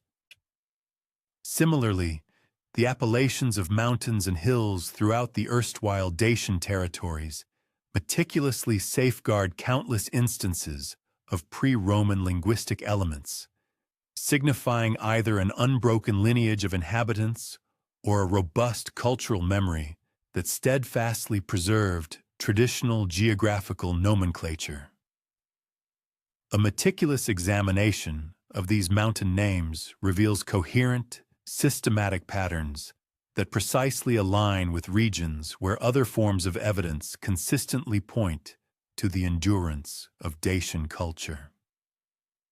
This suggests a concerted and organized preservation of traditional geographical knowledge rather than the mere random survival of isolated linguistic fragments.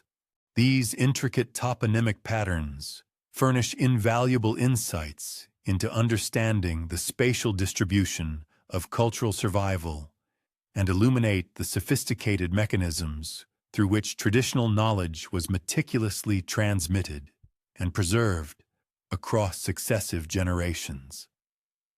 Within the names of settlements scattered across the region, numerous examples incorporate Dacian linguistic elements, appearing either as complete, unaltered traditional names or as integral components within hybrid designations that ingeniously combine Dacian and Latin constituents. A comprehensive analysis of settlement toponymy uncovers intricate patterns of cultural interplay that foster diverse forms of linguistic synthesis, each reflecting varying degrees of Romanization and cultural metamorphosis. Some settlements remarkably retained their traditional Dacian names throughout the entire Roman occupation, while others evolved hybrid names that judiciously integrated both Dacian and Roman elements, thereby eloquently reflecting their multifaceted cultural character. Religious practices within Roman Dacia steadfastly preserved a multitude of traditional Dacian spiritual beliefs and ritualistic activities, despite the official endorsement of Roman religious systems and the widespread construction of Roman temples and religious institutions. Archaeological investigations consistently reveal the continued veneration and utilization of traditional sacred sites, often modified to incorporate Roman architectural elements while meticulously retaining their essential Dacian ritualistic functions. The enduring persistence of these traditional religious practices signifies both a genuine spiritual devotion and a deliberate, conscious effort towards cultural preservation, which allowed for the maintenance of a distinctive Dacian identity within the broadly acceptable frameworks of Roman society. The cherished traditions associated with sacred groves continued, albeit in modified forms, throughout the entirety of the Roman period. Archaeological findings consistently point to a sustained reverence for specific forest locations that had previously served profound religious functions during the pre-conquest era. These hallowed sites frequently received architectural enhancements, incorporating sophisticated Roman construction techniques, yet always meticulously preserving the essential ritualistic spaces and traditional ceremonial functions. The unbroken use of these sacred groves is indicative of both the unwavering persistence of traditional spiritual beliefs and the inherent flexibility of Roman religious policies, which typically permitted local practices that did not directly challenge imperial political authority. Funerary customs throughout Roman Dacia intricately wove together traditional Dacian beliefs concerning death and the afterlife with established Roman mortuary practices, giving rise to syncretic burial traditions that eloquently reflected a complex cultural amalgamation. Detailed archaeological analysis of cemetery sites unveils burial practices that encompass traditional Dacian grave goods, specific ritual procedures, and unique spatial organizations, all seamlessly combined with Roman funeral customs and later Christian influences that emerged during the twilight of the imperial period. The remarkable diversity evident in these burial practices underscores a continued cultural complexity rather than a simplistic replacement of traditional customs with Roman alternatives. Material culture provides substantial evidence for the enduring presence of Dacian culture, encompassing numerous categories of artifacts that steadfastly maintained traditional forms, distinctive decorative elements, and time-honored manufacturing techniques, even while judiciously incorporating selective Roman influences. Traditional Dacian jewelry styles, for instance, continued to be produced throughout the Roman period. Archaeological discoveries frequently unearth brooches, bracelets, and other ornamental objects that meticulously preserve distinctive Dacian aesthetic preferences, often while simultaneously integrating Roman technical innovations and decorative motifs. The sustained production of these traditional jewelry styles points to both a persistent cultural preference and a robust market demand that actively supported the perpetuation of traditional craft skills.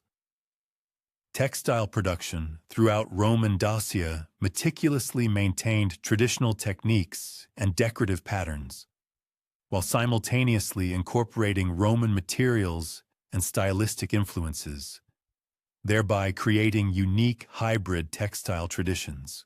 Archaeological evidence pertaining to textile production, including spindle whorls, loom weights, and fragments of fabric, unequivocally demonstrates the continued application of traditional manufacturing methods alongside the adoption of Roman textile technologies.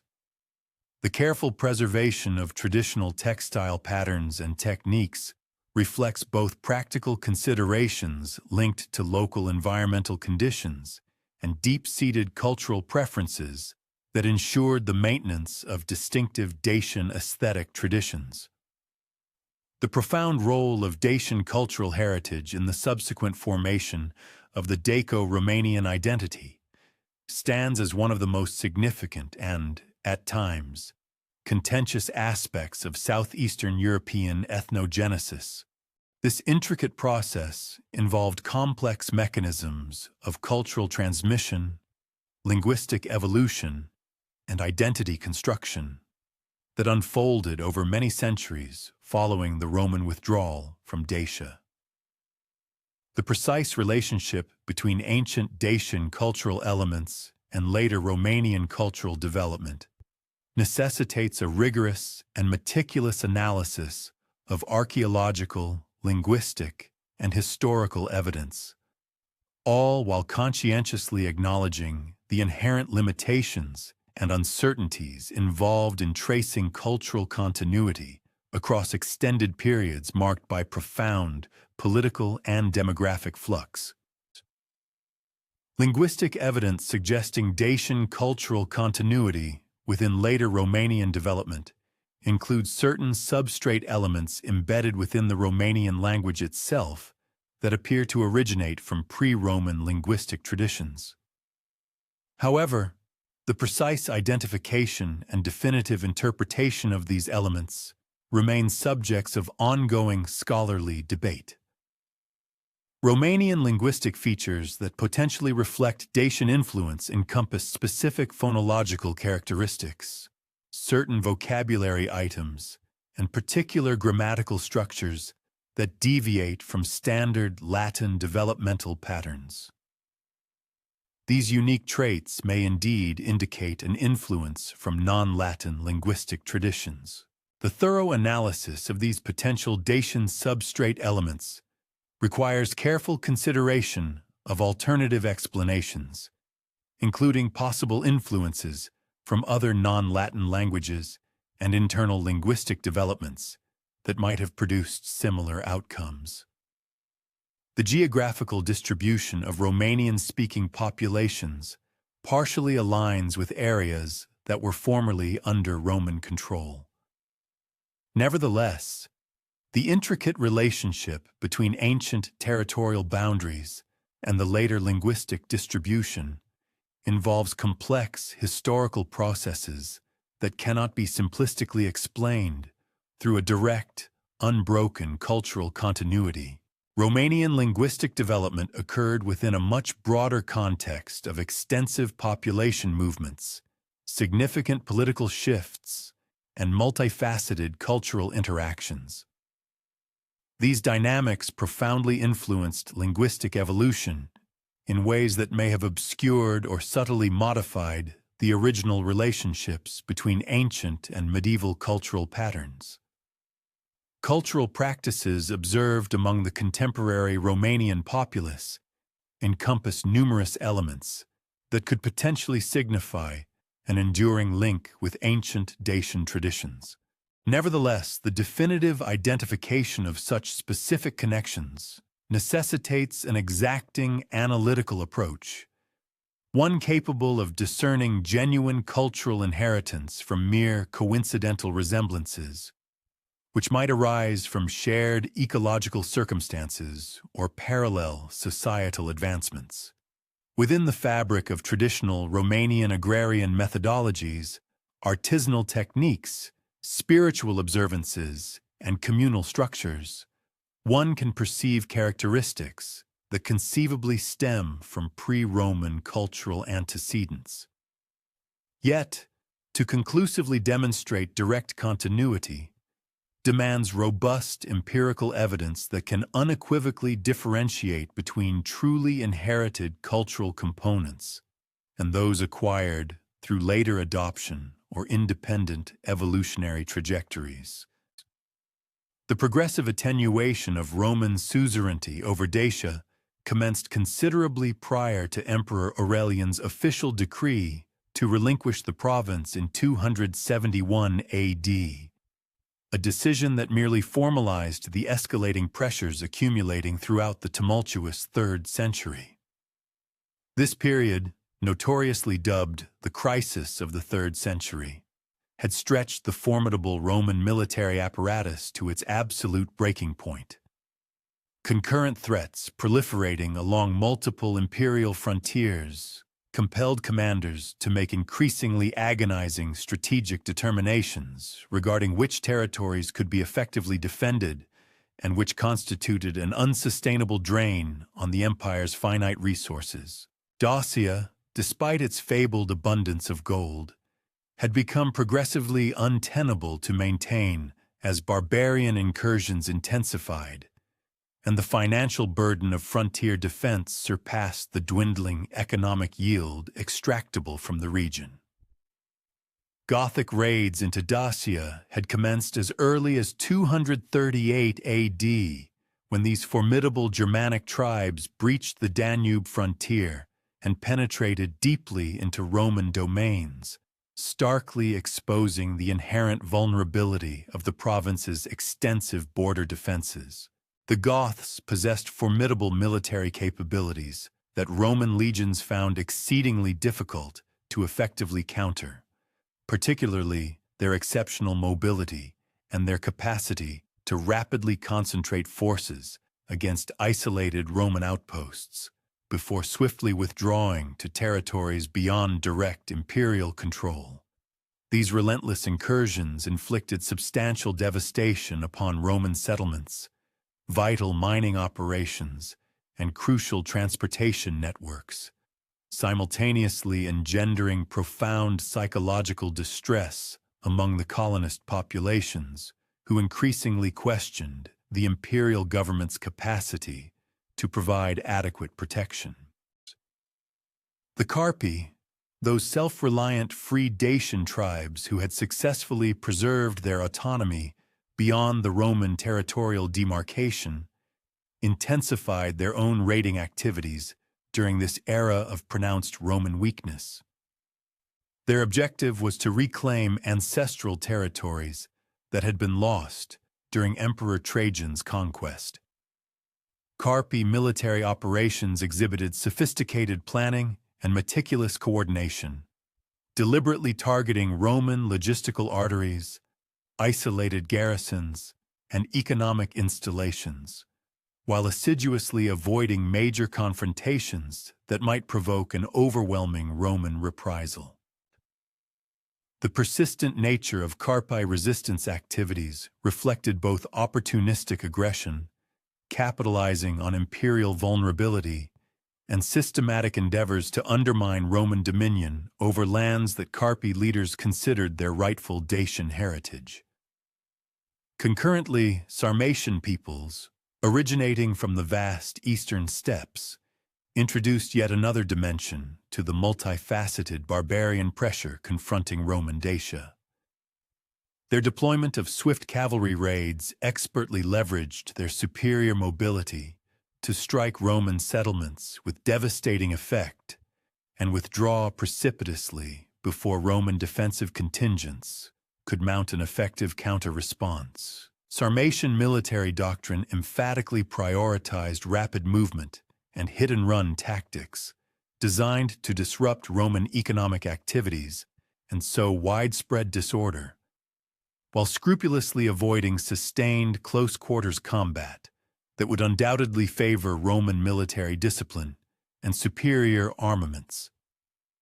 The combined onslaught of Gothic, Carpi, and Sarmatian pressure generated an array of concurrent threats that demonstrably exceeded Roman defensive capabilities, particularly given the constrained military resources available for the protection of the frontier.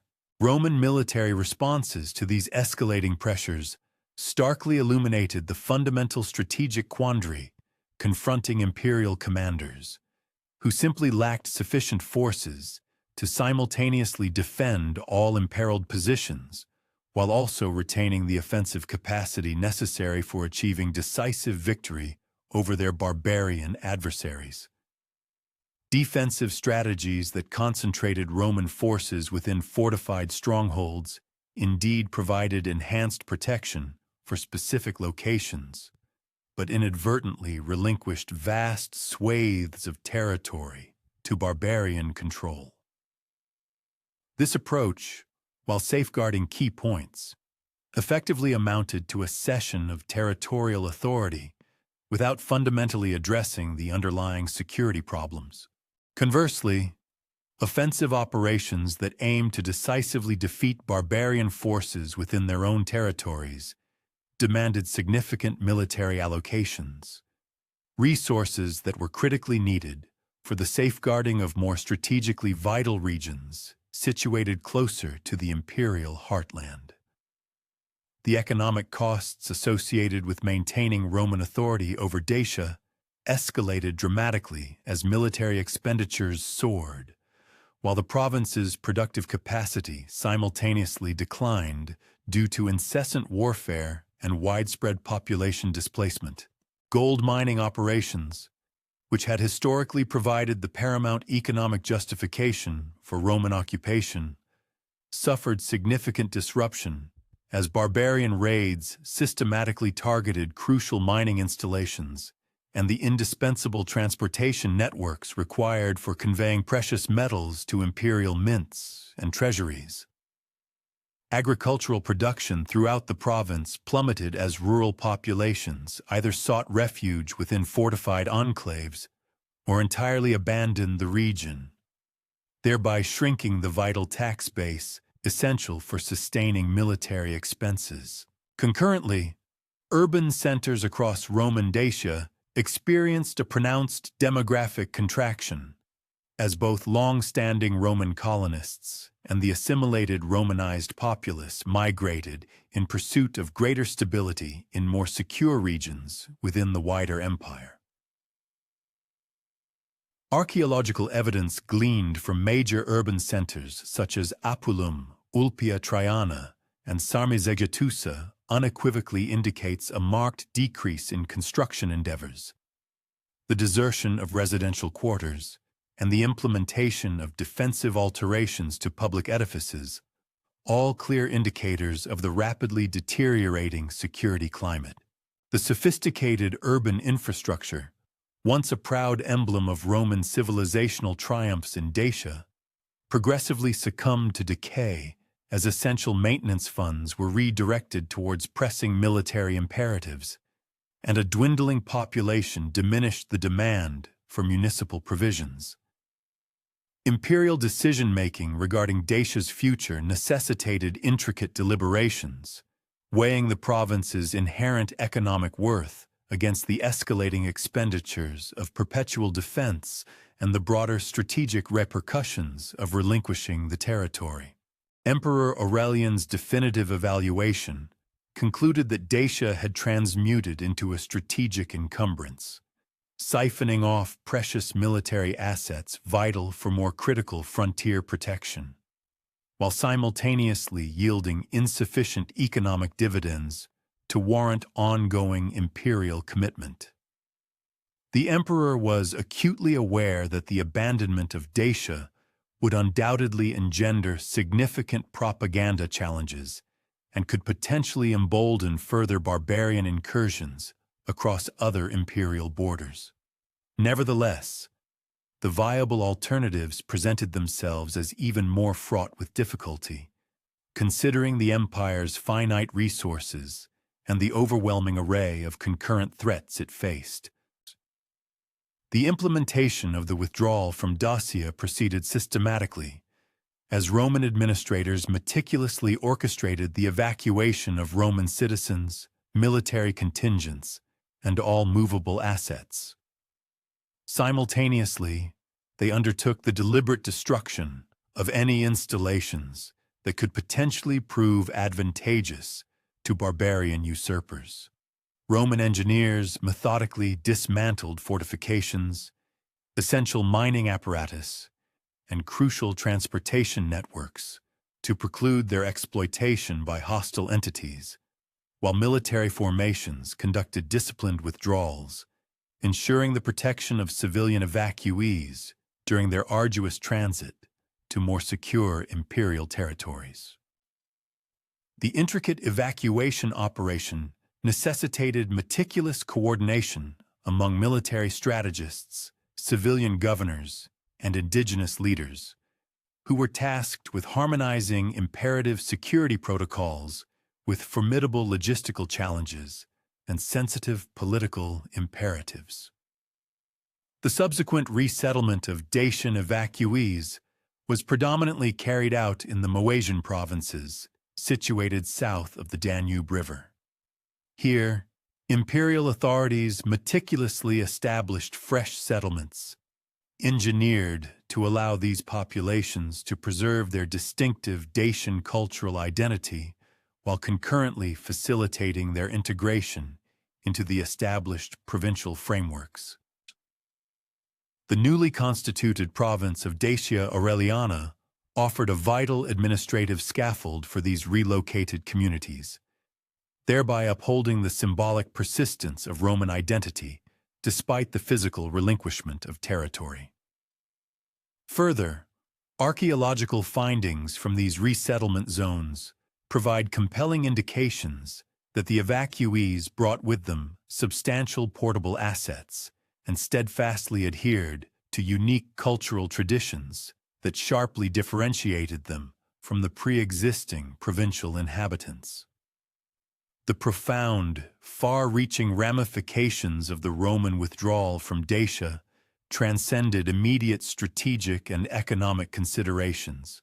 This epical event fundamentally reshaped the demographic and cultural tapestry of southeastern Europe, charting a course that would dictate regional evolution for many centuries. The cessation of structured Roman administration and military guardianship precipitated the emergence of power vacuums, into which diverse barbarian groups vigorously vied for supremacy. This fierce competition instigated intricate population migrations and extensive territorial realignments, ultimately forging novel political and cultural paradigms across the entire Carpathian Basin. The subsequent Gothic colonization of the former Roman Dacian territories unfolded as a gradual process. These Germanic peoples progressively asserted dominion over key strategic points, simultaneously acclimating themselves to the agricultural and economic prospects inherent in regions previously cultivated under Roman governance. Gothic communities judiciously repurposed extant Roman infrastructure where it remained operational, concurrently fashioning their own distinctive settlement configurations and economic enterprises that mirrored their indigenous cultural heritage and specific environmental adjustments. The amalgamation of Gothic groups alongside residual Romanized inhabitants and native populations fostered an intricate cultural synthesis, giving rise to novel, composite societies imbued with unique attributes. Within the annals of southeastern European historiography, the debate concerning demographic persistence versus disruption in Dacia following the Roman withdrawal stands as one of the most vigorously contested subjects, carrying significant ramifications for comprehending the foundational roots of subsequent Romanian national identity and its evolving cultural trajectory. Proponents of the continuity theory assert that substantial Romanized communities persisted within Dacia even after the imperial forces retreated, thereby preserving Latin-derived linguistic and cultural customs, which served as the bedrock for the eventual formation of the Romanian ethnic identity.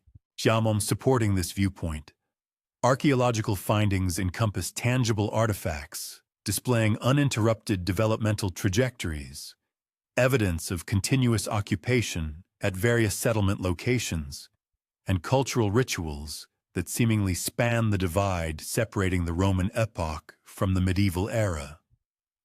Conversely, advocates of the migration theory contend that the Roman withdrawal entailed a thorough depopulation, leaving Dacia largely uninhabited until subsequent influxes of Slavic and other migrating peoples arrived.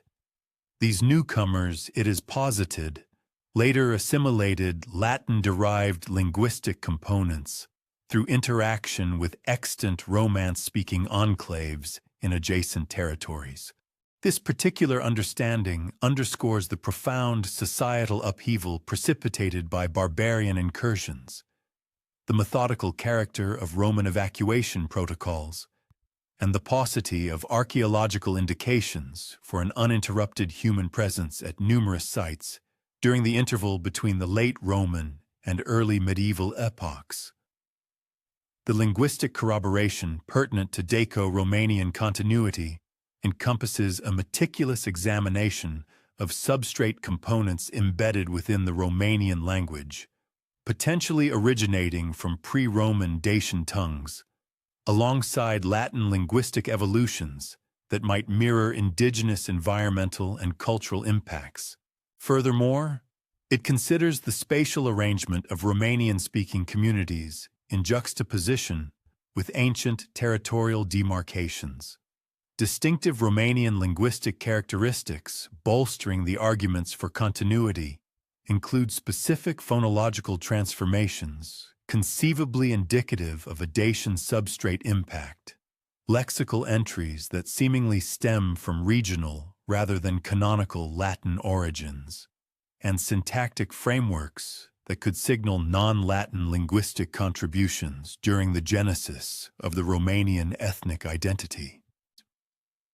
Throughout the course of the 19th and 20th centuries, archaeological findings profoundly transformed scholarly comprehension of Dacian civilization, simultaneously furnishing vital evidence for ongoing discussions regarding cultural unbrokenness and population shifts subsequent to the Roman retreat. Methodical digs conducted at prominent Dacian locations have brought to light intricate urban layouts, refined metallurgical methodologies, elaborate sacred edifices, and expansive commercial pathways, all of which unequivocally attest to the elevated degree of cultural advancement attained by Dacian society prior to its subjugation by Rome. The archaeological campaigns at Sarmizegetusa Regia, principally carried out during the mid-20th century, brought to light substantial architectural vestiges that underscored the sophisticated nature of Dacian urban design and sacred building practices. Within its hallowed enclosure, numerous temple complexes constructed from meticulously cut stone blocks were discovered, alongside circular sanctuaries precisely oriented with celestial events, and rectilinear edifices potentially fulfilling administrative or ritualistic roles. The caliber of the stonework and the ingenuity of the architectural schemata exhibited at Sarmizegetusa Regia stood in competition with concurrent Roman construction methods. Yet they retained uniquely Dacian stylistic and practical attributes. Further archaeological inquiries at other significant Dacian strongholds, such as Costești, Cetățuia, Blidaru, and Piatra Roșia, have illuminated the vast scope and intricate design of Dacian defensive networks, concurrently offering insights into the societal structure and economic endeavors that sustained these martial outposts.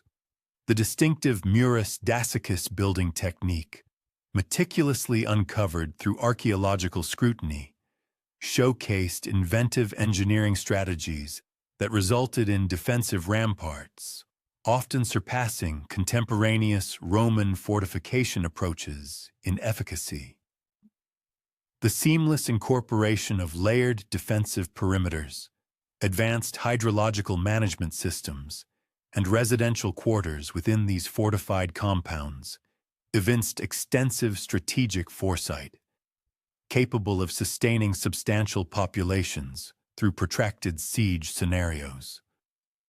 Artifacts recovered from Dacian archaeological locations have yielded comprehensive testimony concerning the artisanal manufacture, artistic prowess, and technological ingenuity that epitomized Dacian civilization during its apex.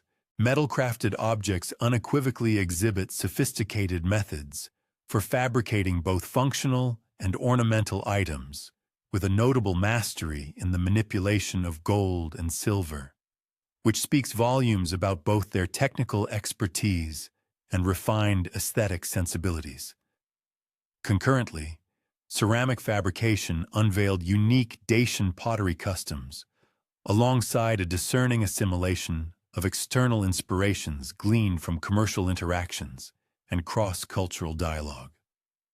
Sacred artifacts unearthed at Dacian locales have cast light upon the spiritual convictions and ceremonial customs that furnished both cultural unity and governmental sanction within Dacian society. Offerings of devotion, ritualistic containers, and structural components linked to religious edifices collectively illustrate the paramount significance of Zamolxian veneration in shaping Dacian cultural identity, simultaneously exposing the intricate theological frameworks and precise ritualistic methodologies that distinguished Dacian religious observance. The seamless fusion of ecclesiastical and secular power, palpably evident in the archaeological record, aids in elucidating the potency of Dacian opposition to Roman expansionism and the enduring resilience of their cultural selfhood, even in the face of military vanquishment. Contemporary academic inquiry into Dacian civilization has reaped considerable advantages from multidisciplinary methodologies, which integrate archaeological findings with linguistic scrutiny, comparative cultural examinations, and critical evaluation of historical documents, all aimed at fostering a more holistic grasp of Dacian society and its enduring historical import. Romanian academics have notably contributed to Dacian scholarship. However, their endeavors have occasionally been colored by nationalistic viewpoints that accentuate cultural unbrokenness and Romanian ethnic genesis in manners that could potentially impair impartial historical assessment. Global academic partnerships have significantly enriched Dacian research by introducing a multitude of methodological frameworks and theoretical viewpoints to address intricate historical inquiries, concurrently mitigating the impact of nationalistic leanings that have, at times, pervaded local scholarly endeavors. Comparative analyses contrasting Dacian material culture with contemporaneous Celtic, Germanic, and Thracian practices have furnished more expansive frameworks for apprehending Dacian cultural evolution, simultaneously pinpointing singular attributes that distinguish Dacian civilization as unparalleled amidst the ancient societies of Europe. The evolution of Dacian studies into a distinct academic discipline has been characterized by persistent discussions concerning methodological approaches, the elucidation of evidence, and the intricate interplay between archaeological data and extant historical records. Initial scholars predominantly leaned upon classical literary accounts, which frequently offered prejudiced or fragmented insights into Dacian society, while contemporary investigators have increasingly prioritized archaeological findings capable of yielding more impartial perspectives on Dacian cultural customs and societal arrangements. The synthesis of archaeological and textual proofs persistently poses difficulties, necessitating meticulous methodological scrutiny and rigorous assessment of source veracity. The place of Dacian patrimony in the construction of modern Romanian national identity stands as a salient illustration of how ancient historical narratives have been strategically deployed within the nation-building endeavors of the 19th and 20th centuries. Romanian intellectuals and prominent political figures have persistently underscored the profound linkages between the venerable Dacian civilization and contemporary Romanian culture, positing these connections as fundamental underpinnings for asserting national identity and validating territorial claims. This particular nationalistic reading of Dacian history has permeated educational frameworks, cultural establishments, and political rhetoric, occasionally leading to the prioritization of ideological aims above factual precision. The process of mythologizing Dacian history and Romanian national culture has engendered epic tales that highlight Dacian defiance against Roman imperial ambitions, concurrently depicting Decebalus as a staunch defender of ancestral Romanian lands against external subjugation. Such mythological constructions frequently oversimplify intricate historical developments, simultaneously superimposing contemporary nationalist paradigms onto ancient civilizations that functioned under distinct political and cultural tenets. The enduring presence of these legendary components within popular culture and political discourse vividly illustrates the profound sway that historical narratives exert over present-day identity construction and the galvanization of political movements. Educational directives within contemporary Romania have steadfastly underscored Dacian history as a cornerstone of Romanian national identity, concurrently championing continuity theories that bolster assertions of Romanian ethnic genuineness and justifiable territorial dominion. Academic texts for schools and university syllabi have customarily posited Daco-Romanian continuity as an undisputed historical reality rather than a speculative academic proposition, thereby cultivating pedagogical settings that tend to impede rigorous scrutiny of divergent perspectives. These diverse interpretations have profoundly shaped multiple generations of Romanian citizens, simultaneously fostering nationalist political movements that skillfully employ historical assertions to achieve current political objectives. Across Romania, various cultural institutions have assiduously championed Dacian heritage, presenting it through an array of museums, monumental structures, vibrant festivals, and compelling artistic productions that collectively extol the venerable achievements of the ancient Dacians. Within this context, the esteemed National Museum of Romanian History in Bucharest prominently showcases extensive collections pertaining to Dacian civilization, meticulously presenting archaeological discoveries within carefully constructed interpretive frameworks. These narratives are designed to underscore themes of profound cultural continuity and an unwavering sense of national identity, thereby drawing clear links with contemporary Romanian culture. Concurrently, regional museums situated throughout Transylvania and other territories historically inhabited by the Dacians have curated specialized exhibitions. These displays not only highlight local connections to the ancient Dacian civilization, but also actively support the burgeoning cultural tourism sector and contribute significantly to the formation of distinct regional identities. The strategic appropriation of Dacian history for political ends has manifested in various iterations throughout Romania's modern historical trajectory. Different political factions and their leaders have selectively emphasized particular facets of Dacian heritage that conveniently bolstered their specific ideological tenets and proposed policy agendas. Notably, during the communist era, Nicolae Ceausescu's regime particularly accentuated Dacian themes.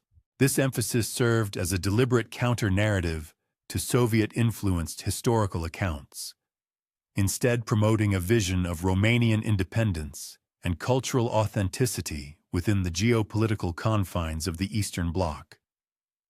Following the collapse of communism, Romanian politics has persistently invoked Dacian heritage in critical national dialogues concerning European integration, the intricate issue of minority rights, and ongoing territorial disputes with neighboring states. Simultaneously, contemporary archaeological investigations continue to yield fresh evidence regarding Dacian civilization, thereby enriching and stimulating ongoing scholarly discourse. These debates critically examine concepts such as cultural continuity, patterns of demographic change, and the intricate relationship between ancient and modern populations inhabiting southeastern Europe. Recent archaeological breakthroughs at sites like Roșia, Montana, for instance, have unearthed compelling new evidence pointing to highly sophisticated Dacian mining operations. These discoveries, however, simultaneously ignite contemporary political discussions surrounding crucial issues of environmental protection and the imperative of cultural heritage preservation. The judicious incorporation of advanced scientific methodologies, including precise radiocarbon dating, intricate DNA analysis, and comprehensive geographic information systems, has markedly augmented archaeological research capabilities, consequently furnishing novel categories of evidence for nuanced historical interpretation. The enduring legacy of Dacian civilization transcends the confines of purely academic historical research and the machinations of nationalist political movements. It extends its influence into contemporary cultural production, drives the development of tourism, and shapes international perceptions of Romanian history and identity. Popular culture, through its varied representations of Dacian history in cinematic productions, literary novels, and other media, has successfully cultivated widespread public awareness of ancient Dacian accomplishments. However, it often concurrently perpetuates mythological interpretations that may, at times, diverge significantly from rigorous scholarly historical understanding. Moreover, cultural tourism predicated on Dacian heritage has attained considerable economic significance for those regions endowed with major archaeological sites. This economic impetus, in turn, creates vital incentives for the diligent preservation of heritage and for robust public education initiatives concerning ancient history. International scholarly acknowledgement of Dacian civilization's profound historical importance has witnessed a substantial ascent as archaeological research progressively unveils the remarkable sophistication and complexity inherent in Dacian society, unequivocally demonstrating its pivotal role in the broader cultural evolution of ancient Europe.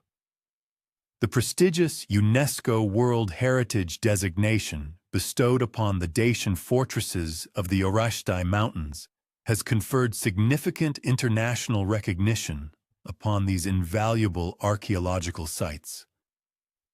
This designation has simultaneously established rigorous preservation standards and actively encouraged further scholarly research. A vibrant ecosystem of academic conferences, specialized publications, and collaborative research projects has fostered intricate international networks among scholars who are dedicated to exploring various facets of Dacian history and archaeology.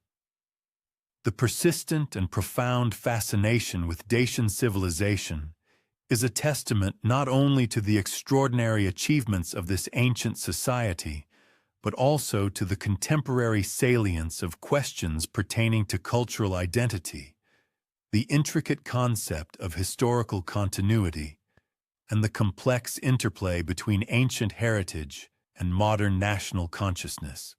The Dacians forged a highly sophisticated civilization that for generations remarkably resisted the relentless expansion of the Roman Empire, concurrently cultivating distinctive cultural traditions that left an indelible mark on subsequent historical developments across southeastern Europe. Their eventual subjugation by Rome signified far more than a mere military defeat. It represented the fundamental transformation of an entire cultural landscape, a region that would never again attain the unique political unity and profound cultural distinctiveness that had so powerfully characterized the formidable kingdom of Dacia. The profound historical impact of Dacian civilization stretches considerably beyond the temporal boundaries of their political autonomy, profoundly influencing cultural evolution, demographic patterns, and the very fabric of historical consciousness throughout southeastern Europe. These influences continue to resonate with palpable force in contemporary political and cultural discourse. Whether through direct lineage of populations, the subtle mechanisms of cultural transmission, or the enduring power of historical memory, the legacy of the Dacians remains an indispensable force in deciphering the intricate historical processes that have fundamentally shaped modern Romania and the broader Carpathian region. The continuous scholarly inquiry into Dacian history and archaeology serves as a vital guarantee that our understanding of this remarkable civilization will perpetually evolve, thereby enriching our collective knowledge about ancient European societies and their enduring, multifaceted influence on the subsequent trajectory of historical development. The endeavor to thoroughly paraphrase a given text, while meticulously adhering to a stringent set of guidelines, fundamentally necessitates the provision of a complete and substantive original passage. In this particular instance, the input presented, comprising solely the phrase historical development, regrettably lacks the requisite depth and breadth for a comprehensive reinterpretation. To effectively maintain the stipulated length of the paraphrased text, to expand upon the thoughts with illustrative details and pertinent examples, and to faithfully preserve the original paragraphing along with the intricate sequence of ideas, a more extensive foundation of prose is unequivocally indispensable. Without a foundational text to elaborate upon, the intricate process of language enrichment, the judicious application of diverse grammatical structures, and the cultivation of an engaging and lively narrative become inherently unachievable. This absence consequently precludes the fulfillment of the detailed instructions concerning the maintenance of structural integrity, the nuanced expansion of conceptual frameworks, and the precise alignment of the main idea with an original source. Consequently, the assigned objective, as presently framed by the limited input, cannot be adequately accomplished.